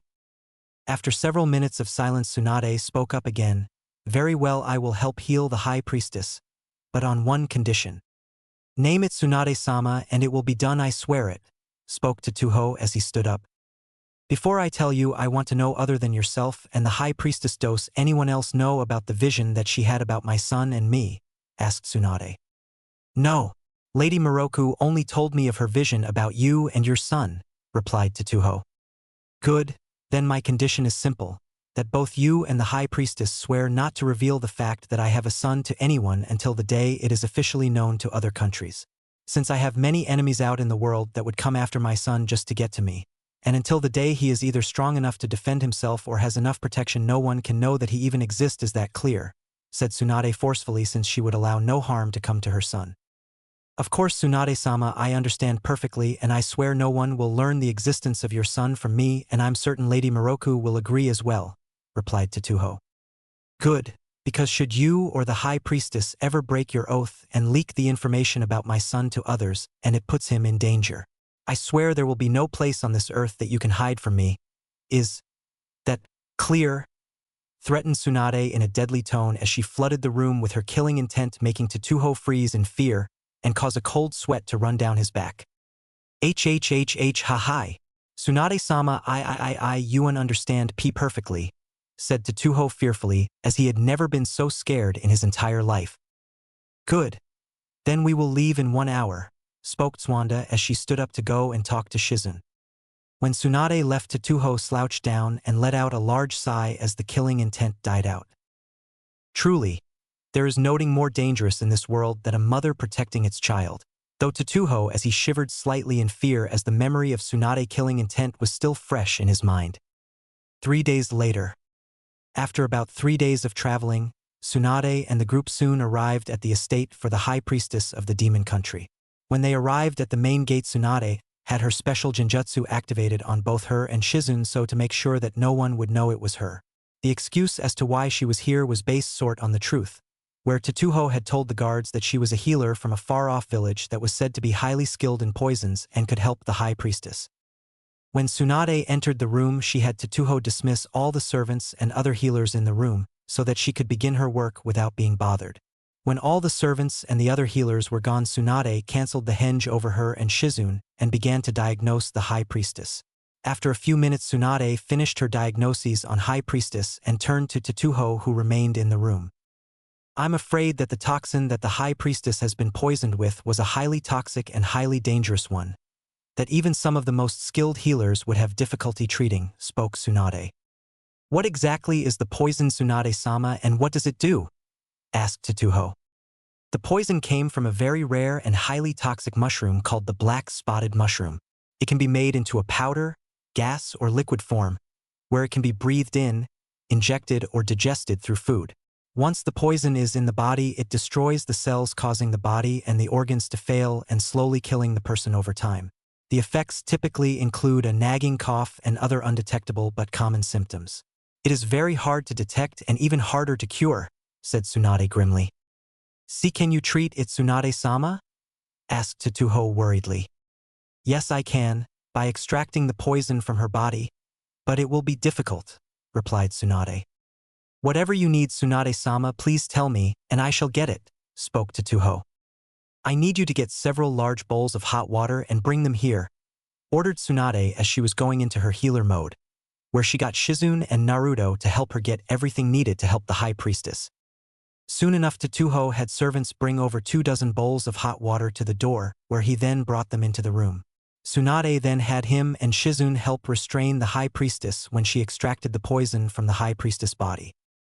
Once Shizun and Tatuho had restrained the High Priestess and were holding on to her, to make sure that she stayed still, Tsuwanda then used her Chakura no Mezu, chakra scalpel, to make an incision into one of the affected parts of the High Priestess' body, after which she used her Saikan Chushitsu no Jutsu, delicate illness extraction technique, where she extracted the toxin from the High Priestess' body. It was a slow process and was quite painfully for the High Priestess, for even though she was unconscious, her body struggles in pain. Naruto also did his part to help by changing the water each time for his mother, as she slowly extracted the poison from the high priestess body. After about an hour or so of slow and painful extraction, Tsunade had finally extracted the last of the poison out of the high priestess body. "It's done. Virtually all the poison is out of her body now," sighed Tsunade as she wiped the sweat off her brow. "Then will Lady Miroku recover?" asked Tsuho hopefully. "She should, once I have used some of the extracted poison to help make a medicine that will take care of the remainder of the poison in her body and help her body recover more quickly. I will also stay for a while here to make sure that the High Priestess does not suffer any relapses or something else happens, since she is in a fragile state right now." "Thank you, Tsunade-sama. I cannot thank you enough. We are forever in you debt," said Tsuho as he was kneeling on the floor with his head down in gratitude to Tsunade, to which Tsunade just nodded. "Tsuho, do you have a greenhouse area and a medial area I can use so to make the medicine for the High Priestess?" asked Tsunade. "Yes, we do. I shall have a servant lead you there immediately." "Kachan, can I help too?" asked Naruto, who wanted to help as well. "Thank you, Naruchan, but you can't because it's very hard to do and you're not ready yet. Why don't you go with Tonton out to the garden and play?" said Tsunade. "Hhhhhhhhhhhhhh," groaned Naruto since he wanted to help, plus he didn't have anyone really to play with. Sure, he had Tonton and he liked playing with her. It was just that he would have liked to play with other kids his own age, since it was hard for him to make and keep friends since he was always moving from place to place with his mother, Nachan and Tonton. "Naruto-san, if you like, maybe you can play with Lady Miroku daughter Cheyenne, since I was about to go to her and tell her that her mother will be okay, since she has been very worried about her. I'm sure that Cheyenne would love to have someone her own age to play with since she does not have many friends to play with as well," said Tsuho kindly as he knelt down to Naruto. Tsuho knew that Cheyenne had been very worried for her mother when she started to fall ill. Ever since then, the poor young girl had been crying herself to sleep, since she had been so worried about her mother dying and leaving her alone. This was because her mother was all she had, since her father had died in a horse-riding accident when she was only a year old and she did not really have any friends. Since like her mother she had the power to see into the future, but since she was so young she could not control it and would often see people's deaths. This caused people to fear her, especially other children, since they thought that if they went near here they would die, hence they would run away from her. He hoped that once he brought the good news about her mother and Naruto to play with her, it would brighten the girl up. He only hoped that Naruto would not be scared away from Cheyenne, since the girl was desperately lonely and badly needed a friend. When they left the room, Tsuho had 2 guards placed inside the High Priestess room and 2 outside the room, to make sure no more assassins would try to get in. After which he then called a servant over and ordered him to show Tsunade and Shizun, who had their henges back on, where the medical area and the greenhouse area was. After that, Tsuho then lead Naruto and Tonton, who was following Naruto, to where Cheyenne room was and tell her the good news about her mother. Cheyenne bedroom. Currently in her bedroom, the young daughter of the High Priestess Cheyenne was in the corner of her bedroom. She was sitting down on the floor with her legs held tightly against her chest and her head against her legs. Her eyes were puffy red from crying for most of the time, since she was worried for her mother and was afraid that she would die and leave her all alone. Cheyenne was wearing a long yellow and gold robe-like coat with red baggy pants and a plain white shirt. She also wore her long blonde hair down and had a round glass-like charm that would ring like a tiny bell hung on the left-hand side of her head. As she sat quietly in her little corner, she heard a knock on her door. "Go away! I told all of you to just leave me alone," cried Cheyenne, since she did not want to talk to anyone. "Cheyenne-san, it is me, Tsuho. I have news about your mother. May I please enter?" spoke Tsuho. "Oka-san?" said Cheyenne, after which she let Tsuho in. "Did okay, Oka-san dash," said Cheyenne as she tried to say the words she dreaded but found she could not. "No, she did not, Cheyenne-san," said Tsuho, since he knew what the girl was thinking. "She is actually much better now. I was able to make contact with a healer that lived in one of the outer villages and had her come here to heal your mother. Thanks to her, she was able to heal your mother and is now working on a medicine that will help her mother get better." "Why, you mean Oka-san isn't going to die?" asked Cheyenne as she dared to hope. Tsuho just nodded to her that it was true, where Cheyenne then ran over to Tsuho and hugged him tightly and started to cry again, but this time with tears of joy. After a few minutes, Cheyenne finally stopped crying and looked up at Tatuho and spoke. "See, can I see Okasan?" "I'm afraid not, Cheyenne-san, since your mother is still in a coma, but I'm sure she will awaken up very soon, and once she does and has regained some of her strength you can see her, I promise," said Taoho, to which Cheyenne just nodded. "Also, Cheyenne-san, I have something else to tell you," said Tatuho, which caused the girl to look at him curiously. "The healer I brought has a son named Naruto. He is about your age, and like you, he doesn't really have that many friends, since he moves around a lot with his mother. Also, since his mother is staying here for a while, I thought you and him could meet and become friends since he doesn't really have anyone to play with either." At this, Cheyenne began to get worried since she was afraid that like the other children she tired to play with, he would run away and call her freak like all the others. "BB, but won't he just run away like all the others?" said Cheyenne. At this, a sad look appeared over Tatuho, since he felt for the poor girl, since she was very lonely and just wanted a friend, and he hoped that Naruto would be that friend for her. "I do not think he will, Cheyenne-san, since he seems to be a very kind young boy, and I'm sure he just wants to be your friend, if you let him." After a bit of convincing, Tatuho was finally able to get Cheyenne to agree to at least talk to Naruto, as long as Taoho was here with her. After which Tatuho then opened the door and brought Naruto in, who was accompanied by Tonton.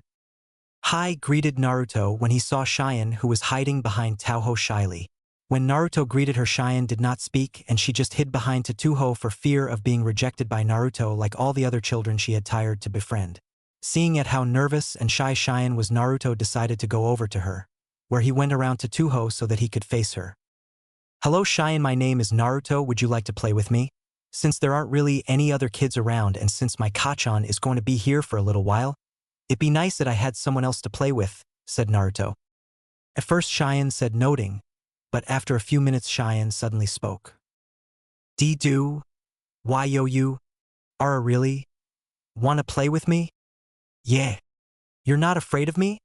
asked Cheyenne, where she began to hope that she might actually have a friend. "Why would I be? It's just that other kids run away from me, and call me freak because I can see things that they can't. Then those kids are all idiots if they say that. My Kachan told me that no matter how different we are or what we can do, no one should be treated unfairly and no one should be alone." "So you really want to be my friend?" asked Cheyenne, to which Naruto just nodded and held out his hand, which Cheyenne nervously took hold of. "Oink!" cried Tonton. This caused Cheyenne and Naruto to take notice of her.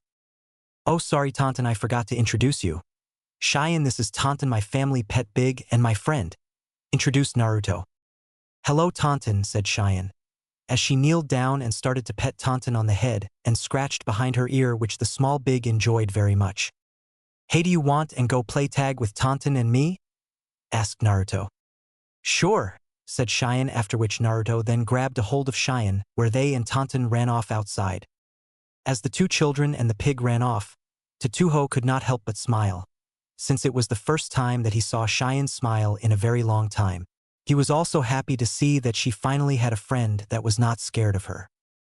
Outside in the estate garden. For the next hour or two, Cheyenne, Naruto, and Tonton played together happily, where they played games like tag, hide and seek, other such games. After that, Cheyenne showed Naruto around the estate. She even brought Naruto to a hidden part of the garden where her mother and she would plant flowers. "This is where Okasan and I go sometimes to plant flowers," said Cheyenne to Naruto as they looked around the different flowers. As Naruto looked around, he saw a dying flower bush near the end of the flower patch. "What wrong with that?" asked Naruto as he pointed to the dying flower bush. When Cheyenne saw what Naruto was pointing at, she could not but blush and look down at shame. "That was a rose bush that I tried to grow by myself, since most of the flower her were grown by Okasan and the rest were grown by me with Okasan help. I told her I wanted to do one by myself, but it was harder than I thought it would be with Okasan help. No matter what I tried, it wouldn't grow right and started to die," said Cheyenne sadly and embarrassed. "If you like, I can help," offered Naruto. "What say you do?" asked Cheyenne. "Well, there is a special trick that I learned and could do that might help. But you have to promise that you won't tell anyone, not even your Kachan or Tatuho-san, okay?" said Naruto. "Okay, I promise." "Pinky swear," said Naruto, holding out his pinky finger. "Pinky swear," repeated Cheyenne as she locked her pinky finger with Naruto's. Okay then, said Naruto as he went over to the dying bush, where he grabbed hold of the main trunk part of the bush and started to channel chakra into the rose bush. At first Cheyenne was confused as to why Naruto was grabbing a hold of the rose bush. But before she could ask him, she saw the rose bush beginning to grow bigger and bigger. It then started to sprout leaves and then rose flowers, and right before Cheyenne the rose bush became fully bloomed. How did you do that? Asked Cheyenne in awe when Naruto had gotten up and dusted off his pants. It's a special power that I have. It's called Mokuton, would release. It's a Kekkei Genkai, bloodline. It's kind of like your powers. Cheyenne told Naruto about her powers, said Naruto. What exactly can you do with it? Asked Cheyenne.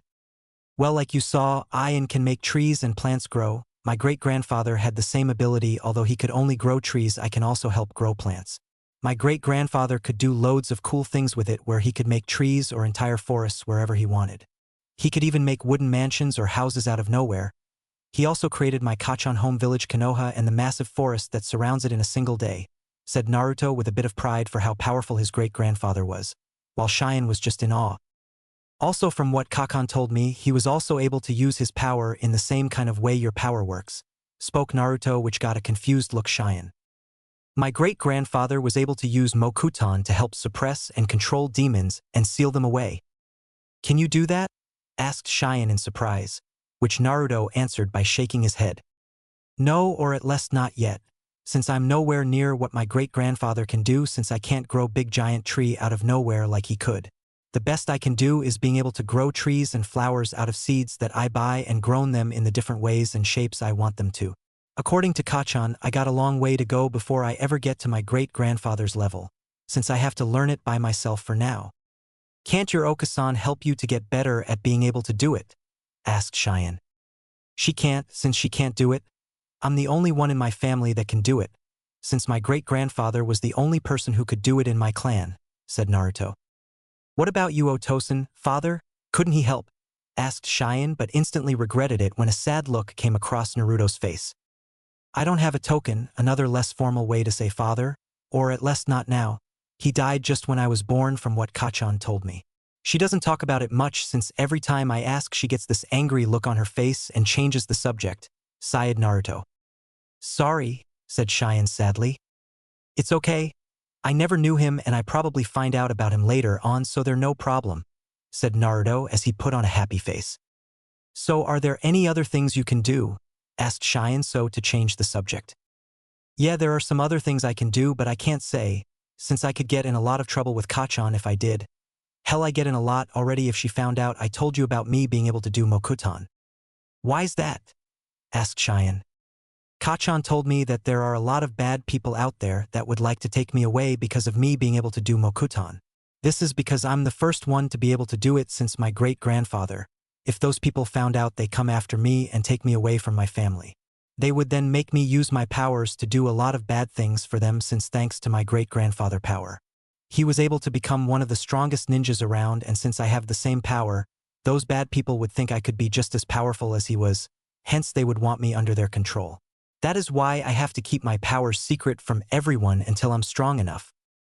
Can you really become as strong as your great-grandfather? Asked Cheyenne. One day, maybe, since Kachan and Shizune-chan are training me, as well as Ero-sanin, my perverted uncle. The last comment got a confused look from Cheyenne until Naruto explained how Jiraiya would peek on women when in the hot spring. This of course caused Cheyenne to scowl, finding what Jiraiya did disgusting. Besides, it's my dream one to become stronger than my hero, the Yondaime Hokage, who defeated the Kyuubi by himself. It also my dream to become a great healer like Kachan and become a Konoha ninja like the rest of my family were, as well as become Hokage like my great-grandfather, my great-great-uncle, and like the Yondaime, spoke Naruto. Well, I think you can do, said Cheyenne, which caused Naruto to smile and blush slightly. After that, the two continued to talk with one another about different things for a few hours. Although Naruto didn't mention or show any more of his abilities to Cheyenne, since he didn't want to get into more trouble with his mother in case she found out he told Cheyenne. This continued until they were called by Tatuho and a few of the other guards to come for dinner. 3 days after Tsunade had extracted the poison from the High Priestess' body, the High Priestess awoke from her coma. When Cheyenne found out, she immediately went to her mother and cried in her arms, The high priestess was equally happy at seeing her daughter, and was even more so when she learned the Cheyenne and Naruto had become friends. During her recovery period, the high priestess often watched the two children play, since it made her happy to see her daughter be a normal child and playing with another child. During the following 2 weeks since Naruto and his family arrived at the estate, both he and Cheyenne spent every day playing with one another along with Taunton. Often enough, Cheyenne would even watch Naruto train with his mother. When she first saw Tsunade type of training, she was afraid that she might hurt Naruto. But Shizen assured her that he would be okay, which he was despite the bruises he would have, which would go away after a few minutes thanks to his quick healing, after training.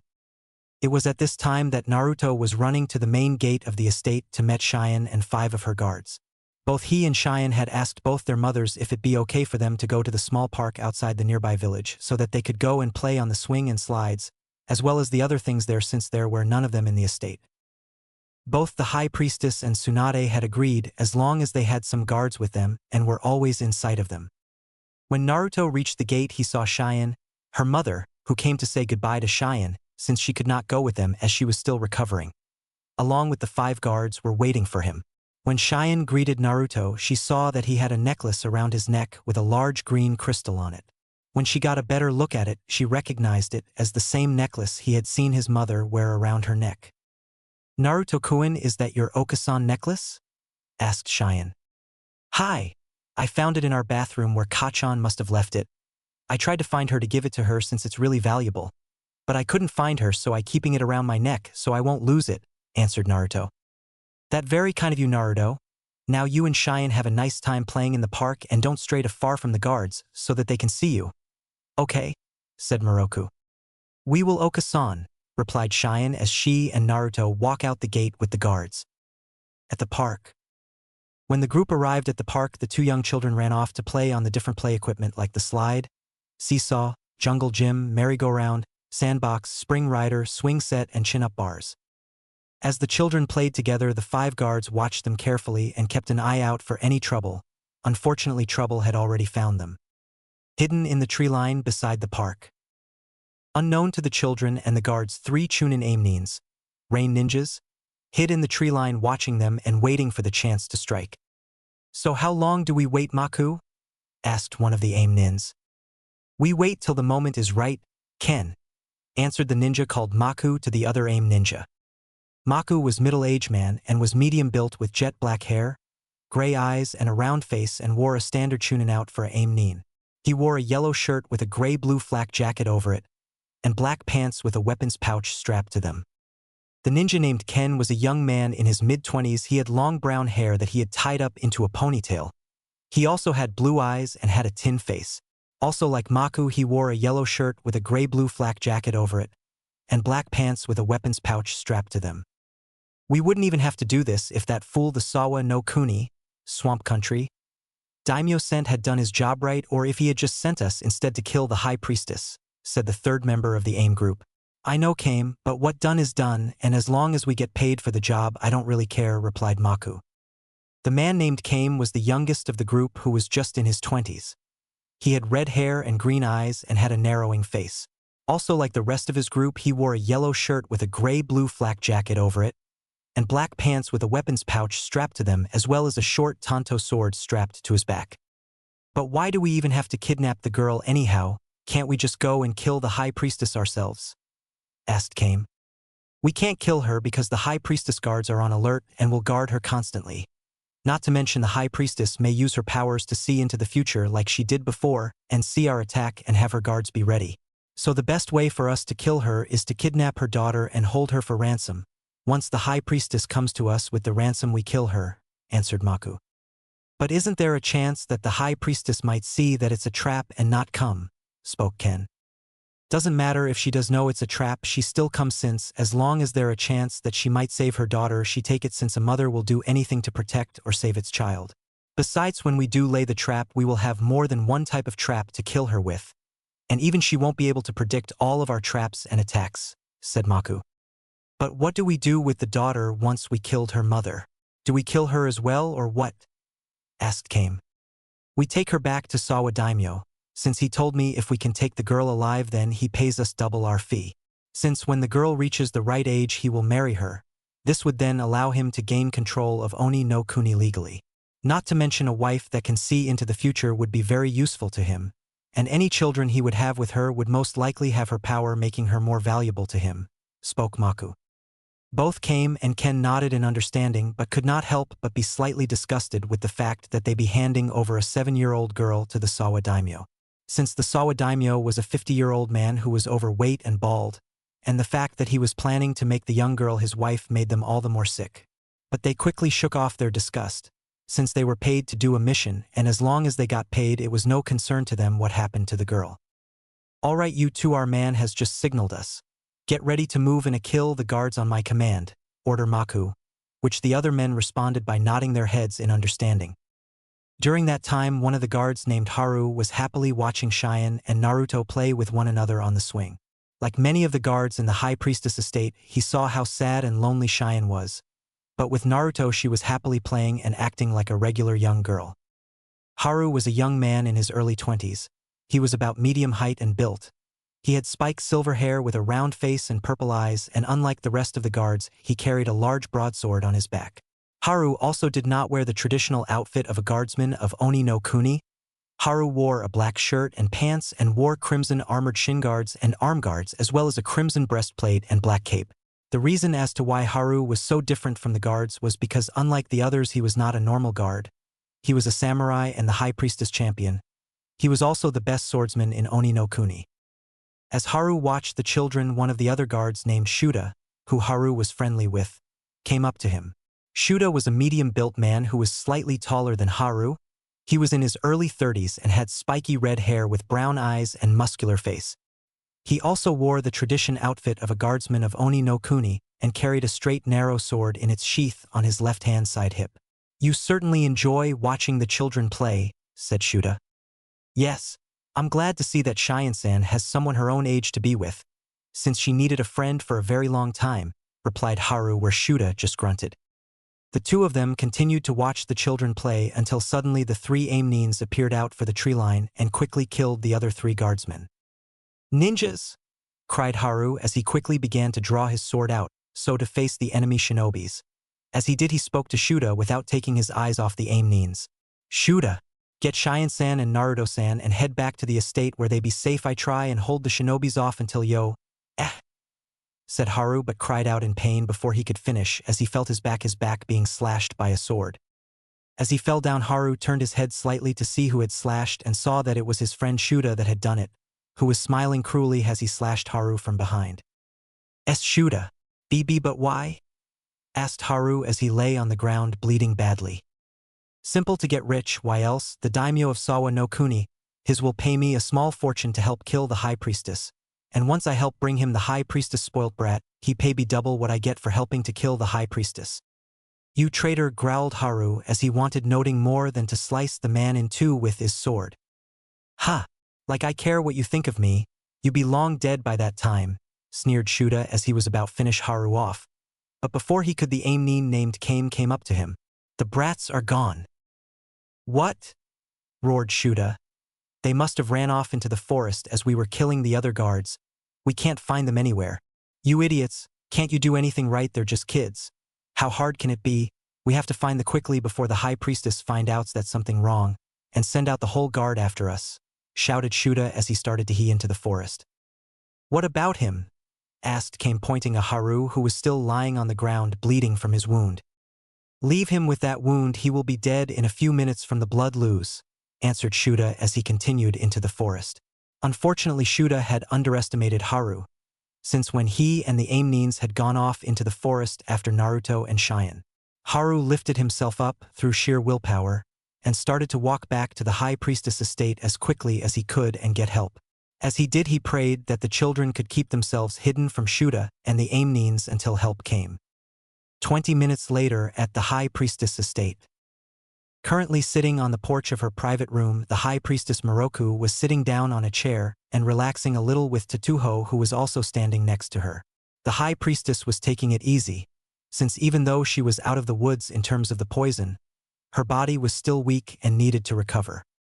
As the High Priestess was relaxing, she suddenly 2 female heard voices loudly as if arguing, and before she could have Tatuho investigate what was happening, Tsunade and Shizune, in the true form since the High Priestess knew who she was and agreed to Tsunade's condition. Along with Tonton burst into her room, where Tsunade started to look around while Shizune tried to calm her Senju down. "I know I had it, Shizune, I just don't remember where I put it," said Tsunade angrily as she tore the room apart as she looked around. After seeing this, the High Priestess spoke up to try to help solve whatever problem there was with Tsunade before she destroyed her room. "Is there a problem, Tsunade-sama? Perhaps I can help?" asked Miroku politely, since she did owe the women her life after all. As Tsunade continued to look around, Shizune decided to speak up. "Forgive our intrusion, High Priestess, it is just that my sensei has lost a very valuable heirloom belonging to her grandfather and cannot remember where she put it." "Would the item you are looking for perhaps be a necklace with a green crystal on it?" asked the High Priestess. "You saw it?" asked Tsunade in surprise as she stopped looking around the room. "Yes, I did. I saw your son Naruto had it around his neck when he met Cheyenne and the guards when they were going to the park outside the estate. He had told me that the necklace was valuable and belonged to your grandfather. He had also told me that he found it in your bathroom and had looked for you to give it back, but couldn't find you, so he decided to wear it around his neck to keep it safe." When Tsunade heard this, the deep dark feeling she had been having in the pit in her stomach, ever since she realized she lost her necklace, grew. Tsunade prayed that nothing would happen to her son. But unfortunately her accursed bad luck followed true as always as a panic guard came rushing into the room. "Lady Miroku, we have an emergency," cried the guard. "What happened?" "My lady, we just found Harudano at the main gate and he was badly wounded. He told us before he passed out from his wounds that one of the guards named Shuda attacked him right when he and the other guards were attacked by enemy shinobis. He also told us that all the other guards were killed by the enemy shinobis and also said that Shuda and the shinobis were hired by the daimyo of Sawa to kill you and kidnapped your daughter. Also he told us that the shinobis and Shuda went after your daughter and her young friend who had ran away into the forest when they were attacked." The moment the guard had finished speaking, Tswanda raced right past the man, who saw nothing but a yellow blur, with Shizune and Tonton hot on her heels. "Tatuho, I want you to gather as many men as you can and have them meet me at the gate in 5 minutes, ordered the High Priestess. "But my lady, you have not yet fully recovered from the poison," spoke Tatuho. "I do not care, this is my daughter's life and I will not lose her," rounded the High Priestess angrily. "Of course, my lady," said Tatuho as he and the other guard ran out the room to gather as many guards as they could. "Please be safe, Cheyenne," though Miroku as she left the room to meet he guards at the main gate. At the same time as the High Priestess was given orders out to her guards, Tsunade was racing out the gate with Shizune and Tonton to where Naruto and Cheyenne were last. "Please be alright, Naruto-chan, please be alright," though Tsunade worriedly while also thinking, "If any of those bastards have touched so much as a hair my baby boy, they will wish they had never been born. Hold on, Naruto and Cheyenne, were coming, just hold on," though Shizune as she did her best to keep up with her sensei. Naruto and Cheyenne. As the mothers of the two children moved out to save their children, the said children were running for their lives deeper and deeper into the forest, trying to keep one step ahead of their pursuers. "Pant, pant. Did we lose them, Naruto-kun?" asked Cheyenne as they hid behind a tree so that Cheyenne could catch her breath. "I don't think so, since the guys that are after us are ninjas, so I don't think we can lose them that easily," replied Naruto. "But why are they us? What do they want?" asked Cheyenne. "I don't think they're after us. I think they are after you," answered Naruto. "But why? Think about it, Cheyenne-chan, your Kachan is the ruler of this country, you're practically a princess. That means they want to kidnap you and hold you for ransom, or someone hired them to kill you for some reason. Then what do? We have to keep running and find some place to hide until our Kachans realize that something has happened. But that still could be hours since we weren't due back till later on," replied Cheyenne worriedly. "I know, but we have no choice," said Naruto angrily, since he knew he stood no chance against the ninjas, since they were all older and more experienced than he was. Not only that, but he also had to protect Cheyenne as well, which made it all the harder if he had to fight. "I don't see them anywhere," cried one of the ninjas nearby. "Well, keep looking, they have to be nearby," cried the leader of the ninja group. "Come on, Cheyenne, we got to keep moving or they find us," said Naruto as he pulled along. The two children quickly crawled through bushes and moved as quickly and as quietly as possible away from the aim neens. After a few minutes, Naruto came to a stop and looked back to see if any of the Amnines were following them or were close by, but thankfully none of them were around. Cheyenne-chan, I have an idea. If you hide here in the bushes, I can use a jutsu to turn into you, and then I can lead them away from you when they follow me. No! Cried Cheyenne as tears started to spill from her eyes. If you do that, then they could hurt you or worse kill you for doing that. But Cheyenne-chan, they won't. They are after you, not me, and they won't. I'm pretty good at keeping away and hiding from people, so don't worry about me. No, there has to be another way. We can still keep running and hiding from them together. I won't let you get hurt because of me. But this is the best way. I help protect Cheyenne-chan, pleaded Naruto. I don't care, and if you try and do that, Naruto, I will go out there and let them catch me. I won't let you get hurt because of me, spoke Cheyenne stubbornly. Fine then, if that is the case, then we just have T-dash, said Naruto before he quickly disappeared and reappeared behind Cheyenne and gave her a chop at the back of the neck and knocking her out. Sorry, Cheyenne-chan, but this is the best way. I can protect you. Should be all right here, said Naruto as he caught Cheyenne before she hit the ground and then gently put her on the ground behind some bushes. After which Naruto then quickly hinged into Cheyenne and started to run off near where the Amnines were. The Amnines? Where the hell did those brats go? Asked Ken. How the hell should I know? Spoke Kame angrily. The two of you shut up and keep looking. If we don't find them soon, then the High Priestess will send her men here to look and find out what happened, in which case she will send her entire royal guard as well as her samurai after us and we be finished, spoke Maku. Look there, the girl, shouted Kame when she saw the disguised Naruto running through the forest. After her, shouted Maku as he and his teammates gave chase. With Cheyenne. Oh, groaned Cheyenne as she woke up. When she finally regained her bearings, she quickly remembered what had happened to her. Damn you, Naruto. Why did you have to do that and be a hero? Grumbled Cheyenne. If anything happens to you, I never forgive. She then quickly got up and started to try and retrace her steps to try and get out of the forest to go and get help. But unfortunately, as she tried to remember, she soon realized that she was lost. What am I going to do? I'm lost, and if I don't get help soon, those ninjas may kill Naruto, thought Cheyenne worriedly, and she tried to find something familiar that would help her get out of the forest. But unfortunately, all the trees looked the same and didn't know which way they had come from. As Cheyenne was trying to gain her bearings in the forest, she did not notice the figure coming behind her until it was too late. With Naruto and the Amnines. As the disguised Naruto ran through the forest, he turned his head slightly to see if the Amnines were following him. When he turned, he saw to two of them, and before he could wonder on the whereabouts of the third, he suddenly found himself being grabbed by the third Amnine Kame. Got you, you little brat, smirked Kame, which ended quickly when he found himself holding a log with exploding notes on it, and before he could throw it away, it exploded right in his face. Fortunately for Kame, the explosive notes that Naruto had used were low-grade ones, so the explosion did not kill him, but it did give him a few burns on his face and parts of his body that hurt like hell. Kawarimi no Jutsu, body replacement technique, thought the other two AIM shinobis in surprise. How the hell did that brat do that? She shouldn't have any shinobi training, spoke Ken hotly. Well, seemingly she does, replied Maku angrily. Damn that fool Shuda. He never told us that the girl had shinobi training. This makes things all the harder. As the two Amnines were talking, they suddenly heard some movement in the bushes and turned to their right and saw Cheyenne running quickly from them. Maku quickly threw several kunai at the disguised Naruto, which he easily dodged, but unfortunately the kunai were never meant to hit him, since the kunais had ninja wire tied it to them so that when the disguised Naruto dodged them, Maku pulled the kunai back so that the ninja wire would wrap around him. But as soon as Cheyenne was tied up in the ninja wire, she suddenly buffed out of existence. Kage Bunshin, Shadow Clone, 1. Though Maku in surprise before he had to move away to dodge a few dozen kunai. When the disguised Naruto saw that he had missed, he quickly moved out of his hiding spot since he had given his position away when he threw the kunais.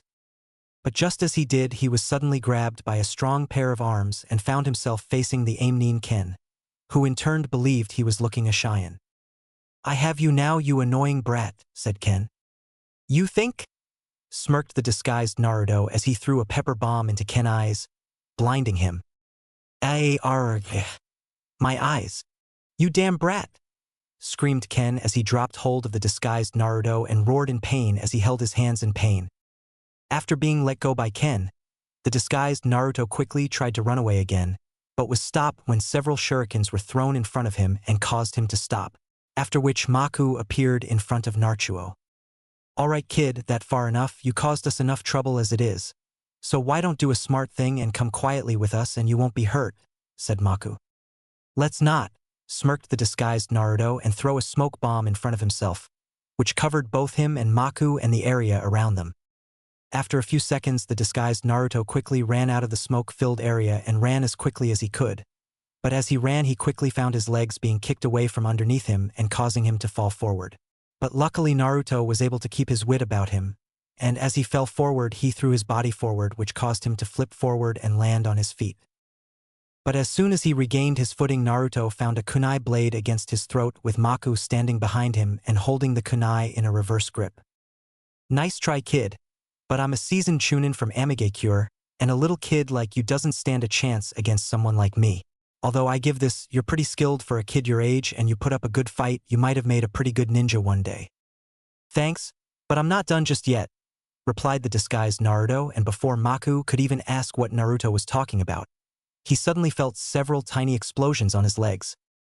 The tiny explosions on Maku's legs were caused by exploding pouches that Naruto had secretly hooked onto Maku's leg during the smokescreen and had activated them right when Maku had caught him. Thankfully, the exploding pouches had distracted Maku enough to make him move away from Naruto, which gave Naruto the chance to quickly turn around and channel his chakra into his fist, where he then punched Maku in the stomach, where thanks to his training with his mother, Naruto sent Maku 20 feet away and right through 2 trees. Impossible! How on earth did a mere child gain such incredible strength? Who on earth has been training her? Though Maku, as he lay on top of the ruined remains of the trees he went through, since he couldn't move as his whole body was in pain, he knew that he had broken at least 8 ribs from smashing through the trees as well as from Naruto's punch. After punching Maku, Naruto began to pant slightly since he was still not used to using his mother's superhuman strength. After a minute or so after gaining his breath, Naruto decided to start running again and get a head start away from the Amnines before they could reorganize themselves and start chasing him again. As Naruto was about to start to run, a sixth sense that he had developed from and the training he had done with his mother told him to move away, which he thankfully did, since if he had not, then he would have had his back slashed from Kame, who looked furious beyond words and seemed to beyond all reason, which was most likely due to the burns on his face that disfigured his face slightly. "Damn you! You cursed brat, I kill you for what you done to me!" roared Kame as he continued to slash at the disguised Naruto, trying to kill him, completely forgetting the fact that his mission was to capture Cheyenne and bring her in alive and unharmed. "Damn that fool Kame, he going to ruin everything," growled Maku as he lifted himself slowly up, since he still was in a great deal of pain, and saw Kame slashing a Cheyenne with his sword, who was dodging each slash. Naruto continued to dodge the Kame sword slashes for a minute or so, during which he tried to make a counterattack that would give him a chance to get away from Kame, but could not, since Kame did not give him one, since his sword slashes were relentless. It continued like this until Kame made a left-hand diagonal slash at Naruto's head, which in turn he quickly made a counterclockwise spin so avoid the sword slash. This then gave him the opening he needed to strike back at Kame, since as he spun back around, Naruto was able to come upon Kame unprotected left side and hit him with a supercharged spin kick. But just as Naruto hit Kame with his supercharged spin kick, Kame turned into a wooden log which shattered once it made contact with Naruto's kick. As soon as Kame turned into a wooden log, Naruto quickly realized that Kame had used a Kourimi no Jutsu and had replaced himself with a wooden log. But before Naruto could do anything, he was blindsided by a kick to the head from Kame, which caused Naruto to slam into a nearby tree. Luckily, despite being hit, Naruto was still able to hold his henge, so he still looked like Cheyenne, but even still he was still slightly disoriented from being hit and then slamming against a tree. When he regained his bearings, he looked around quickly for Kame, and quickly saw him standing right in front of him with his short sword above his head, ready to cut Naruto's head in two. "Prepare to die, you little bitch," snarled Kame angrily as he was about to swing his sword downward on the disguised Naruto. As Kame swung his sword down, Naruto could not help but try and put his hand up in front of himself to try and stop the blade, even though he knew they couldn't, and closed his eye tight as he saw the blade coming while shouting out, "No!" And at the very moment that Naruto shouted out "no," A large wooden spike came out of the ground right in front of Naruto and impaled came right through the chest, lifting him in the air slightly so that he was slightly above Naruto. When Naruto didn't feel the sword slicing through him, he opened his eyes to see what had happened. When he did, he quickly regretted it, since right in front of him was the impaled came with blood coming out of his chest and dripping down that wooden spike. He also saw the dying came staring right at him with a look of complete shock and horror at what had happened to him. Blood was even coming out of his mouth and landing on Naruto's face, but after a few seconds the life quickly left his eyes and he died. When Naruto saw this, he was completely frozen in horror at what had happened in front of him and did not understand what had happened. WWWWH, what happened to him? Where did that wooden spike come from? DDDI, did I do that with my Mokuton powers? BB, but how did I do it? I didn't mean do summon it. And do that to him, I just wanted to stop him. Thought Naruto frighteningly since he did not want to kill the man. Plus he did not know how he even did it. Naruto was not the only person that was completely stunned what he had just done. Both Ken and Maku were equally stunned. Impossible, a mere child killed came. And how the hell did that child summon that wooden spike? Thought Ken in disbelief. Mokuton, thought Maku as he quickly recognized the special ability of the Shodame Hokage which he had read about. How on earth can a child with no shinobi blood or link to Konoha have the power of its founder? It's not possible.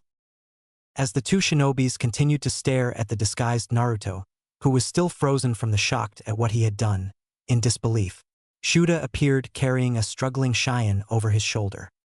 What the hell is going on here? Cried Shuda when he saw the scene in front of him. Why the hell are you fools chasing after this imposter when I have High Priestess daughter here? What? But how can that be when we've been fighting her here? Spoke Ken as he pointed to the disguised Naruto who was now getting over his shock at what he had done. Then she must be a fake, said Maku, as he suddenly realized that they had been fooled. Cheyenne! Cried Naruto when he got over his shock and saw his friends being held by Shuda. Let her go! Cried Naruto as he stood and glared angrily at Shuda who just smirked. Who's going to make me, you? Ha! I'd like to see you try, kid. You also might as well get rid of the disguise, we know you're the fake, sneered Shuda as he looked down at him. Realizing that the charade was up, Naruto realized his henge to reveal his true self. Just as I thought, you're the Cheyenne little playmate, the healer's son. Naruto-kun, run away before they capture you, cried Cheyenne as she struggled against Shuda's hold on her. No, I won't leave and abandon you, Cheyenne-chan, answered Naruto as he glared angrily at Shuda. How sweet, you care about your little friend. But you should off listen to her, boy, or just run away earlier, you might have lived then. But since you didn't, and because you have caused us so much trouble, you will have to die, sneered Shuda. Shuda, don't underestimate the boy, he more dangerous than he looks. Look at what he did to Kame, warned Maku. All that shows me is that you shinobis are not as strong as you have everyone else believe, considering that you were defeated a mere 8-year-old. I finish him off so that we can finally get out of here. We wasted enough time as it is, said Shuda as he drew his sword with his one free arm. Knowing that he did not have much time and could not make a direct attack against Shuda without risk hurting Cheyenne, Naruto decided to try a jutsu that he had been working on for the past few months. The jutsu was one he had created himself but had no real luck at being able to use it, but he knew this was his only shot at saving Cheyenne and stopping Shuda. Please let this work. Please let this work, pleaded Naruto in his mind as he did 3 hand signs and slammed both his hands on the ground and channeled his chakra into the ground and cried out. Mokuton Mokushiku, would release wooden tentacles. After which dozens of wooden tentacles from the tree nearby came out of the ground, started to wrap around Shuda's body, forcing him to let go of Cheyenne and dropping his sword and then pulling him to one of the trees behind him. Mokuton. He did it again. He really can use the Mokuton power of the Shodame Hokage, though a stunned Maku. WWWH, what the hell, what's going on? Shouted Shuda as struggled against the wooden tentacles that pulled his to the tree behind him and wrapped themselves around his body and month once he was against the tree. Once Shuda was wrapped up in the wooden tentacles, Naruto quickly went over to Cheyenne to see if she was okay. Cheyenne-chan, are you okay? Asked the worried Naruto as he helped her up. Hi, I think so. Then come, we have to run before those other 2 ninja guys come after us, spoke Naruto as he pulled Cheyenne with him and started to run. But unfortunately they did not get far before Maku and Ken capture them by throwing their surgeons, which quickly wrapped around their bodies and legs and stopping the children from running and further. As the two children tired to struggle free, the two Aimnines came and walked up to them. Once they got to them, Ken turned to Maku. "So what do we do with the boy?" "We will take him with us back to Amigakure." "What? But why, after all the trouble he caused us and after killing came, we should just kill here and now?" "Don't be a fool, you saw what the boy was able to do and how well he fought, not to mention he has the Mokutan powers of the Shodame Hokage. If we bring him back to Aim and present him to Hanzo-sama, we will be heroes, since we would have brought him a child with the powers of Mokutan. Plus, considering how strong he is now, image how strong he would be once he was properly trained by Hanzo-sama, and if we got him to be loyal to our village, he could help Aim become the 6th great shinobi power. Not to mention he could start up a clan full of Mokutan users in Aim, helping it to become as great as Konoha, just like the Senju clan did for them," spoke Maku with earnest. After hearing this, Ken could not help but agree with Maku, since the boy could be the key to Aim gaining untold amount of power and glory. Not to mention if you combined his power with their leader Hanzo, then Aim would become powerful enough to challenge even Konoha. After that, both the Aim ninjas agreed that once they brought Cheyenne to the Sawa Damathi would bring Naruto back to Aim with them. But just when the two Aim nines were about to pick up the two struggle children, Maku saw something heading towards them at the corner of his eye and quickly shouted, "Move," to Ken, where they jumped away. As soon as they had moved, they saw that the object that was about to hit them was a massive tree that was thrown at them. When the tree flew past them and the children, if crashed into several more trees nearby and destroyed them completely. What hell, though, both Aim nines when they saw that the object was a tree. Once the tree crashed into the other trees, the two Aim nines started to look around as to who or what had thrown that tree at them. When they started to look around, they quickly saw who had thrown the tree, since the person had appeared right next to the two tied-up children. When they saw who the person was, their faces quickly went ghost white and both of them took several steps back in fear. For right before them was none other than Senju Tsuwanda, the Slug Princess and one of the Densetsu no Sannin, legendary 3 ninja. But what scared the Aim nines the most was that she looked furious beyond words. But if the Aim nin thought they were in trouble before, what Naruto said next made them wish they had never laid eyes on Naruto. "Kachan." Once they heard Naruto utter those words, the two ninjas knew they were dead men. Tsuwanda of the Sannin had a child. Though Ken in surprise and in fear, since he knew what would most likely happen to him now. The boy is the son of Tsuwanda. No wonder the boy is so strong and has Mokutan powers of the Shodame Hokage, he's his descendant. No matter what, we need to get back to Aim fast and report this to Hanzo-sama immediately, though Maku. But just as he had finished thinking that, he made eye contact with the vengeful-looking Tsunade and nearly shitted himself from the murder look in her eyes. He then knew that the chances of them escaping, let alone surviving, were very, very slim. As Tsunade glared at the two terrified Aim nines, Shizun quickly appeared behind her with her sunbon needles out and ready. Right next to her was also Taunton, who looked ready to fight as well. "Shizun, take Naruto and Cheyenne away from here. They don't need to see what I about to do to these bastards," spoke Tsuwanda without taking her eyes off the two nines. "Hi, Tsuwanda-sensei," replied Shizun as she quickly picked up the two tied-up children and ran off to somewhere safe with Taunton following behind her. As Shizun ran off carrying the children to safety, Tsunade then focused her full attention of the two Aim nines. "You bastards made 2 mistakes today. The first was that you bastards took the job that the daimyo of Sawa no Kuni hired for, and the second was, you threat and attacked my son," spoke Tsuwanda as he roared the last part and released a massive amount of killing intent that practically made the Aim nines shit themselves. After which Tsunade then leaped forward into the air and quickly came falling down to the ground, doing a falling axe kick while crying out, "Tsutenkyaku, painful sky leg." After which she landed right between the two Aim nines and created a gigantic crater. Both Ken and Maku barely jump out of the way of the massive attack, but had several large cuts from the debris of the attack. Her strength is monstrous. How can she even be human? It's no wonder she and her former comrades were able to survive battling against Hanzo-sama with power like that, though Ken in both awe and fear of the sight of Tsunade's superhuman strength. "Shit, we have to get out of here now and fast. We don't stand a chance against one of the Sannin, especially one that is a mother," thought Maku, as he knew that a mother protecting its offspring was dangerous enough. But the fact that Tsunade was both a mother and a Kage-level shinobi made her 10 times more dangerous than she usually was. and the worst type of person anyone would want to face against. "Ken, we have to get away from here now, we're no match for her," shouted Maku to his comrade who nodded and was about to run.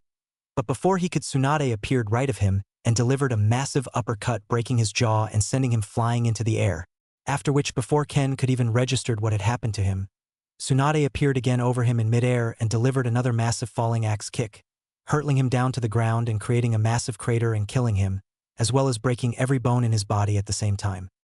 Once Maka saw what happened to Ken, he tried to run but was stopped by some senbon needles, hitting him in the back of both his legs and causing him to fall forward to the ground. When he turned around to pull the needles out, he was just able to see Tsunade falling towards him from the air with her fist smashing down into him. Once her fist connected with Maku, his body exploded from the sheer power of her strength, where Tsunade was then left in the middle of yet another massive crater, but this time covered in the blood of one of the Aimnines. After dealing with the two remaining Aimnines, Tsunade turned and looked over to the impaled Kame. Once she saw that he was impaled with a wooden spear, she quickly realized what must have happened. After which a new surge of rage came over her and she began to wish that she could bring the Aimnines back to life just so that she could kill them again. But this time slower and more painful for what they forced her innocent son to do. After she had disposed of the Aimnines' bodies and stripped them of anything useful, Tsunade then turned again to the struggling Shuda, who was trying, but failing, to get out of the wooden binds. As he struggled, he saw the blood-covered Tsunade heading towards him. As she slowly walked over to him, he could feel a potent killer intent coming from her, as well as see a dark, menacing aura surrounding her. This made her seem like she was some goddess of death, which was made more believable to Shuda due to the fact that she was covered in blood, and he had seen her butcher Ken and Maku with frightening ease. As she came up to him, a pungent stench could be smelled coming from him and a large wet spot seen between his legs. Once Tsunade reached Shuda, she grabbed him by the neck and forcefully pulled him out of the wooden binds and held him up with a vice-like grip around his neck. "You should consider yourself very, very lucky that I'm not going to kill you, since if I was, I would do it very slowly for trying to harm my son and Cheyenne. But since I need you right now, I'm going to let you live for now, since I want you to tell me what the daimyo of Sawa wanted you to do, and if you have better no lie to me, because I know if you do, and if you try, I will turn you inside out and throw you into a vat of salt. Are we clear?" spoke Tsunade, to which Shuda just nodded and started to spill his guts to Tsunade. A half-hour later, after Shizun had taken the children with her, she ran off to a clearing a bit away from where she and Tsunade had found the children. She then untied them, and after hugging Naruto tightly for still being safe, she began to check the children over for any injuries, which thankfully were minor with small cuts and bruises. When Shizun had finishing looking over the two children, she asked Naruto to tell them what happened. But when she asked Naruto, he refused to speak or even look at her, as if he was ashamed of doing something. Seeing this, Shizun grew concerned and tried to get Naruto to speak, but he wouldn't say a word. Shizun then asked Cheyenne to tell her what had happened. At first, Cheyenne was unsure if she should tell what had happened. But when Shizun pleaded her and she saw the concerned look on her face, Cheyenne decided to tell Shizun. Cheyenne then began to tell Shizun everything that happened about how the guards were ambushed and how they were chased by the Aimnines, as well as when Naruto knocked her out and disguised himself as her, and then how she was captured and how she was brought to where Naruto was fighting the Aimnines and how he defended her until Tsunade had arrived. When Shizun heard Cheyenne's side of the story, she could not help but feel a mixture of emotions after hearing the story. Although she was extreme proud of her godson/little brother/nephew for protecting his friend and being so brave, she was even amazed that Naruto was able to hold off 3 fully trained Chunins by himself and was able to create and use a Mokutan Jutsu that he himself created by himself without any help. But still, she was extremely angry at him for putting himself in harm's way, by acting as a decoy for the Aimnines to following him where he could have been killed. But Shizun held off her anger since she still did not have the whole picture as to what had happened, since she still did not yet know what fully happened in the fight between Naruto and the Aimnines, since Cheyenne was not there to see it. Shizun then went over to Naruto and gently put her hand on Naruto's shoulder, who flinched slightly at her touch, and spoke to him gently. "Naruto, I know you don't want to talk about it, but please tell me, since I want to help you, since I know something bad must have happened to you between those ninjas and you. I would like to know what happened there as well," spoke a familiar female voice. When the group heard the voice, they all quickly turned around and saw Tsunade, not covered in blood, since she used a water jutsu to wash away the blood, dragging an unconscious Shuda behind her. Sensei, are you all right? What happened to the aim Nines? Asked Shizune.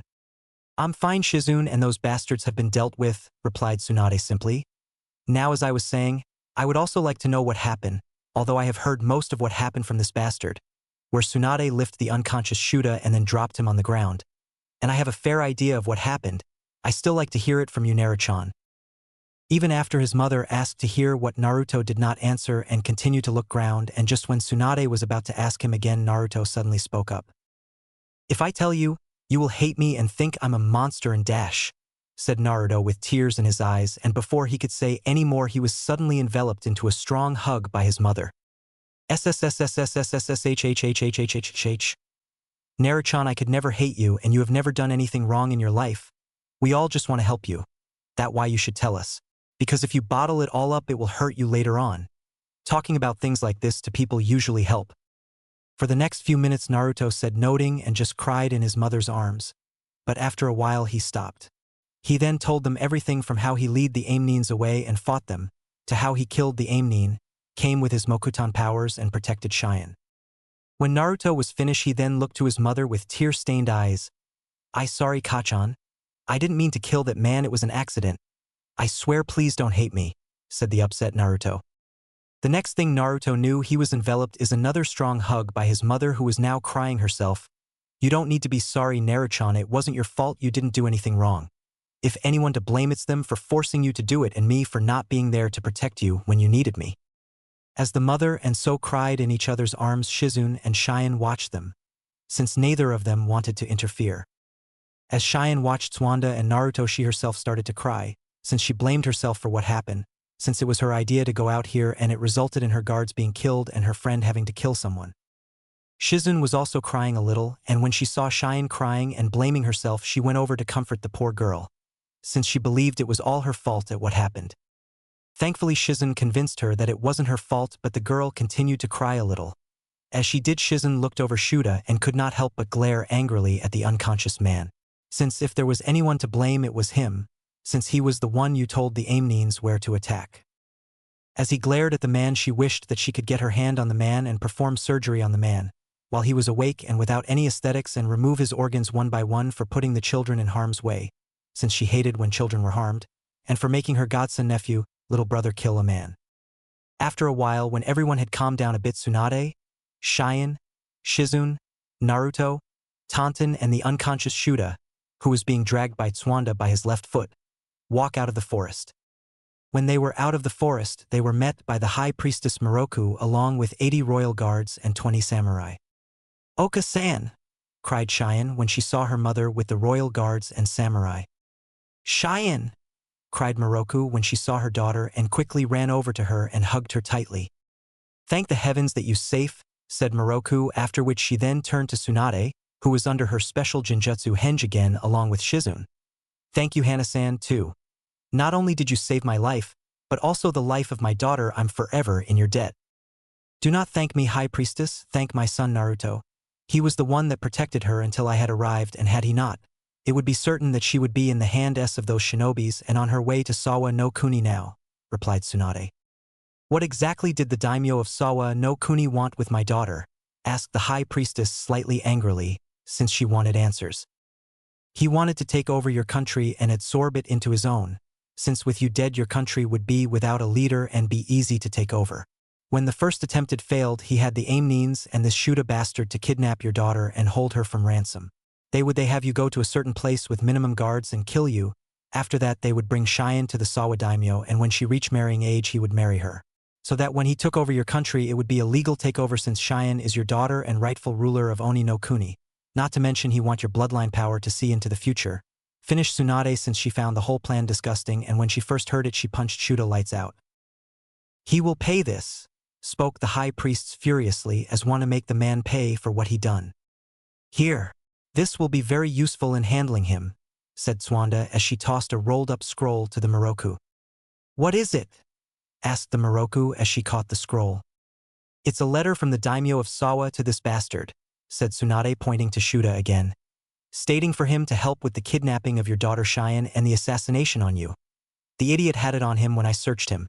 This will prove what the daimyo of Sawa no Kuni tried to do, And if you release the news what happened here and this letter proving the Sawa daimyo underhanded tactics, which will put him in a bad spot with the other nations. Especially with Konoha since you are our ally and I don't think he will want to mess with both Oni no Kuni, its allied nations and Konoha all at once, so it will have to sue for peace on your terms. Thank you Hanasan, I owe you much, said Moroku to Tsunade, after which she then kneeled due to Naruto to face him. And I owe you even more Naruto-san, thank you for protecting Cheyenne. You're welcome Moroku-san, said Naruto quietly with a sad and weak smile, which caused the high priestess to ask Tsunade what happened, since he was not himself. When she asked, Tsunade told her that Naruto had accidentally killed one of the ninjas when he fought them. At this the high priestess gasped and unshed tear threatened to fall, as her heart went out to the poor boy, since no child should have to do what he had to do. This just made anger at the daimyo of Sawa grow and swore she make the man pay heavily for what he had done. I'm truly sorry for what you had to do Naruto and I will not forget my debt to you. Thank you, spoke the high priestess, as she knelt down and hugged Naruto in gratitude for what he'd done for her and her daughter. After she got up she had her guards take Shuta from Tsunade and place him in the dungeon under heavy guard when they reached the estate, and be kept there until he was fully interrogated and was tried for treason. After the guards took Shuta away the group started to head back together to the estate. Later on, a month after the event with the attempted kidnapping of Cheyenne, things started to settle down. News of the failed kidnapping attempt on Cheyenne spread, although information on Naruto and Tsunade involvement was kept secret per Tsunade request. When the allied countries of Oni no Kuni, which included Konoha, learned of the daimyo of Sawa attempt of kidnapping the high priestess daughter, with the letter proving his involvement, they immediately started to put heavy politically pressure on both the daimyo and his country. They threatened to palace an embargo on the country as well as threatening to declare war if he did not make heftily compensations for what he had done. Eventually the daimyo of Sawa no Kuni complied and had to give a very large sum of money to High Priestess and give up rights to several territories and hand them over to the rule of Oni no Kuni.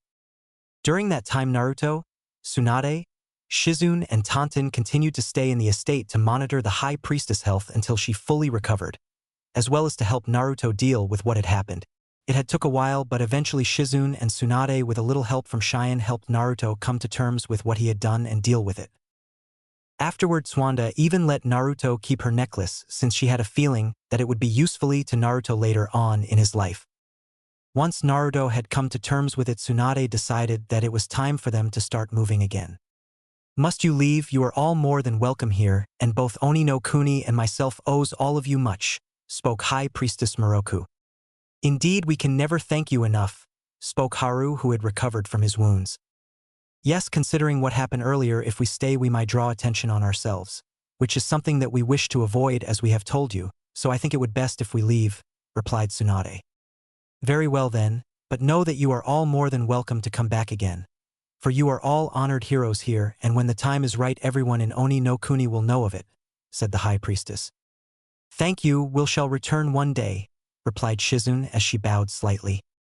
We look forward to that day, since we can then honor both you Tsunade-sama and you Naruto-sama properly for saving both Cheyenne-san and Lady Moroku, spoke to Tuho as he bowed respectfully to them. I going to miss you Naruto-kun, you were my best friend, said Cheyenne sadly as tears began to fall down her eyes since she was losing her only real friend. What do you mean by we're best friends? We are still best friends and nothing going to change that, spoke Naruto as he went to Cheyenne. Here this is for your Cheyenne-chan, said Naruto as he handed Cheyenne a small potted Satsuki azalea bonsai tree that he had hidden behind his back. This is something for you, so that you can remember me by.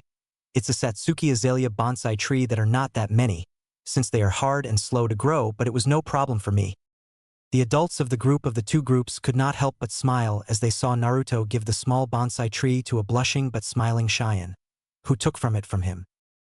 It beautiful, thank you Naruto-kun, said Cheyenne as she then did something that surprised everyone, especially Naruto. She gave him a soft but gentle kiss on his left cheek. When Moroku saw this she was surprised at first like the rest, but that turned quickly to a smile, especially when Cheyenne moved away and Naruto began to blush red from what she had done. The High Priestess even giggled like a schoolgirl when she saw that her daughter was now as red as a cherry from what she had done and had her head down trying to hide it. It seems that Cheyenne has a little crush on Naruto, though Moroku as she giggled again and thought how cute the two would be if they got together. Both Haru and Tatuho were equally surprised but then smiled.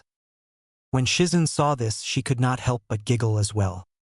They look so cute, thought Shizune. Naruto going to get a lot of teasing about this from me later on. Even Tonton cried oink in laughter of what happened. The only person that was not laughing or smiling was Tsunade.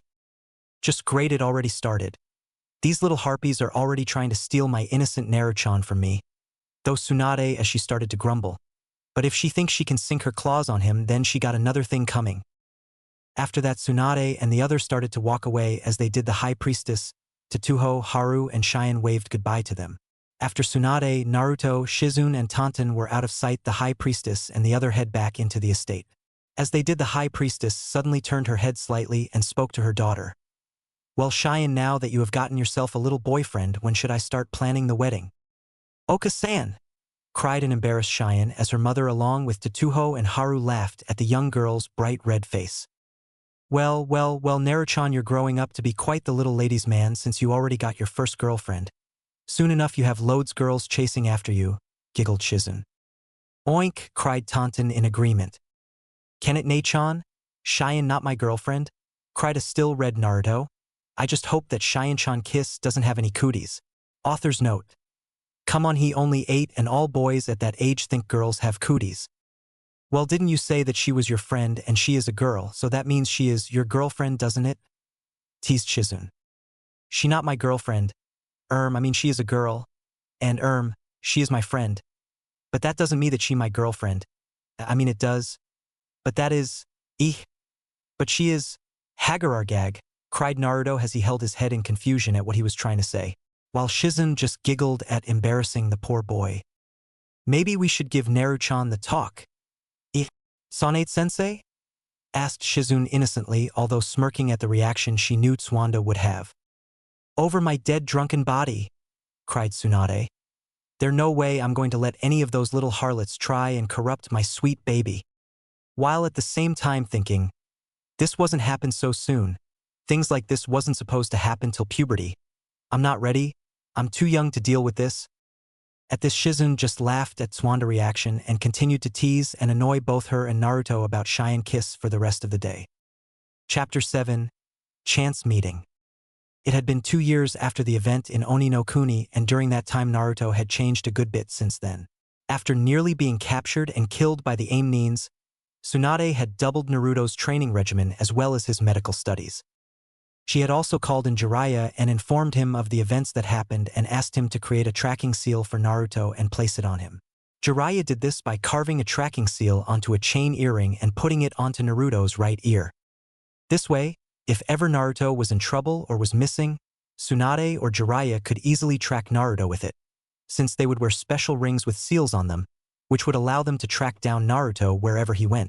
The seal also worked where if Naruto channeled his chakra into the chain earring, Jiraiya and Tsunade's rings would heat up and tell them that he was in trouble and needed help. Tsunade also put her Sozo Seize, creation rebirth, on Naruto's forehead and then taught him how to focus and store chakra into it and then release it. So to use the Infuen Kai-in seal release, so that if he was ever seriously hurt he could use it to heal himself. Tsunade had done this since she would rather have Naruto shorten his life very slightly than lose it entirely. Naruto had also become more dedicated to his training ever since his fight with the Aim-nins, where he had gotten a first-hand experience of how dangerous the life of a shinobi was. He had also used his desire to protect his family and friends to focus more on becoming stronger, so that he could protect his friends and family better, since he knew that the day would come when they would be unable to help him and they would need him to protect them in turn. During Naruto's training, they focused a great deal on Naruto mastering his new superhuman strength, and although he could use it much better than he used to, he still was not on the same level as his mother, but still could do a lot of damage to people and things. Naruto had also gotten better in using medical jutsus as he was able to assist his mother in healing people with non-life-threatening injuries or illness. He had even proven to be more skilled in certain areas than Tsunade, where he could use Chakura no Mezu chakra scalpels in close combat in a fight. During a training spar, Naruto showed that he was precise enough to be able to effectively cut several muscle tissues and tendons on her arms and legs and made it hard for her to move quickly enough or correctly. Tsunade also trained Naruto in Genjutsu, where he showed to be surprisingly skilled in it, where, he was able to quickly grasp the concept of genjutsu. For example, when Naruto caught Jiraiya trying to peek into the women's hot spring, he put Jiraiya in a genjutsu, so that instead of seeing naked girls, Jiraiya would see old naked ladies with loads of wrinkles on their body. Jiraiya's screams of horror could heard all around the town when it happened and caused him to have a cardiac arrest, while at the same time Naruto maniac laughing could also be heard, since over time Naruto had inherited several traits from Tsunade. The first was that he liked to gamble, but wasn't as addicted to it as Tsunade was and was very good at it. The second was that he had inherited Tsunade's nasty short temper, although he could control it better than she could, but when he lost it there would be a lot of collateral damage just like with his mother.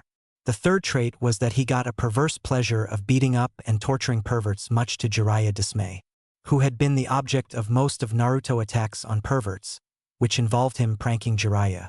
At the same time, Naruto had somehow also gained a taste for playing pranks on people and was very good at it.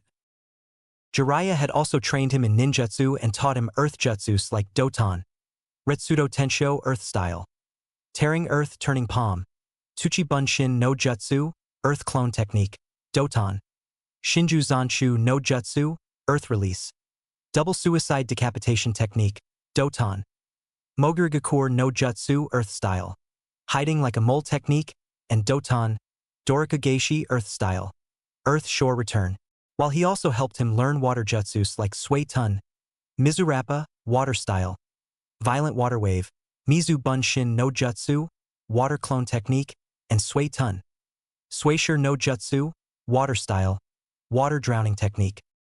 Also thanks to the Shodai Hokage's necklace which Naruto now wore, his Mokutan skills improved where he could use Mokutan, high rain, wood style, impaling roots, 1, as well as Mokutan Mokushiku, wood style, wooden tentacles. He even taught himself how to use Moku Bunshin no Jutsu, wood style, wooden clone technique, after he learned Mizu Bunshin no Jutsu, Tsuchi Bunshin no Jutsu, as well as Mokutan, henge, wood style, transformation. Jiraiya also helped Naruto improve his sealing skill where he could easily seal objects and tools into scrolls, as well as use the Shikoku Fuin, finger engraving seal, and a couple other sealing techniques. Also after the events in Oni no Kuni, Naruto kept in close contact with Cheyenne where they wrote to one another, but after a year Cheyenne stopped writing back to him. When he mentioned it to his mother, she said that maybe Cheyenne was busy in training to be the next shrine maiden with her mother, since it took a lot of hard work and learning to be one and she was too busy to write right now. Naruto accepted the answer since Cheyenne had mentioned to him that her mother was training her to be a shrine maiden and it was hard work to train to be one, but still he felt concerned as to why she did not reply once to him. A few months later, in the middle of a forest in Mori no Kuni, forest country, Naruto was currently walking alone in the forest to train. Both Tsunade and Shizun along with Tonton were in the local village treating a few people. He had told his mother that he was going to train in the forest for a short while by himself since he found that sometimes he needed train alone. Tsunade had naturally been concerned when Naruto did this, but Naruto had promised that he would avoid any trouble and keep a low profile and keep from being noticed by anyone. Also, since he still wore his tracking earring, she would know if he was ever in trouble and be able to find him quickly.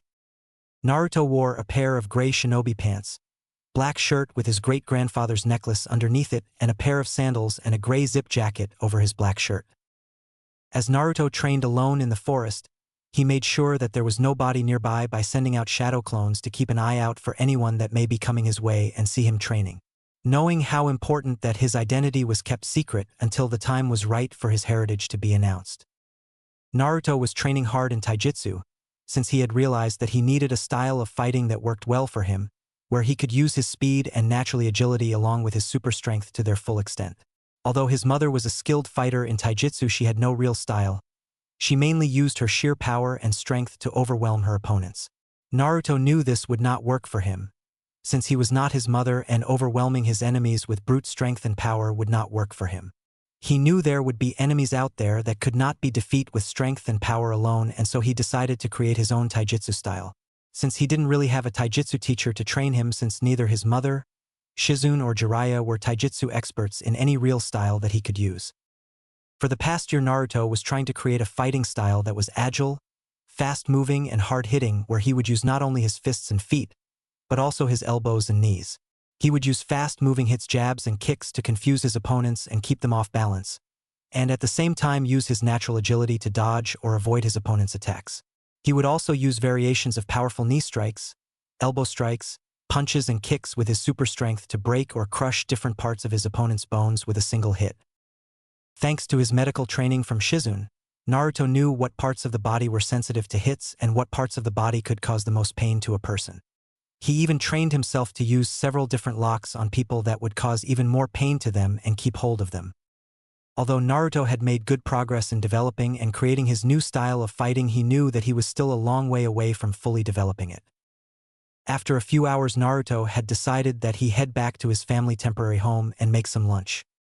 As he traveled, he soon felt 2 very powerful chakra signatures and 3 minor ones coming not far from where he was. Judging by how strong they were, Naruto figured they were shinobi since they were too high to be to ordinary people. Not recognizing them, Naruto decided to go investigate them and see who they were. After about 10 minutes, Naruto finally came up to where he felt the chakra signatures. The people he felt were camped in a small clearing with a fire pit in the middle and several sleeping bags around it. The 5 people he had sensed were in the clearing. 4 of them were kids who looked to be about his age, if not slightly older. 3 of the kids were girls while the other was a boy. The 5th person was a large dark-skinned man who he saw talking to the kids. When Naruto saw the group, his thoughts on them being shinobi was confirmed by the way they were dressed. One of the girls was the same dark skin color as the older man. She had dark red hair that reached down to her shoulder blades and with a bandana on her head. She had golden eyes with small round golden earrings. She wore a gray top, a long black skirt with black shinobi pants underneath it and sandals. She also had a long katana on her back. Another girl was pale skin and had short blonde hair just around her chin. She had blue eyes and wore a short revealing skirt with a gray shirt and a slight midriff showing that she wore a fishnet shirt underneath it. Her appearance also showed she was already at the stage where her breasts were developing well and her body was also starting to become curvy, showing that in a couple of years' time the girl would be a real knockout. Also, like the red-head girl, the blonde girl had a long katana on her back. The 3rd girl had long blonde hair that was tied up in a ponytail that reached down her back. She had dark eyes that were cat-like shaped and was almost as curvy as the other blonde girl and was only starting to develop. She wore gray shinobi pants with a black short sleeve top with fishnet shirt underneath it and wore black fingerless gloves and gray sandals with leg guards. Like the other 2 girls, she also carried a long katana on her back. The boy was dark-skinned with spiky white hair. He had a gray baggy hoodie with black shinobi pants and sandals and also wore fingerless red teku. Naruto also saw him sucking on a lollipop. Like the girls, the boy also carried a long katana on her back. The dark-skinned man, who was clearly the kid sensei, possessed a muscular build, as well as white hair and beard. On his right shoulder, he had a tattoo that says iron, and on his left cheek, he had a tattoo of a bull's horn. He wore oval-shaped sunglasses and a white-colored forehead protector. He also wore a white-colored one-strap over one shoulder flak jacket for a jonin, with a red rope tied around his waist, white handbands, and a white scarf around his neck, and carried 7 swords on his back. When Naruto saw the symbols of the headband on the group's heads, he knew that the group was from Kumo, since he had learned all the symbols of the current shinobi villages by heart after the Aimnin incident. Since he wanted to know more about the shinobi world, where should another incident like what happened in Oni no Kuni happen again, he would at least know what caliber of shinobi he would be up against. Naruto could also sense the stronger of the 2 chakra signatures that he had sensed was coming from the sensei, while the other was coming from the blonde girl with the ponytail. This of course surprised Naruto. Even though he knew that some people would be naturally born with high chakra levels, he did not expect as much as what he was sensing from the girl. As he watched them, Naruto saw the sensei taking out one of his swords and then have the boy come forward and take out his own katana. Although Naruto could not hear them, it was obvious that they were having a spar while the girls watched and no doubt waited for their turn to spar with their sensei. As he watched the boy and his sensei spar, Naruto could not help but be impressed by how well the boy fought with his sword.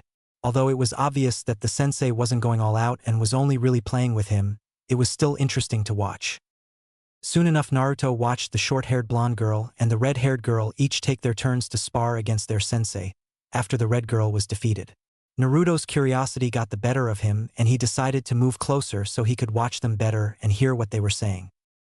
Carefully, Naruto snuck through the trees around the group and moved closer to the group. From his new spot that was closer to the group, Naruto could fully see what they were doing and now hear what they were saying.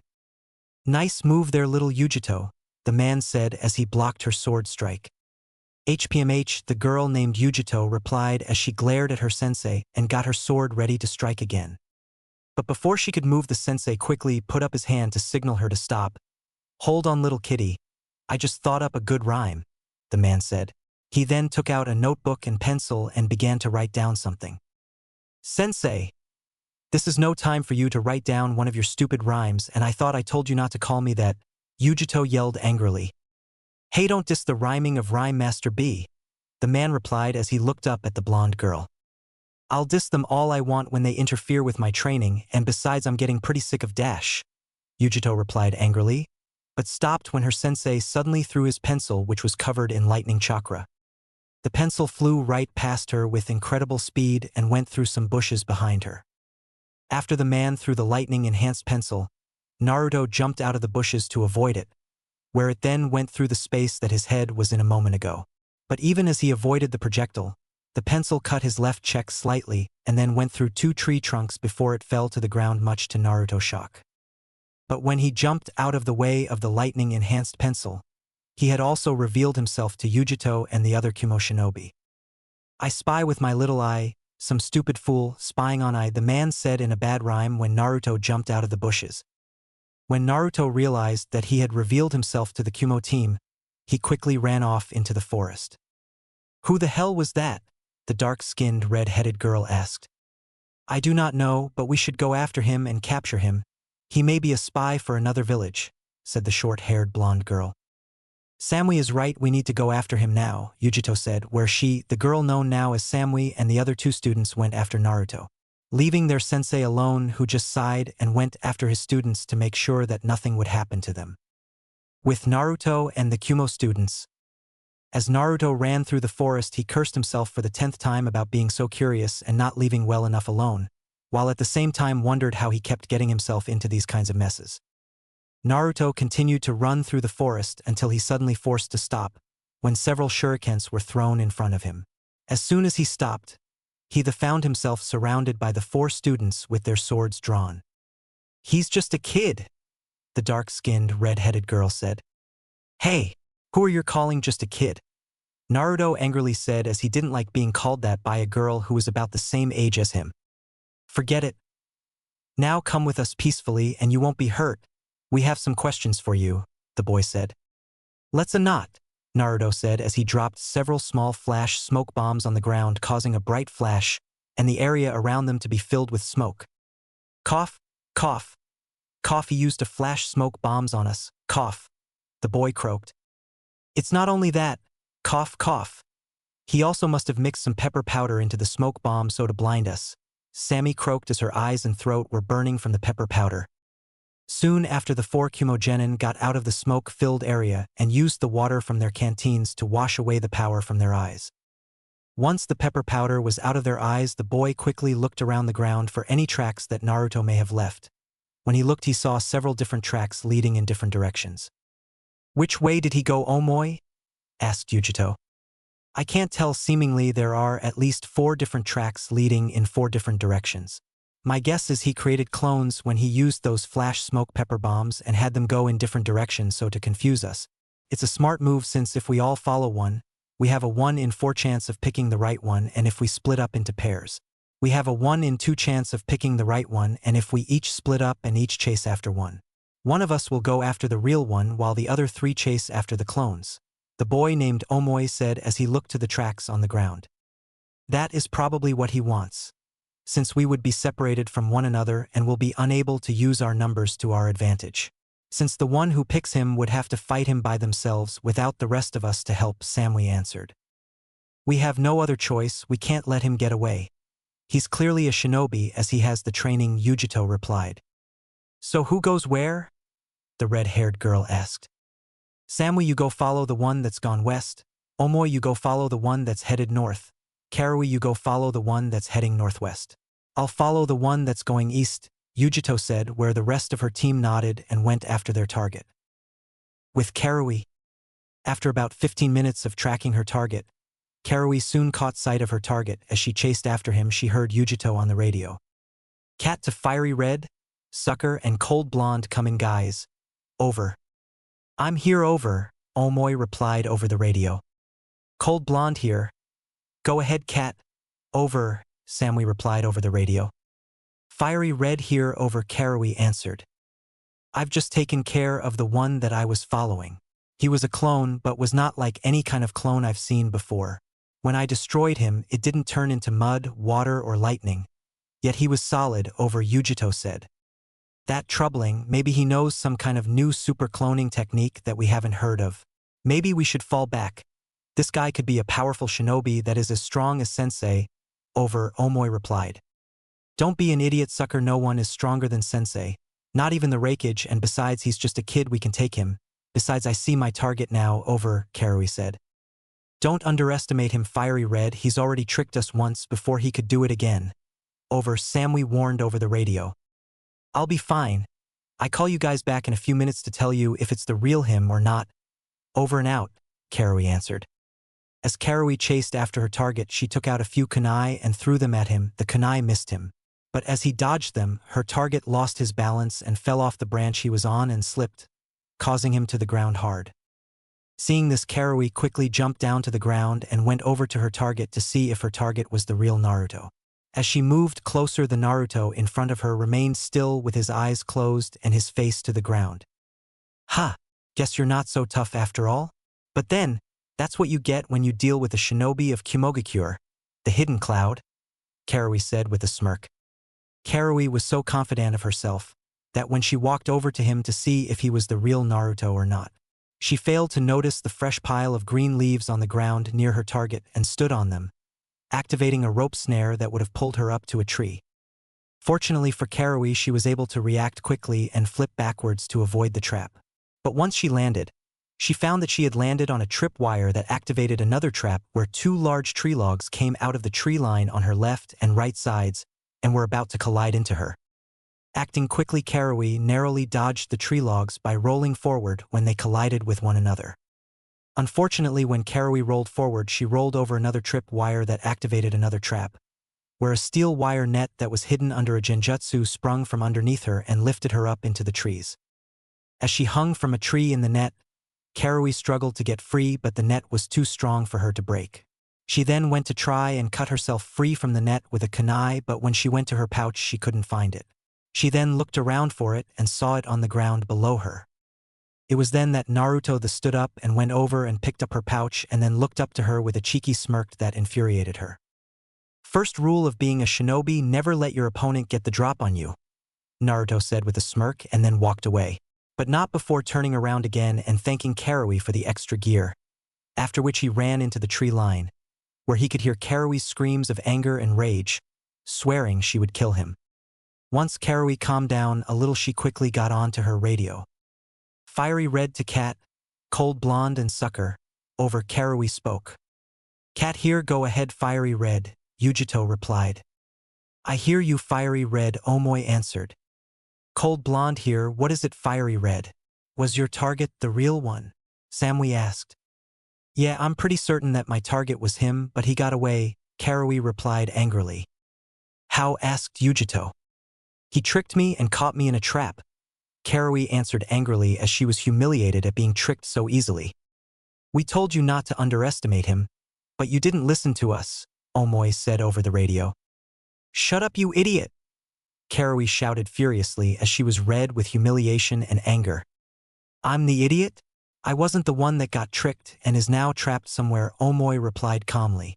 Before Karui could respond, Yujito suddenly shouted into the radio. Both of you shut up, this isn't the time for your petty bickering. Cat is right, we need to capture him. Fiery red, which direction did he go?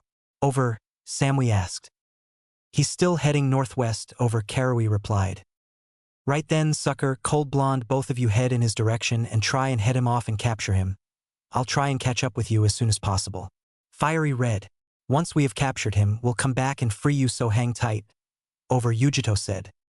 Roger, Samui said. Roger, Omoy replied.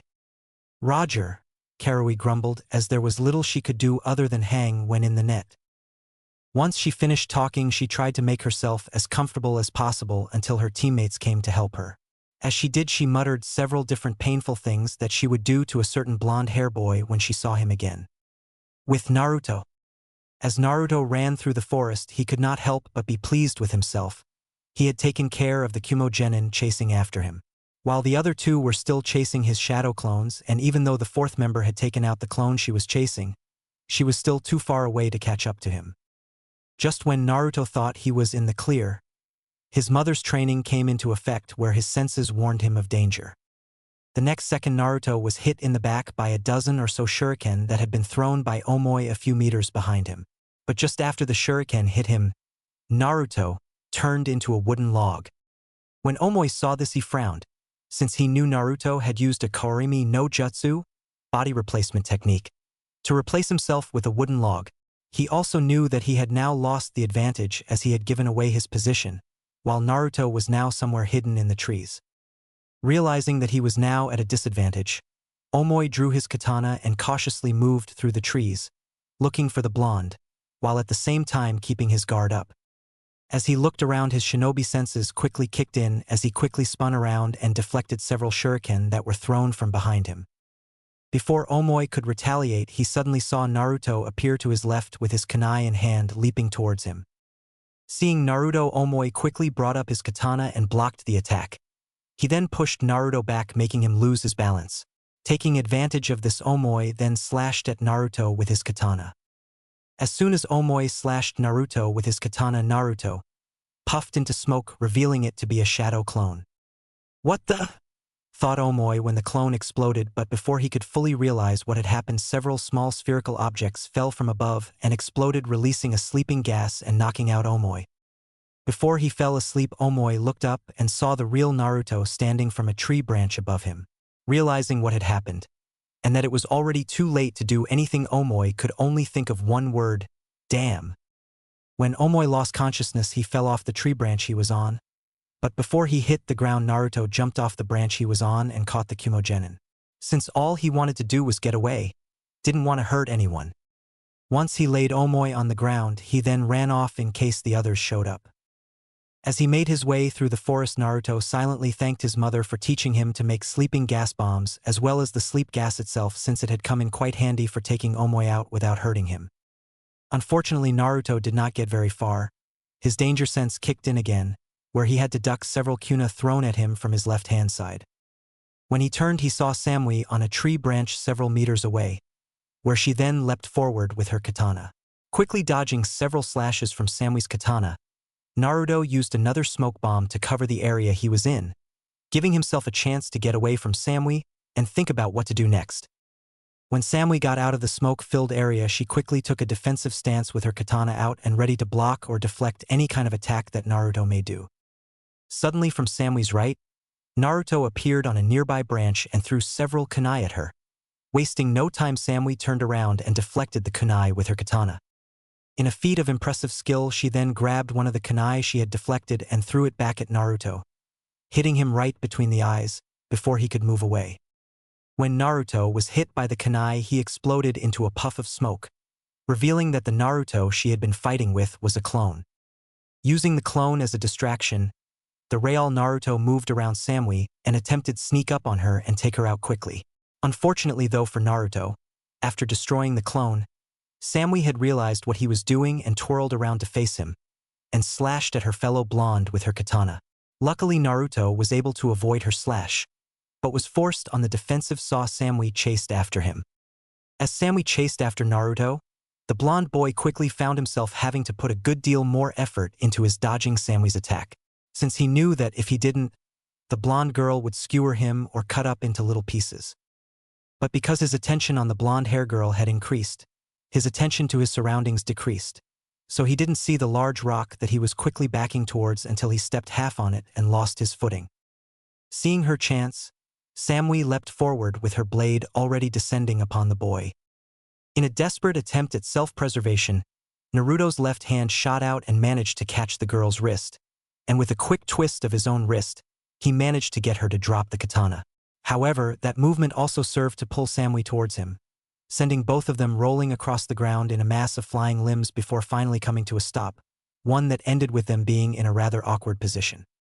Naruto's left hand was still holding on to Samui's right wrist, pinning it to the ground above her head, while Naruto's own right hand had ended up between the girl's left arm and her body, touching her chest. Naruto's right leg had come to rest between the girl's thighs in a very intimate fashion, leaving his left leg as the only thing really keeping their pelvises apart from each other. It took a moment or two for the two to catch their breaths as they were both panting heavily with a slight bead of sweat falling down their brows from fighting only moments ago, and both of them were staring at each other's blue eyes intently. Soon enough they both realized the awkward situation they were in, where they each had their own separate reaction.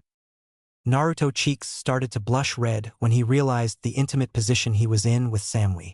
But despite the situation, he silently thanked whatever deity he could think of, that his godfather and mother weren't here to see this, since if Jiraiya saw Naruto being in this kind of position with another member of the opposite sex, he would never let the blonde boy hear the end of it. His mother, on the other hand, would most likely have gone postal on him and Samui if she saw this, if not do something worse. Samui, on the other hand, kept cool, calm, and emotional look on her face, despite the position she found herself in with Naruto. Although this only lasted a few seconds, where her facade quickly broke and a look of absolute rage and anger appeared on her face and a dangerous look was in her eyes. A look that Naruto was very familiar with from the many times he had seen it on his mother when Jiraiya said or did something perverted, which would result in her beating him into next week for it. It was then that Samui completely lost her cool and screamed, "You pervert!" She then kicked Naruto off her, who flipped backwards as she kicked him, so that he would land of his feet. But as soon as he did, Samui got up and charged forward in full feminine rage and slashed the male blonde with her katana again, but this time much faster and much more deadly than before, giving him little opportunity to do anything other than dodge her attacks. "Shit, I need to do something quick or else she might actually kill me," a concerned Naruto thought as he continued to avoid Samui's deadly slashes. As Naruto ducked one of Samui's slashes, he kicked away her legs, causing her to fall on her back, which gave Naruto a chance to jump away. He then rolled up his jacket sleeve to reveal a sunbon launcher on his arm that Shizune and gave him the cried-out "Shikame Shinden," prepared needle shot, firing 5 sunbon needles at once at Samui. The needles were loaded with a toxin that Shizune taught Naruto to make that would paralyze his target and then knock them out a few minutes later. Seeing the needles, Samui skillfully deflected them with her katana, but as soon as she did, Naruto was gone, as the needles were a distraction, giving Naruto a chance to hide and plan. Realizing what Naruto had done, Samui fell into a defensive stance and readied herself for any sneak attack that Naruto would make. After a minute or so, she suddenly saw several shuriken flying towards her from her right. But when she deflected them, she felt a sharp pain at the side of her legs and the side of her arms, where they then went numb and she collapsed. When she looked down at her legs, she saw several sunbon needles stuck in her legs and realized that she had been duped again and guessed that the sunbon needles were coated with some kind of numbing toxin. As she lay there unable to move her arms or legs, Naruto appeared above her, holding a small spherical object. He then brought the object to her nose and crushed it, which released a gas that knocked her out within a seconds of inhaling it. Before Samui fell unconscious, she heard Naruto say, "Sorry." Once Samui was out, Naruto brought her over to a nearby tree and left her there, knowing that she would waken up after a little while but would be still unable to move for a bit longer thanks to the toxin he used in his senbon needles. For about 15 minutes Naruto ran through the forest, but just when he thought he was home free, an angry Yujito suddenly appeared in front of him. "Crap," Naruto thought as stop. "This is as far as you go. You may have taken out my teammates, but you will find that I am not as easily defeated as they were," Yujito said. "But if you give up now, you won't be hurt." "Thanks, but no thanks. Giving up isn't in my vocabulary." "Fine by me. It's your funeral," Yujito replied as she got into her fighting stance with her katana. "Don't underestimate the boy kitten. Although he is young, he is quite skilled to take out all your other teammates by himself without seriously hurting them. Also, I feel a strange power coming from him, one that is familiar yet different," the Nibi said in Yujito's mind. "What power are you talking about? There's nothing special about him, he's just a kid from some enemy village," Yujito replied in her mind.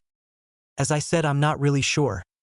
All that I know is that as I look at this boy through your mind, I sense a strange yet familiar power coming from him. One that I have not felt in many years," the Nibi answered. "Then what is this power you're feeling?" Yujito asked. I do not know, the power is just familiar in a way, yet at the same time it is different. I can't explain it and I can't remember where I felt this kind of power before. All I know for certain is that it was long ago, answered Nibi. Well, that's great, Nibi, thanks for nothing, Yujito said with a scowl, as the Nibi's advice was useless if she didn't know what she was up against. Sorry, kitten, but still just be on your guard with him, the monster cat replied. Fine. Soon after, Yujito made the first move and charged forward with her katana. Naruto quickly blocked it with his kunai, which he had taken out when Yujito drew out her katana. For several minutes, the two of them traded blows with one another until they came to a deadlock where Naruto's kunai went against Yujito's katana in a struggle for dominance. You're pretty good for a kid, Yujito grunted as she tried to overpower Naruto. I could say the same thing about you, since you're pretty good for a girl, Naruto replied with a smirk, which in turn infuriated Yujito, since she despised comments like that. She then pushed Naruto back and tried to slash him with her katana, but Naruto flipped backwards to avoid the slash and then threw several kunai at her. Yujito quickly deflected the kunai, but in the angry state she was in, she could not focus correctly and missed two, where one scratched her left hip leg and the other scratched her right arm. Ignore that scratches, she charged straight at Naruto with her katana. Naruto tried to block with his one remaining kunai, but Yujito quickly deflected the kunai with her sword and slashed at Naruto. But as soon as she slashed at Naruto, he turned into a log, revealing he had used a Korimi no Jutsu. As soon as she realized this, Yujito suddenly felt her right arm go numb as well as her left leg. As she felt her arm and leg go numb, Yujito quickly realized that the kunai that had scratched her had been coated with a nerve toxin to make her arms go numb. When she realized this, she began to curse herself for getting angry and losing focus. It was after this that she then saw Naruto coming behind her with a kunai and was about to stab her in the back with it. Seeing this, Yujito quickly twirled around on her good leg to avoid the attack, and as he went by her, she slashed at his back. But as soon as she did, Naruto turned in a puff of smoke, revealing to be a clone. It was when she realized this that she felt a pair of hands grabs onto her legs and pull her down onto the ground, where only her head could be seen above ground. Yujito tried to move but could not, as the nerve toxin had quickly spread through her body and the ground was too tight against her that she could not move enough to dig herself out. It was right then that she found Naruto standing right above her, looking down at her with an annoying smirk on his face, which infuriated her to no end. What the hell did you do to me? Yujito growled as she glared up at Naruto. Doton, Shinju Zanshu no Jutsu, Earth Style. Double suicide decapitation. It's a very useful technique that pulls down a person so that only their head is above ground, where they are unable to move, and I can do anything I like to them. But luckily for you, I won't, since I don't want to. So if you excuse me now, I have to go, but it was fun playing around with you guys. We should do it again some other time. See you, little kitty, Naruto said, as he walked away and waved goodbye to her and saying the nickname he heard her sensei call her, which further infuriated the girl at being so humiliated by him. I told you, kitty, not to underestimate him, the Nibi said to Yujito. Can it, Nibi? I don't need to hear this now. I need you to give me some of your chakra now so I can get out of here, Yujito said. Kitten, you're not ready to handle my chakra yet. You could go out of control with it, the Nibi warned. I can handle it, Nibi. Now let me have it so that I can get him, Yujito replied angrily. Very well, kitten, but you have been warned, the Nibi said as she sent some of her chakra to Yujito. As Naruto walked away from Yujito, he suddenly felt a large menacing surge of chakra coming from behind him. When he turned around, he saw it was coming from Yujito, after which a massive explosion of chakra erupted from her, causing earth to be thrown all around and dust cover the area. When the dust settled and cleared, Naruto saw Yujito back above the ground on all fours and covered in a cloak of red chakra that was in the shape of a car with a single tail made out of chakra behind her. While the irises of her eyes were now yellow and cat-like, and her fingernails grew longer and sharper, making her hands claw-like. What the hell? Naruto thought before he saw Yujito charged forward at him. Naruto barely dodged Yujito's attack by jumping to the side. He then quickly made several shadow clones. The 3 shadow clones then surrounded her and threw several kunai at her. But before the kunai could hit her, Yujito let out a massive roar where a massive pulse wave of chakra erupted from her and blew away the kunai and destroyed the clones in one go. It also blasted Naruto several feet away and caused a large dust cloud to cover the area at the same time. What the hell is going on? What kind of power is this? It isn't normal chakra. It feels dark and menacing, Naruto thought as he skidded on the ground. Once he regained his footing, a long red arm made out of chakra came out of the dust cloud and tried to grab Naruto. Fortunately, Naruto was able to jump away into a nearby tree to avoid the arm. Shit! I need to think of something fast now before she kills me, Naruto thought as he tried to come up with a plan. He knew he couldn't use any of his more powerful jutsus, since if he did and he defeated Yujito with them, she would tell her sensei and her teammates what he did. Once she woke up, that would then attract even more attention on him, since he was already using Kagebushin, which could cause a big enough scene as it is. It would be even worse if he tried to use his Mokuton powers on her to subdue her, where they would start looking for him and his family and hunt them down. As he moved through the forest to keep his distance from Yujito, he was forced to jump out of the tree he was in to avoid another of Yujito's, who appeared and destroyed the tree he was in a moment ago and destroyed it. Yujito was currently running wild, where she lost complete control of herself thanks to the Nibi chakra. She was unable to handle and control the Biju chakra, just as the Nibi had feared, and was just attacking Naruto on pure animals. After a few minutes of dodging and trying to keep Yujito from killing him, Naruto decided to throw caution to the wind, since if he didn't do something soon, she would kill him. So when Yujito tried to slash him with her claws again, Naruto quickly used a Kawarimi no Jutsu to replace himself with a clone he made earlier, where as soon as she destroyed it, the real Naruto snuck up behind her and placed a small note on the back of her neck. The note had a chakra-suppressing seal on it, which Naruto had drawn. Jiraiya had taught Naruto how to make such a seal in case he needed it to subdue someone and keep them from using their chakra. Naruto hoped that the seal would disrupt the strange chakra Yujito was using and stop her. Once the seal was placed on her, it began to work as Yujito collapsed onto her knees and the red chakra started to dissipate.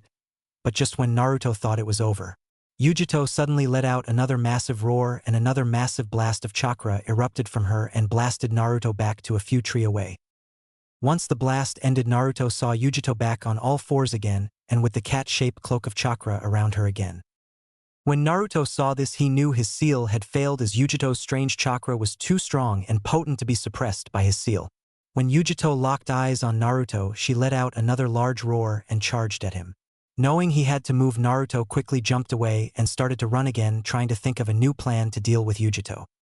For the next 2 minutes, Naruto jumped from treetop to avoiding each of Yujito's attacks. It was just when Yujito had destroyed her 12th tree, she found herself surrounded by a dozen Narutos on all sides who attacked her. It of course didn't take her long to deal with the clones, and once she had destroyed all of them, she began to search for the real Naruto and found him within a few seconds, not far from where she was.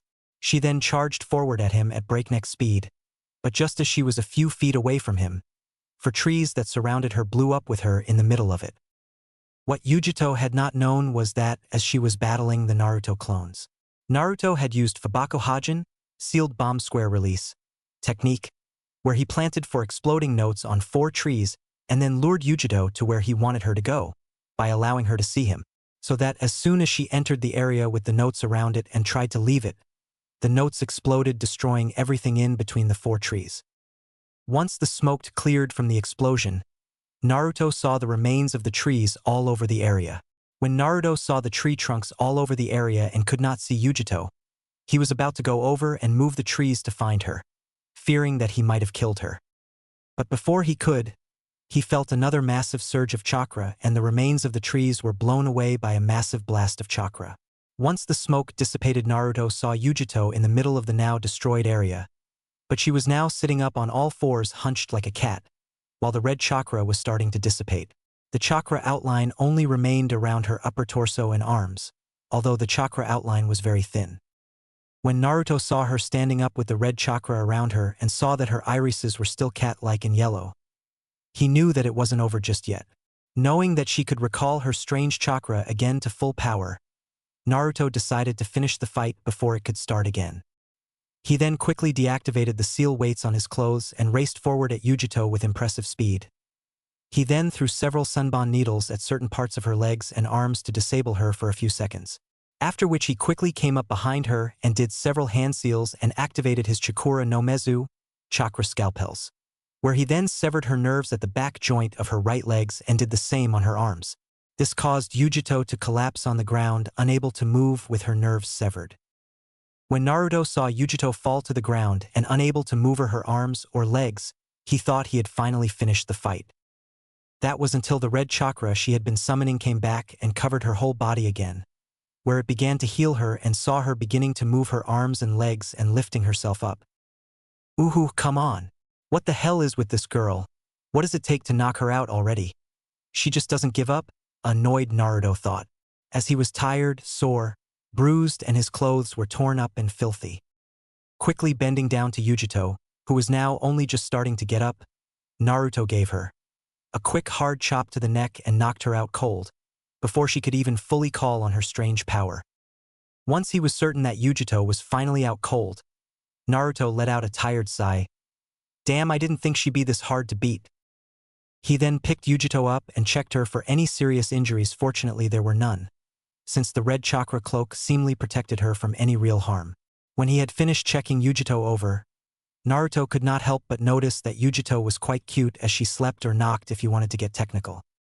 But as soon as that thought entered his mind, Naruto quickly brushed that thought away, fearing that his godfather's influence was starting to take an effect on him and he was becoming a pervert like him. Once he was certain Yujito was okay, he left her against a tree and left her there so that her friends could find her easily or she could make her way back to her camp. Just when Naruto was about to leave and get back home, he suddenly heard hands clapping and a male voice speaking up. That was a one-beat bottoming, kick-ass, but kicking of a show little squirt. I gotta say you got some moves, but still you're no match for the master of rhymes, the king of slam, the bring down of beatdown, the melody sir, Lord Eight Tails. Killer Bee. Oh yeah.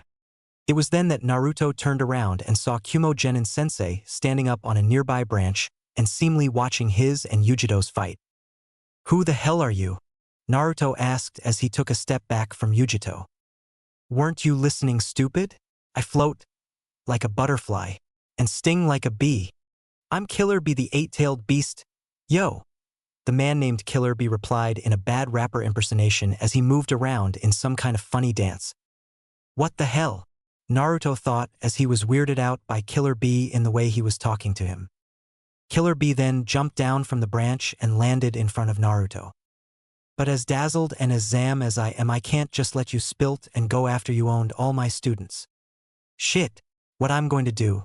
This guy a Jonin, I don't stand a chance against him. A worried Naruto thought as he fell into a fighting stance. He knew that his only chance was to fight and then make a break for it, and even if he couldn't get away, he was at least not going down without a fight. When Killer Bee saw that Naruto was intended to fight, he couldn't but smile, since although he could tell that Naruto was tired from fighting all his students, he could not help but admire Naruto's guts at still willing to fight even though he knew he couldn't win. You got guts, little squirt? But none too bright, Killer Bee replied as he signaled Naruto to come at him, which he did. Naruto attacked Killer Bee with a series of fast and strong jabs and kicks as well as elbows and knee kicks from different angles. As Naruto attacked him, Killer Bee blocked all of his attacks with ease, since although Naruto was very skilled for his age, he was still a novice compared to the Kumo Jinchuriki, who was a highly skilled shinobi with years of training and experience. But even still, Killer Bee was impressed with Naruto's fighting skill, especially his taijutsu, since he had never seen or heard of a style like the one he was using. He could tell that the style involved fast, hard-hitting moves using different parts of Naruto's body, and it worked well with Naruto's natural agility, and it gave Killer Bee little chance to fight back. He could also tell that in a few years' time, with a few more years of training, Naruto's fighting style would be quite deadly with enough training and practice. Killer Bee had also been watching how Naruto handled each of his students and could tell that Naruto was quite skilled in the different ways he had handled Yujito and the others without really harming them. He was especially impressed with how Naruto had fought Yujito, since it wasn't every day that a person saw a 10-year-old kid fight a wild and berserk Jinchuriki and defeat it. Granted, if Yujito had been able to control her power, she would have won. But still, for Naruto to have defeated her was nothing short of astonishing, and he wasn't even a fully trained ninja. There had been even times during the fight that Killer Bee thought he would have to intervene and stop Yujito, but in the end he didn't have to. After a little while, Killer Bee decided to end the fight, where he quickly grabbed onto Naruto's shirt and threw him over to a nearby tree and then quickly took out 3 of his katanas and threw them at Naruto as soon as he hit the tree. The katanas then hit the collar of Naruto's gray jacket and its sleeves so that the 3 katanas would pin him against the tree and he would be unable to move. "Why don't you hang around while I go wake up little kitty from her cat nap?" Killer Bee said as Naruto tried to struggle out of the katanas. Once Killer Bee woke Yujito up with some smelling salt, he told her to watch over Naruto, while he went to free and wake Omo and the others. While Killer Bee went to free her teammates, Yujito watched over Naruto, who had given up trying to get free of the katanas. As Yujito watched over Naruto, the young kunoichi glared at Naruto as she was in a bad mood over how Naruto defeated her. Not once but twice. The first time because she had underestimated his skill, while the second time because she overestimated her own skill. It also didn't help that the Nibi was also telling her in her mind over and over again about how she told her so about underestimating Naruto and overestimated herself. As Naruto was pinned to the tree, he thought about his situation and what he should do. He knew he could get free if he used his superhuman strength. But if he did, he knew Yujito would attack him, and she had already proven to be a dangerous opponent to fight against, and even if he went all out and defeated her quickly, her sensei and teammates would sense the chakra from the battle and come to her aid and overwhelm him. Not to mention it would blow his cover where they would report him to their village, and they would in turn track him and his family down. The same could be said if he used the seal to call for help from his mother, since if she came they could find out who she really was, and in turn find out that he was her son, ruining the low profile that they've been keeping all these years. Although that's if they survived his mother's wrath, since Shizune had told him a while back what his mother did to the Amnines that had attacked him and Cheyenne. As well as what happened to Shuda once High Priestess Moroku had gotten everything from him. She allowed his mother to deal with him, where according to what he had heard, the prison cell had a new color scheme on the ceiling, floor and walls. The color red, and Naruto wanted to avoid needless bloodshed. Hence Naruto knew that his best chance to get away without anyone getting hurt was to give them a convincing enough story to prove that he wasn't a threat to them and that they could let him go. In the event that idea didn't work, then they would most likely try and take him back to their village for questioning, where he would use his superhuman strength to break out of his bindings and sneak away. And if they tried to kill him, then he would go all out and try and escape and call for help from his mother with the seal earring and worry about the consequences later. After a little while, Killer Bee returned with Omoi, Samui and Karui, where when they arrived, Karui and Samui glared at the young Senju over what happened when he fought them. Once they arrived, Killer Bee removed the katanas from Naruto's jacket, freeing him. Once Naruto was free, they all surrounded him. "Okay, little squirt. Let's hear it and tell us the beef, yo," spoke Killer Bee. "What?" Naruto asked, who didn't understand what Killer Bee was saying because of his bad rapping.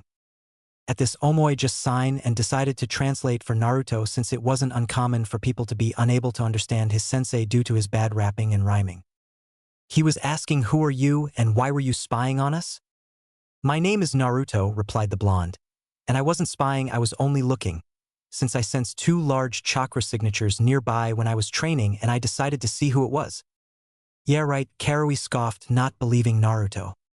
"It's true," Naruto replied angrily, since he didn't like being called a liar when he wasn't. "Okay, fine, let's say we do believe you. Then tell us, where do you come from? What shinobi village are you with?" Yujito asked. "I'm not from a shinobi village," and answered Naruto, since technically it was true since he wasn't official with any shinobi village. "See, he's lying to us," Karui accused as she pointed at Naruto. "I'm not lying," Naruto said angrily, while he glared at Karui, who glared back at him. "If you are not from a shinobi village, then how is it that you are able to do ninjutsu, and how is it that you are able to move and fight like us?" "The only way you could is if you had shinobi training like us," Samui said with a neutral face. "Ha, try and get out of that one," Karui thought with a triumphant smirk. "That's because my mother used to be a shinobi, but retired and left her village after I was born and trained my Wani-san and me, when we were old enough to be trained in the shinobi arts," Naruto answered, since even though it was a lie, it was also half true. "And who's your mom's?" Killer Bee asked. "She the local healer here. My Ka-chan along with my Wani-san and me, as well as our pet pig Tantan, go with her as she travels around healing people," Naruto answered. "Oh, come on, you don't believe him, do you?" Karui said in disbelief as she didn't believe a word Naruto was saying. "I don't know, Karui. I think he might actually be telling the truth," Omoi said. "Since when I was getting supplies from the local town, I heard some of the local villagers talking about a female healer that arrived in the village 2 months ago. as well as how she traveled around with her family, a young girl in her mid-20s, a young boy that actually kinds of fits Naruto's description. I also heard that she had a pet pig. I even saw the healer and her daughter distance when she was healing a woman. You can't be serious, they could all be spies sent to either kill us or spy on us. Karui cried in disbelief that her teammates and her sensei were believing Naruto's story. If they were sent to kill us, then why did they just send Naruto? Omoi asked. He could have been a scout to watch us and the report back to them later, Karui replied. Then how did they know we would come here? Since they've been here for 2 months. Before Sensei even planned to take us on a training trip, Omoi replied. Karui of course had no answer to that since there was no way they could have known they would come here. Fine then, but that still doesn't mean he isn't some enemy shinobi. He could be just using a ruse to throw us off, Karui retorted, trying to find reason to prove that Naruto was an enemy and needed to be dealt with. At this, Omoi just sighed and said, "Weren't you listening? I told you I heard that she had a son whose description matches Naruto's. But if you want proof, fine." Omoi then turned to Naruto and asked him to describe them to them, which he did perfectly, 3, which caused Karui to scowl angrily when Omoi confirmed Naruto's description. "Very well then, if it is true that your mother is a traveling healer, then tell us, what village did she come from?" Samui asked, as like Karui she wasn't fully convinced by Naruto's story. "Since I find it strange that any shinobi village would allow one of their shinobi to simply retire and leave with her family." This caused Karui to smile at having some support and believing that she had Naruto caught now. "My mother came from Yugikure no Sato, village hidden in hot water. Since the village has disarmed itself several years ago to become a hot spring resort and they don't need or want any ninjas anymore. When that happened, my mother left the village since she used to be a medic nin and her skill weren't really needed there anymore. So she decided to travel around offering her skill to people." Naruto lied. When Karui heard this, she scowled, believing that Naruto had just slipped out of that one, which was true. At the same time, Naruto silently congratulated himself on thinking up such a good and believable story on the spot, since he had remembered when he studied the different shinobi villages, that a few years back, not too long after the end of the Third Shinobi World War, Yugikure began to disarm itself as a shinobi village and became a hot spring resort thanks to the large number of hot springs there. The story was so believable that Killer Bee and even Samui and Omoi believed it since they knew all about Yugikure and how it wasn't really a shinobi village anymore. So it would make sense for its remaining shinobi to leave it and search new employment. "Fine then, if you are really the son of a former medic nin, then she must have taught you some medical ninjutsu," Yujito said. "Yeah, she did." "Then prove who you say you are by healing the wounds you gave Samui and me," Yujito said, to see if he really was just the son of a healer. "Fine, I will," answered Naruto, where he then began healing the small wounds that he had given Samui and Yujito with little trouble. After he was done, he had pretty much convinced Killer Bee, Omoi as well as Samui and Yujito, since the way he healed them without any trouble proved that he was a skilled healer. The only person that wasn't convinced was Karui, who still held a grudge against Naruto for defeating her and capturing her in such a humiliating manner. "Okay then, Squirt, you answered what for, but now spill on how you do Kagebushin and use a sealing technique, yo," Killer Bee asked, which got a confused look from both Naruto and his students. He then explained that the Kagebushin was a forbidden B-rank clone jutsu that jonins were only supposed to know, and that it was real and didn't rely on an elemental affinity. He then told him that he saw Naruto use a seal to disrupt the Yujito chakra for a few moments.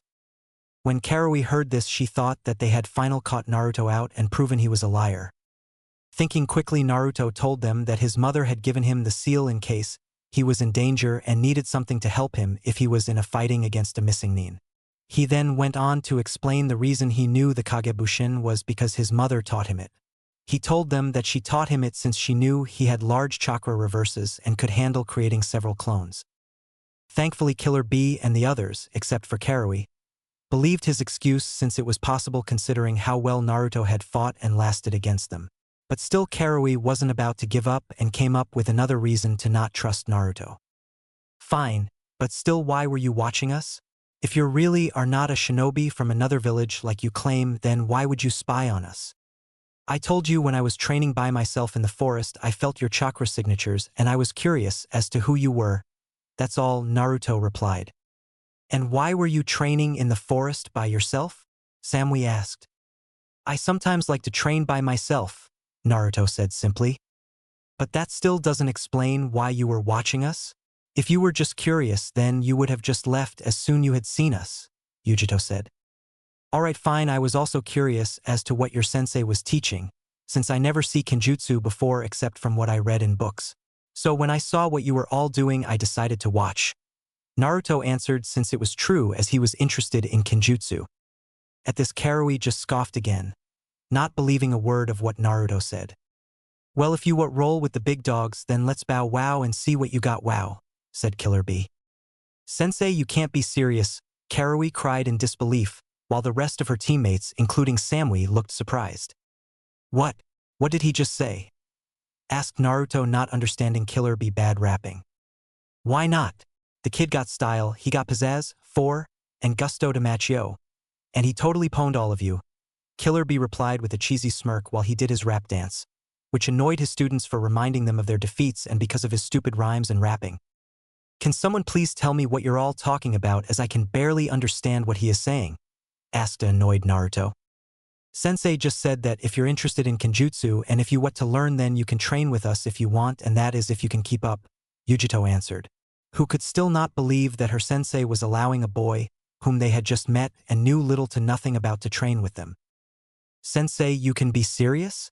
We can't just let him join us, and besides, what if this some kind of plot to kill us, and what if he's lying? We don't know anything about this kid, Karui said angrily. Hey, don't call me just a kid, I'm not that much younger than you. 5. Besides, I was good enough to beat all of you. Also, I wasn't the one who was left hanging up in a tree in a net like a sack of potatoes, Naruto said, and smirked when he saw Karui's face turns red from anger and humiliation when she reminded how Naruto defeated her. That still doesn't say you're not lying or trying to trick us, Karui accused. Before Naruto could respond, Killer Bee interrupted him. The squirt doesn't lie. He's not the type. His eyes don't lie, and I like his face. Huh? Said Naruto, as he wasn't sure if Killer Bee was complimenting him or not. He said that he believes you, and that you have a trusting face, and that you don't seem the type to lie or do something behind another person's back, and he kinds of like you. Omoi translated for the blonde boy. Oh, thanks. Oh, alrighty then, let's get this party started and get down to the beat down, said Killer Bee. I'm guessing he's saying that we can start training now, right? Naruto guessed, where he got a nod from Omoi and the others. Come on, you slow pokes, you're slower than post, Killer Bee cried as he told them to hurry up. Does he always talk like that? Naruto asked, to which Omoi and the girls all nodded sadly, where they all followed after Killer Bee to train. For the next 2 weeks, Naruto trained with the Kumogenin under Killer Bee, where he would leave his house in the early morning to go into the forest, telling his mother and Shizune that he was going off to train by himself in the forest. Neither Tsunade nor Shizune knew that Naruto was secretly training with a group of shinobi from Kumo, since he knew that if his mother or Shizune knew about this, they would freak out and forbid him from seeing them, and he wouldn't be able to train with them. During those 2 weeks, Naruto got to know the others better. He found Killer Bee to be a funny enough person, although he did find him weird with always trying to rap and rhyme and do it badly. He also learned that Killer Bee demanded respect from his students and others, where he told Naruto to call him either Jinchuriki-sama or Hachibi-sama. It was then that Naruto learned that both Killer Bee and Yujito were Jinchurikis. He learned this since Killer Bee made no secret that he had the Hachibi no Kyogyu, the 8-tailed ox, seal inside him, and Naruto figured out that Yujito was one since it explained the weird chakra he saw her fight with. Yujito and the other were of course surprised when Naruto asked her if she was one, where he told them how he realized it, which of course impressed Omoi and the others at how Naruto was able to figure it out. After which they then told Naruto that Yujito had the Nibi no Bakaniko, 2-tailed monster cat, inside her. Naruto also became good friends with Omoi, where they found that they had a good bit in common, since, for example, both of them were nearly always surrounded by girls. Naruto was nearly always with his mother, Shizune, and Tonton Girl Pig, while Omoi was nearly always with Yujito, Samui, and Karui. Hence, it was nice for both of them to have some male companionship around their own age. Despite their rocky start, Naruto and Yujito got along okay and developed a sort of rivalry and respected one another. They would often spar against one another in taijutsu, where Naruto usually won thanks to his advanced training with his mother, and in Kenjutsu, where Yujito always won since Naruto was only learning. When Naruto asked Omoi why Yujito was always challenging him to spar against her, Omoi explained to him that Yujito was the strongest genin in their village. She was top of their class in nearly everything, where the only other genin that could rival her was Samui, who was the second best genin, but no one could actually beat her in a fight. So in Yujito's mind, Naruto is the only person she deems worthy of being her rival, and the only person around her own age group that can challenge her and who she wants to beat in a fair fight. When Naruto heard this, he could only sigh and think about another fine mess he got himself into. Although he had to admit it could have been worse. She could have been some weird girl or guy with bushy eyebrows and wearing a spandex suit and shouting at the top of his or her voice all the time. The only person on the team that he seemingly couldn't get along with was Karui, as she still held a grudge against Naruto for beating her and hanging her up a tree, where she had to be rescued by her sensei.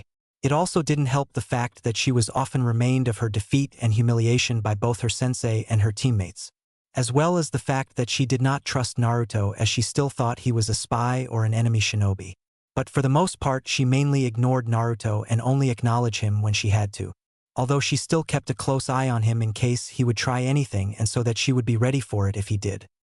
Finally, then there was Samui, where despite the awkward position that she and Naruto ended up together, the blonde boy had no problem with her, as she basically treated him coldly, like everyone else, but neutrally, as if the incident never happened. At least until when Samui had asked Naruto for help in bringing water back to the camp from a nearby stream.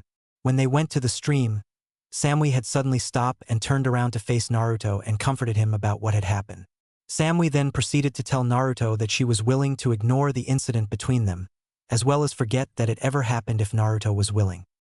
Naturally, Naruto was more than willing, although there were times when he found it hard to forget it, especially whenever he saw Samui and had to fight the urge to blush red when he thought of it. Once they both agreed to forget the incident, Samui also then told him that should he ever mention the incident to anyone, she would castrate him with a dull and rusty kunai and do several other things that would result in Naruto having a very slow and painful death. Once she had finished telling what she would do to him, Naruto could not help but start to sweat a little and gulp, as well as fight the urge to cover himself, where he nodded his head several times, very quickly telling her that he understood perfectly. Unfortunately, as they were having their private conversation, Omoi had been nearby gathering wood for the campfire, where he had heard the whole conversation as well as the incident between Naruto and Samui. Once they left, he quickly raced back the camp and told his sensei and the other girls what had happened between Naruto and Samui. When the two got back, they were comforted with a screaming Karui, who was accusing them of being intimate, while Yujito just stood back and looked at them with a raised eyebrow, not knowing how to react to the whole situation. While Killer Bee stood back with Omoi chuckling away and singing bad rhymes about young love blossoming between Naruto and Samui, while Omoi just smirked and enjoyed the show and helped to tease the two. He also even congratulated Naruto on being the only boy to ever cope a feel of Samui and survive, as many boys had tried to back at Kumo and all failed with very bad results, since Samui was Kumo's proverbial ice queen due to her cold appearance and attitude. Naruto had tried to explain exactly what had happened and deny that there was anything between him and Samui, but they ignored his explanation, where Killer Bee and Omoi continued to tease them, while Karui continued to shout at them. This continued until Samui finally had enough, as she had remained calm and emotionless during the whole event. She then quickly told Karui to shut up with a sharp and cold tone of voice, which silenced the dark-skinned girl Karui. She then silenced Killer Bee and Omoi, teasing with a cold and frosty glare that made both men shut up and made them shiver slightly. After which she then went over to Omoi and grabbed onto his arm and dragged him behind a few trees a bit away from the camp, and did not appear until 10 minutes later, where Samui came out behind the trees and went over to the campfire to start cooking their lunch. She was soon followed by Omoi, who came out from behind the trees and as white as a ghost and shaking with fear. When Naruto and the others asked what happened, Omoi looked over at Samui, who just gave him a cold look and refused to answer, as if he was too terrified to even say what she had said to him. Seeing this, Killer Bee, Naruto, and the others decided to leave well enough alone and not rattle the cage of the tiger known as Samui. 2 weeks after meeting Naruto, Killer Bee decided it was time for his students and him to head back home to Kumo, since he knew that his brother A would start to worry soon and probably send every shinobi to look for them.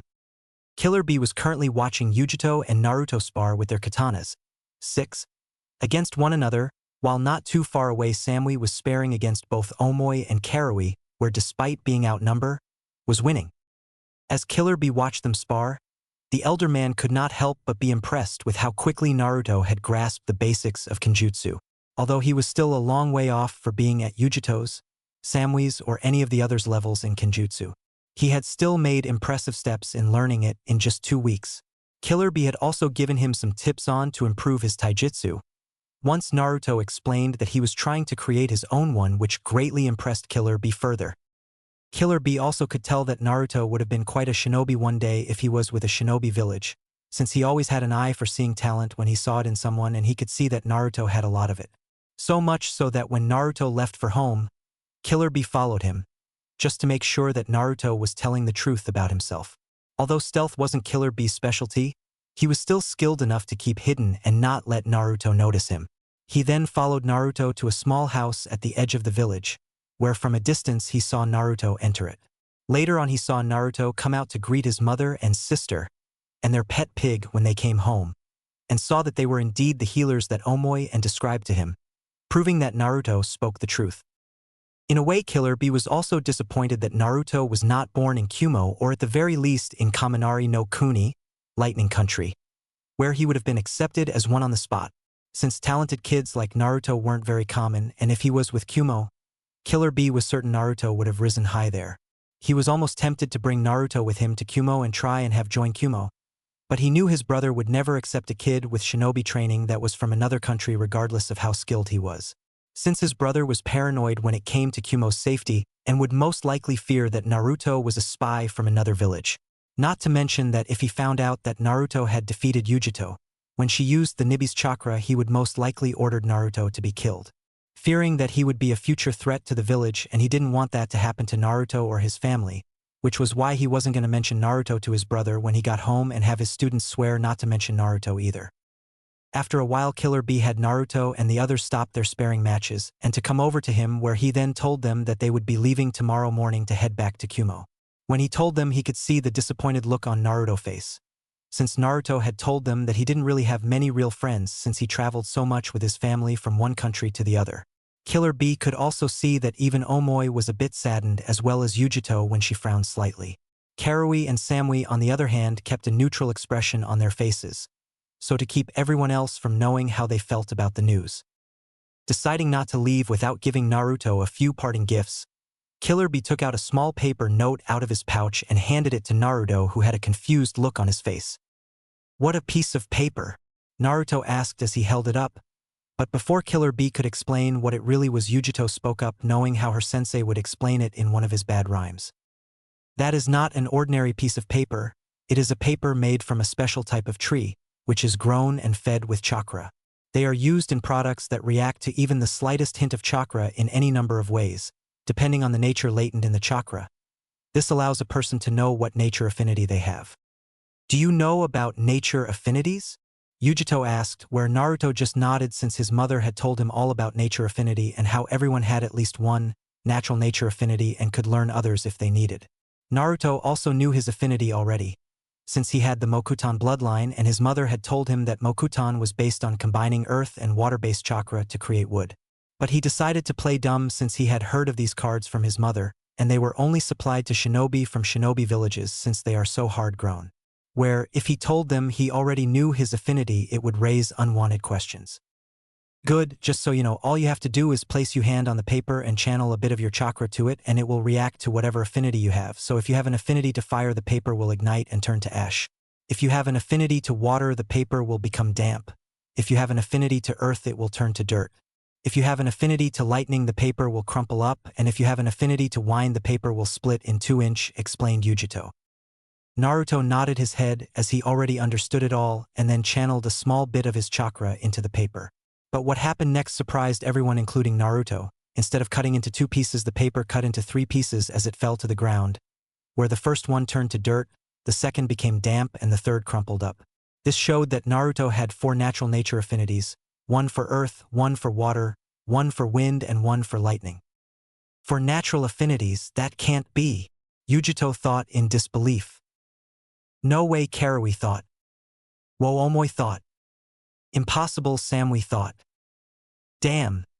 The kid is jam-packed with surprises," Killer Bee thought. Naruto was probably the most shocked of all, as he had never expected this. He knew he would have earth and water affinity but not wind and lightning. After a little while, everyone got over their surprise and regained themselves. Well, ain't that a kick in the pasm? You got more surprises than a barrel of jokers, Killer Bee joked, which caused Naruto and the others to sweat drop since Killer Bee jokes were as bad as his rhyming. Once the shock had worn off, Killer Bee then asked Naruto to give back the katana he gave him, which Naruto did. After which Killer Bee then took out a scroll and then bit his finger to make it bleed and spread some blood on the seal in the scroll, where a long katana in a green sheath appeared. The tsuka handle was double length so that 2 hands could grab onto it, and it was green, while the tsukurito, the wrap of the handle, was brown, and the tsuba, hilt, was round shape with a series of designs and shapes on it. Killer Bee then threw the katana to Naruto, who caught it. "What is it?" asked Naruto. "What do you think, stupid? It's not a butter knife, it's a katana for you, fool. You gonna need one to kick ass," Killer Bee said with a smirk. "For me?" asked Naruto in surprise, where Killer Bee nodded and smiled. Hearing this, Naruto ran over to Killer Bee and hugged the elder man, saying thank you over and over again. This caused Killer Bee to smile further and say, "Grandmaster Bee is so cool. He's cooler than all and still ain't a bad guy at all." Once Naruto had stopped saying thank you, Killer Bee then gave him a few scrolls on Kenjutsu to learn from, so that he could train to get better, which Naruto was grateful for. The next morning, in the early parts of the morning, Killer Bee and his students finished having breakfast and packed up their belongings. But before they could leave, Naruto arrived to say goodbye to his newly made friends. "See you around, Naruto. Take care of yourself. If you and your family are ever near Kumo, don't be a stranger and pay us a visit. We can show you around our village," Omoi said as he shook Naruto's hand. Naturally, Naruto said he would, although in reality he knew he wouldn't, since his mother wouldn't go near any shinobi village for fear of their exposure. "I suggest that you stay alive, Naruto-san, and that you get stronger, since I promise I will be stronger next time we meet again, and the next time we fight the outcome will be very different," Yujito said. At this, Naruto smirked, since he was used to Yujito saying stuff like this. "Sure thing, Yujito, and you can expect a tougher fight as well when we do fight again." Naturally, Yujito smirked at this and said she would look forward to the challenge. Samui, for her part, kept her face emotionless and neutral as always, but offered her hand and said a simple "goodbye, Naruto-san," which Naruto took her hand and shook it and said a friendly goodbye to her. Karui Simple nodded her head and grunted out a goodbye, since she still didn't fully trust Naruto and still held a slight grudge against him for beating her. Although despite that, she did think he was an okay person. Killer Bee said goodbye to Naruto and was going into one of his long rhymes, but before he could even get halfway, Yujito and Samui each grabbed one of their sensei's ears and started to pull them, causing him to yell in pain and telling them to stop, so that they could get going. At this, Naruto could only laugh and was going to miss seeing this kind of stuff with them. Eventually, though, the 5 Kumonins jumped into the treetops, where they waved goodbye to Naruto one more time and then disappeared into the trees. After which Naruto then went home, whereas walked through the forest, his thoughts were filled about Yujito and the others, who he wondered if he would ever see again, and if so, where would he